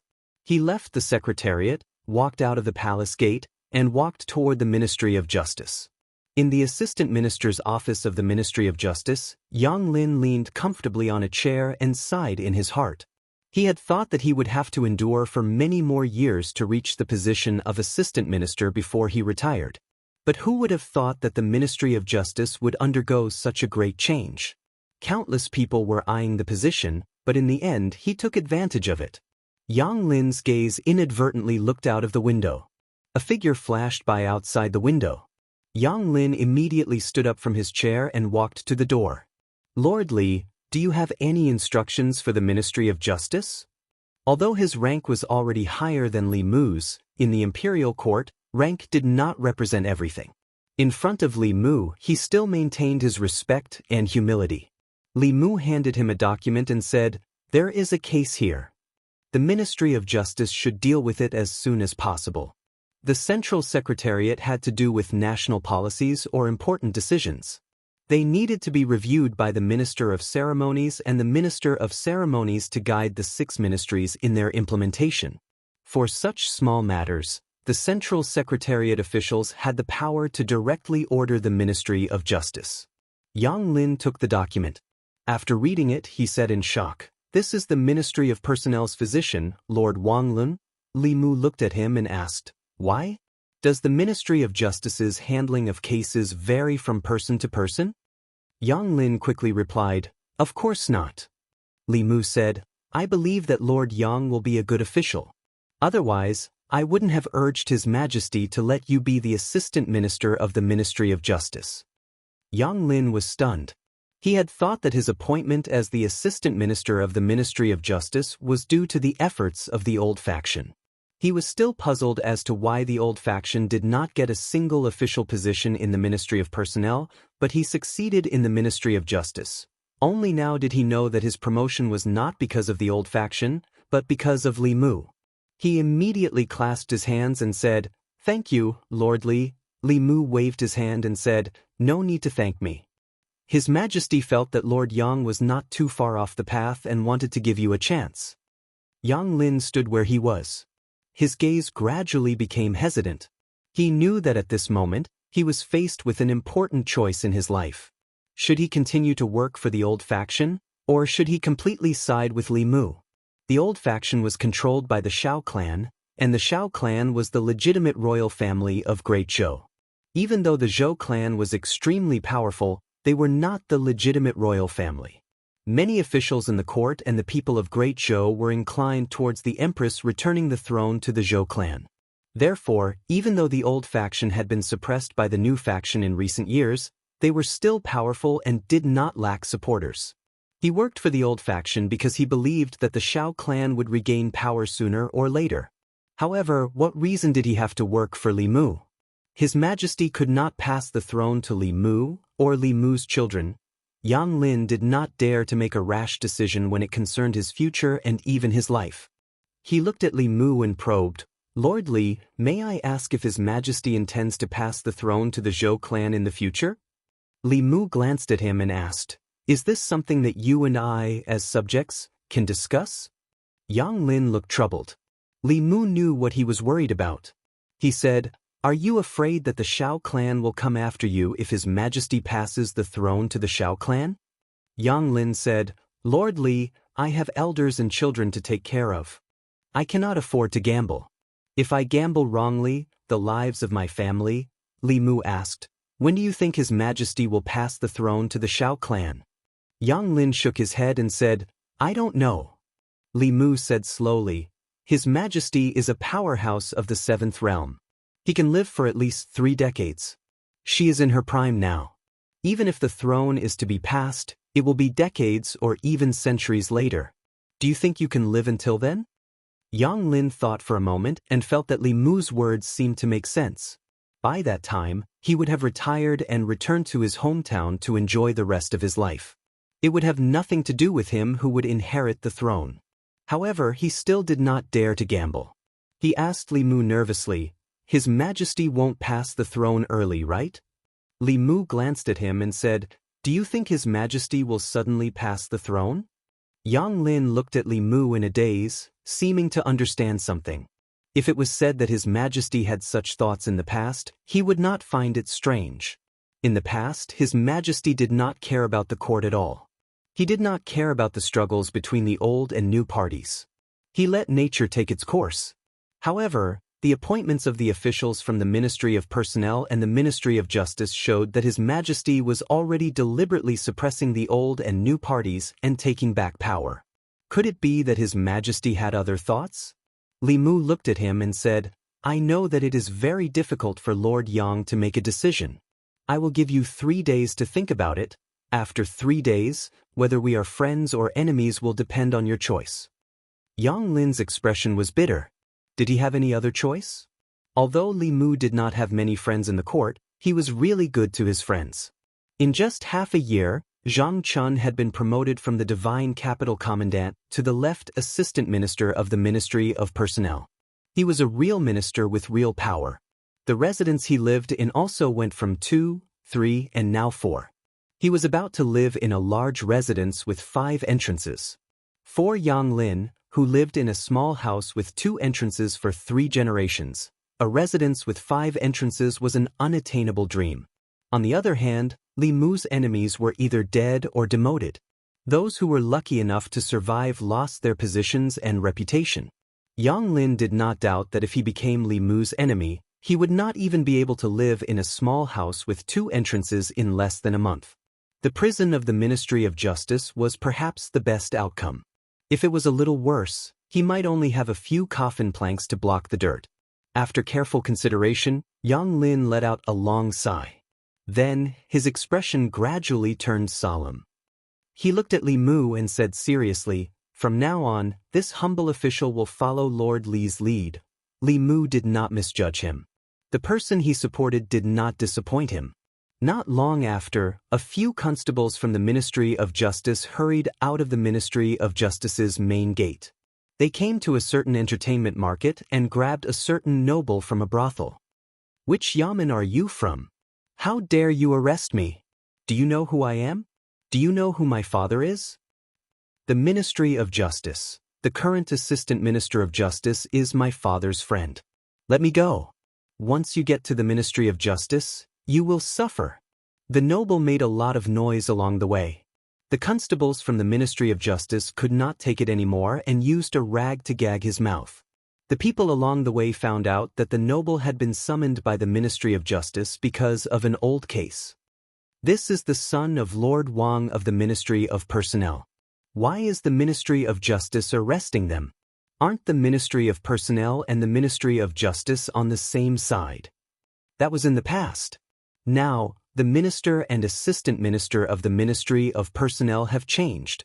The Ministry of Personnel's Assistant Minister hasn't changed. He has some ties with the current Assistant Minister of Justice. Could it be that their relationship has broken? The people always like to watch the drama between officials and nobles. They followed along the way. Ministry of Personnel. It was lunchtime. A few officials from the Ministry of Personnel walked out together and prepared to eat at a restaurant. When they passed by the Ministry of Justice, they saw a large group of people gathered outside the Ministry of Justice. They were discussing and pointing inside. One of the officials from the Ministry of Personnel lamented, "The Ministry of Justice is really busy. They can't even rest during lunchtime." Another official from the Ministry of Personnel said, "When we were on our way here, we heard from the people that some official's son was arrested. The Ministry of Justice took him out of the brothel directly. It seems like the crime is not small." When they heard that some official's son had committed a crime, the officials from the Ministry of Personnel were instantly interested in watching the drama. The Ministry of Personnel's physician Wang Lin chuckled and said, "I wonder which family's son is from. He keeps causing trouble for his elders. It's time to teach him a lesson." He looked into the Ministry of Justice's main hall and saw a figure kneeling in the hall. The figure looked so familiar. One of the officials said in surprise, "Lord Wang, isn't this your—" Wang Lin was stunned for a moment. Then, his face gradually darkened. He did not expect that he would be involved in the drama. Chapter 377. Under the curious gazes of several officials from the Ministry of Personnel, Wang Lin strode into the Ministry of Justice. He met Yang Lin at the Assistant Minister's office. Wang Lin looked at Yang Lin and frowned. "Lord Yang, what's going on?" Yang Lin said helplessly, "You'll have to ask young Master Wang. 3 years ago, he pursued a married woman. In order to force the woman to submit, he beat her husband until he was severely injured. In the end, he even used his power to fabricate a crime and sent her husband to prison. Today, the Ministry of Justice has ordered the Ministry of Justice to reopen the case. After the Ministry of Justice investigated, they found that it was true." Wang Lin gritted his teeth. "Wasn't the case from 3 years ago already closed?" Yang Lin said, "Although the case from 3 years ago was closed, the Ministry of Justice felt that the Ministry of Justice had handled the case unfairly and requested a retrial. I couldn't do anything about it." Wang Lin asked, "Can't the original verdict be upheld?" Yang Lin shook his head. The Ministry of Justice was dissatisfied with the original verdict, so they decided to reopen the case. If the Ministry of Justice still doesn't change it, then I'll be the unlucky one." Wang Lin said angrily, "Why do you have to reopen the case from 3 years ago?" Yang Lin looked at him. "You'll have to ask Lord Wang about this?" Wang Lin was stunned. "Ask me? What's wrong with me?" Yang Lin sighed and said, "That day, I told you not to meddle in that matter, but you sent several memorials in a row, insisting that Li Yi's daughter be killed. Now, That woman has become one of Li Mu's lovers. If he doesn't take revenge on you, who else can he take revenge on? Wang Lin said, I didn't follow the royal prince's orders. Yang Lin said, that's why your son is here today. Wang Lin took a deep breath and asked, then what will happen to my son? Yang Lin shook his head. It's hard to say. He caused serious injuries, slandered and framed innocent people, and sent them to prison. He'll be punished for several crimes. Your Wang family might have to pay a lot of money.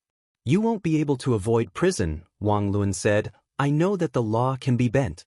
Lord Yang, with our relationship, you have to help me. Yang Lin thought for a moment and said, you can ask Manager Wei to defend your son. He is the most familiar with the law in the Ministry of Justice. Perhaps he can help your son fight for a reduced sentence.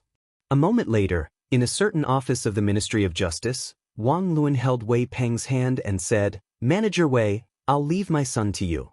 After the matter is completed, I will definitely reward you handsomely. Wei Peng nodded and said, I'll try my best. With that, he slowly walked into the courtroom. Wang Lin asked Yang Lin, how will the Ministry of Justice judge him this time? Yang Lin thought for a moment, then said, inflicting serious injuries and setting someone up to be imprisoned for 3 years. The fine is at least 200 taels of silver, and this is under the condition that the other party is willing to forgive you. In addition, at least 5 years of imprisonment is unavoidable.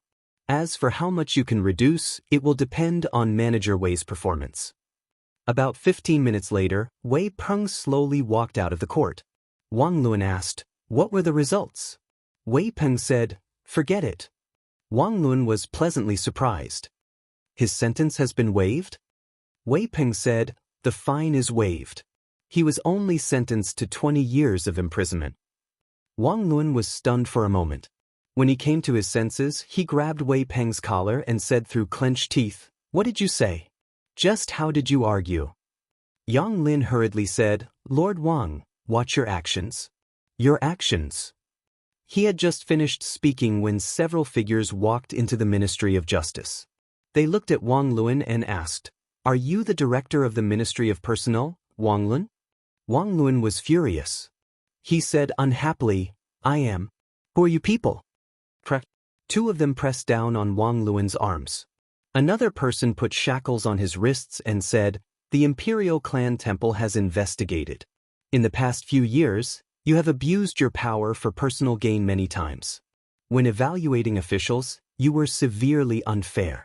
In addition, in order to get your son off the hook, you used your position as the director of the Ministry of Personnel to put pressure on the Ministry of Justice. This is also a serious violation of the law. Come with us to the Imperial Clan Temple. Wang Lin said in horror, what are you saying? I am an official of the Imperial Court. You have no right to do this. You still know that you are an official of the Imperial Court? The official from the Imperial Clan Temple glanced at him. He waved his hand and said, knowingly breaking the law. This is an additional charge. Take him away.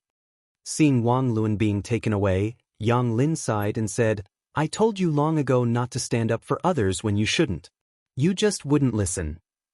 Outside the Ministry of Justice, the officials from the Ministry of Personnel were dumbfounded. Everything was fine in the morning. They had just come out for lunch and the director was taken away. The onlooking commoners were also discussing. This family, both the father and son were arrested. What a sin! The father committed a sin, and the son committed an even greater sin. They could have been released after a few years as compensation. Now they have been locked up for 20 years. When will they be released? Manager Wei's defense is really amazing. This is nothing. Just last month, there was a murderer who was sentenced to be banished to the army. His family spent a lot of money to hire Manager Wei to defend him. Guess what happened? What happened? He was just executed yesterday.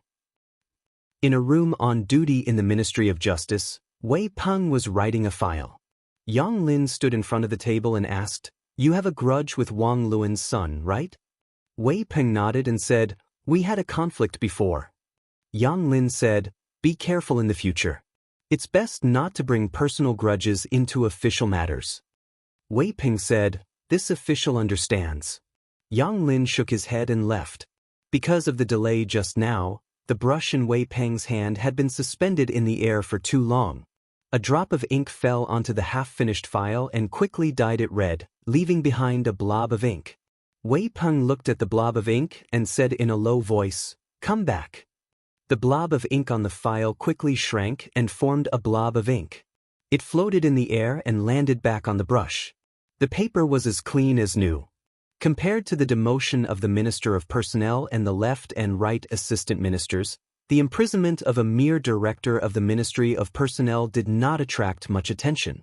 However, to the officials of the old party, this matter was worth paying attention to. Times had changed. In the past, they were in charge of the Ministry of Personnel. However, the director of the Ministry of Personnel was now the highest-ranking official in the Ministry of Personnel. Losing one of the two directors of the Ministry of Personnel was a great loss to them. In a certain residence in the southern courtyard, a secret meeting was taking place. Why did something suddenly happen to Wang Lin? I've asked Yang Lin. He's under the orders of the Secretariat. It should be Li Mu who's behind this. Wang Lin once received my order to persuade the imperial court to execute Li Mu's daughter. Now, I heard that Li Yi's daughter is living in Li Mu's house and is very close to him. Perhaps she has already become his woman. He's taking revenge. After a long silence, someone sighed and said in an unwilling tone, "In my opinion, we shouldn't provoke Li Mu for the time being. He has the Emperor's protection and doesn't reveal any flaws. We can't do anything to him and there's no need to fight to the death with him. Don't forget that we only have one opponent. As long as we defeat the Zhou family, no one will be a threat to us." Someone sighed and said, "Now, I'm afraid it's not about whether we should provoke Li Mu or not, but whether he should provoke us. If Li Yi's daughter is already his woman, then Li is his father-in-law. It's very likely that he wants to avenge Li Yi. Hasn't he already overturned the verdict for Li Yi? Overturning the verdict is not revenge. Judging from Wang Lin's case, this person will seek revenge for the smallest grievance. Since he took action against Wang Lin so quickly, I'm afraid he won't let the others off easily." As soon as he finished speaking, someone knocked on the door from outside. He walked over and opened the door. A servant whispered a few words to him. When he walked into the room, his face was very gloomy. He said, "In addition to the left physician of the Ministry of Personnel, Wang Lin, the right physician of the Ministry of Personnel, Shui Yan, was also taken away by the people of the Imperial Clan Temple. Preposterous." Commandery Prince Nanyang slapped the table and stood up abruptly. He said angrily, "What is he trying to do?" In the Li residence, Li Mu held Li Qing's hand and said, "Those people from back then, don't even think about escaping." Lu Hanyan glanced at Li Mu and coughed softly. Li Qing let go of Li Mu's hand in a panic. Although the three of them had reached a tacit understanding on some matters, she was much more thin-skinned. In a situation where there was a third person present, she was still not used to being intimate with Li Mu. Li Mu held Li Qing's hand in his left hand and Lu Hanyan's hand in his right. It was not easy to enjoy the happiness of having two wives. If they could not be impartial, it was only a matter of time before the harem caught fire. Lu Hanyan looked at Li Qing and asked Li Mu, "When do you plan to officially welcome her into the Li residence? We have to prepare in advance." Li Qing shook her head and said, "There's no need to go through so much trouble." Although Lu Hanyan and Li Qing were both women, their understanding of marriage was completely different. Lu Hanyan's heart was still that of a secular woman. She hoped to have a romantic and ritualistic wedding. Li Qing entered the Fulu school when she was very young. She had the carefree and casual nature of a cultivator. When cultivators practiced dual cultivation, as long as the two of them were willing, they could enter the bridal chamber at that time and skip all the tedious procedures. Lu Hanyan shook her head and said, "That won't do. If others know, they will think that I have mistreated you," Li Qing insisted. "There's really no need. As long as the three of us can be together forever, that's enough." 3. Lu Hanyan looked at Li Qing and seemed to realize something. She looked at her with a strange expression and asked, "Junior sister, you don't think that Wan Wan and Xiao Bai are just our maids, do you?" Chapter 378. Li Qing went back to her room alone to calm down. Lu Hanyan had a gloating expression on her face. Li Mu smacked her butt and said, "You did it on purpose, didn't you?" Lu Hanyan smiled and said, "I just wanted her to experience my feelings. Besides, she will find out sooner or later.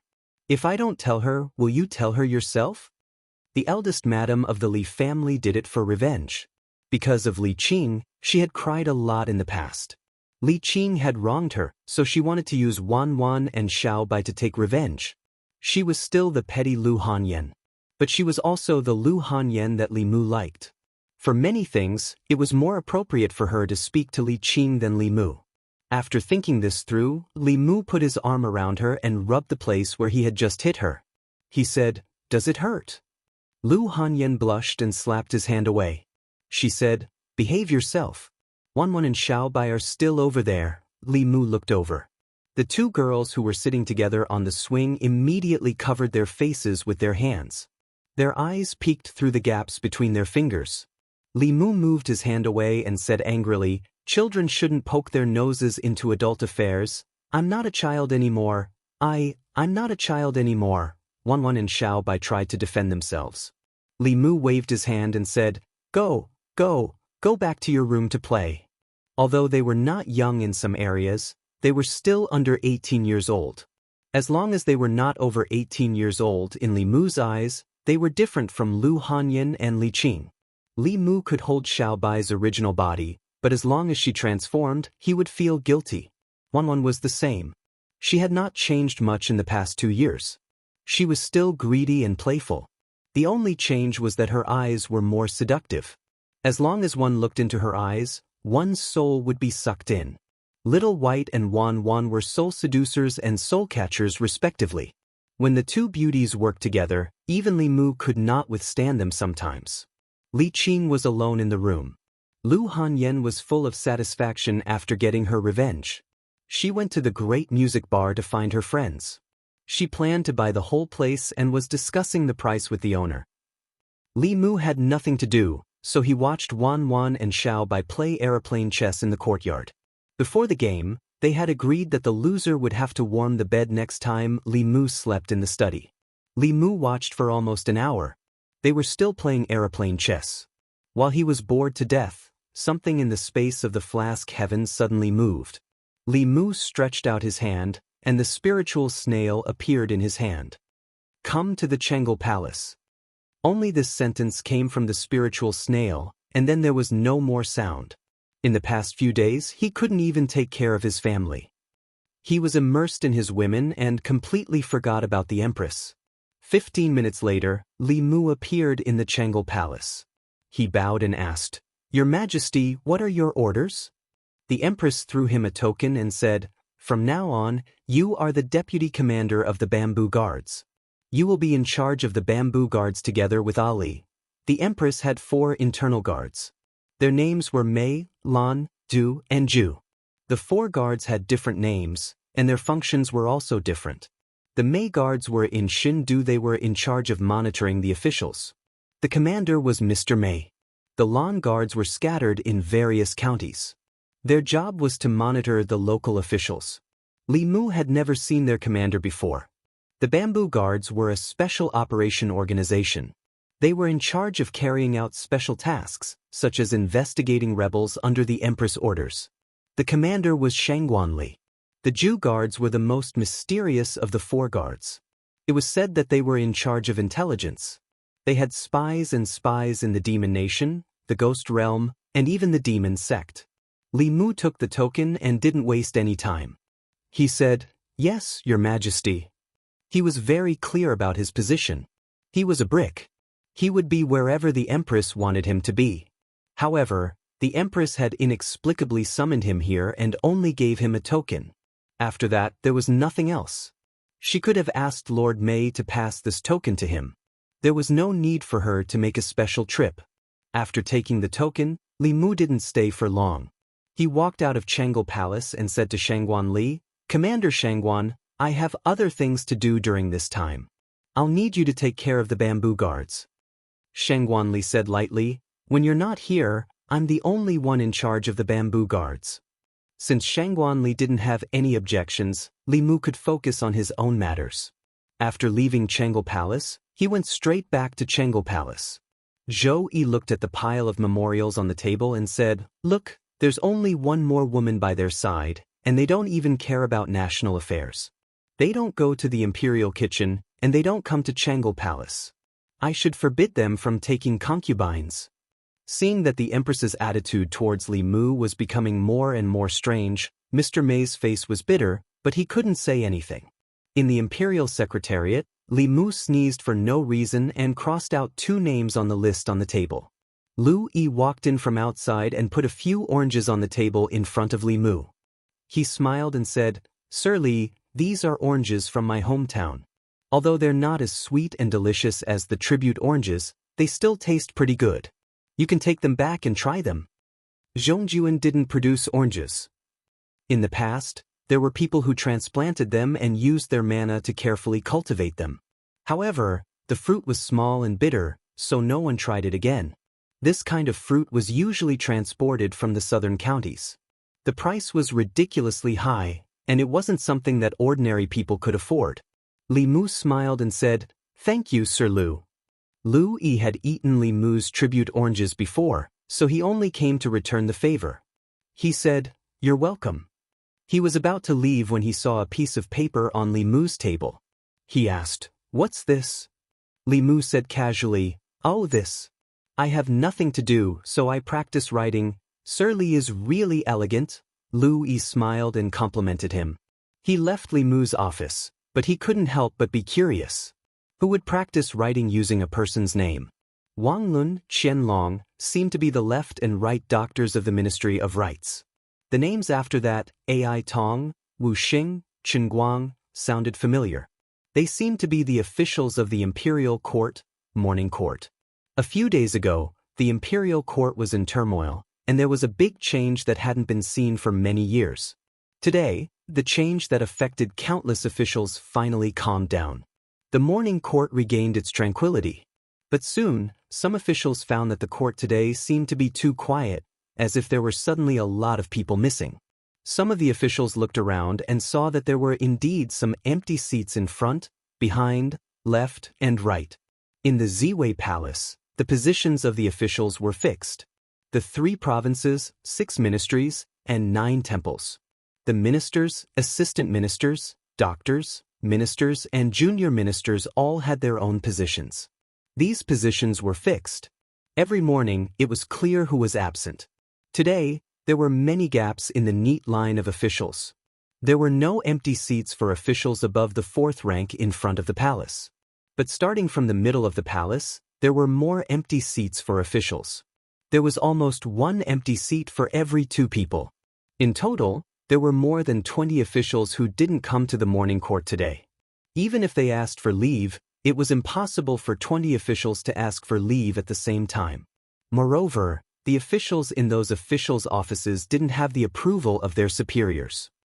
What's going on? Where did Lord Ai go? Why didn't Lord Wu come? Lord Qin just took a concubine yesterday. Did he get up late? Lord Wang and Lord Qian didn't come. Lord Wang and Lord Qian were arrested yesterday. What happened to the others? Were they arrested too? Ai Tong, Wu Xing, Qin Guang. Lu Yi stood in front and listened to the officials' discussion behind him. He was a little confused. The names of these absent officials sounded familiar, as if he had seen them somewhere. Soon, he remembered where this inexplicable sense of familiarity came from. Weren't these people the officials Li Mu used to practice calligraphy? But even if Li Mu used their names to practice calligraphy, it shouldn't be to the extent that they disappeared. Could it be that he wasn't practicing calligraphy, but using a divine ability? He had never heard of a divine ability that could make people disappear just by writing their names. Combined with the strange situation in the court, Lu Yi quickly understood. That piece of paper wasn't used by Li Mu to practice calligraphy. It was a list of names. On that list were the names of the former Right Assistant Minister of the Ministry of Personnel, Gao Hong, the former Minister of the Ministry of Personnel, Duke of Nanyang, Xiao Yun. Lu Yi finally realized something and was shocked. He turned around to look at Li Mu. Li Mu grinned at him. Lu Yi immediately turned around and broke out in cold sweat. His mind was racing. His name didn't seem to be on that list. It shouldn't be. He even treated Li Mu to Orange's Southern Court. Gao residence. Early in the morning, the gatekeeper of the Gao residence was taking a nap in the side room. Ever since his master was stripped of his official position, although fewer people came to the residence, he no longer needed to attend morning court. In the past, he would have to wake up early to open the door at this time. It wasn't like today, where he could still laze around and take a nap at this time. To him, it was a good thing that his master was in trouble. Being able to sleep in the morning made life even better. Bang bang bang. While he was daydreaming, there was a sudden rush of knocking on the door. The gatekeeper was pleasantly surprised. After a shiver, he was no longer sleepy. He walked to the door and shouted angrily, "Why are you knocking so early in the morning when someone died in the house?" This person was extremely rude when knocking on the door. Normal people would pay attention to the gentle knocks and pauses when knocking on the door. Only those who were announcing a death would knock so quickly. The knocking stopped and a voice came from outside, "I'm here to visit Lord Gao." Hearing the words "I'm here," the gatekeeper was already looking down on him. His anger hadn't subsided and he asked coldly, "Do you have something to say?" The person outside was stunned for a moment, then said, No," the gatekeeper said coldly. "If you don't have an appointment, bring the invitation when you do." The person outside said, "But I really have something urgent." The gatekeeper said, "No matter how urgent it is, you still have to make an appointment. This is Lord Gao's rule." The person outside the door said, "Can you make an exception?" The gatekeeper said rudely, "I can't make an exception." The person outside the door finally became angry and said coldly, "If you can't make an exception, then forget it. Men, prepare the explosive talismans."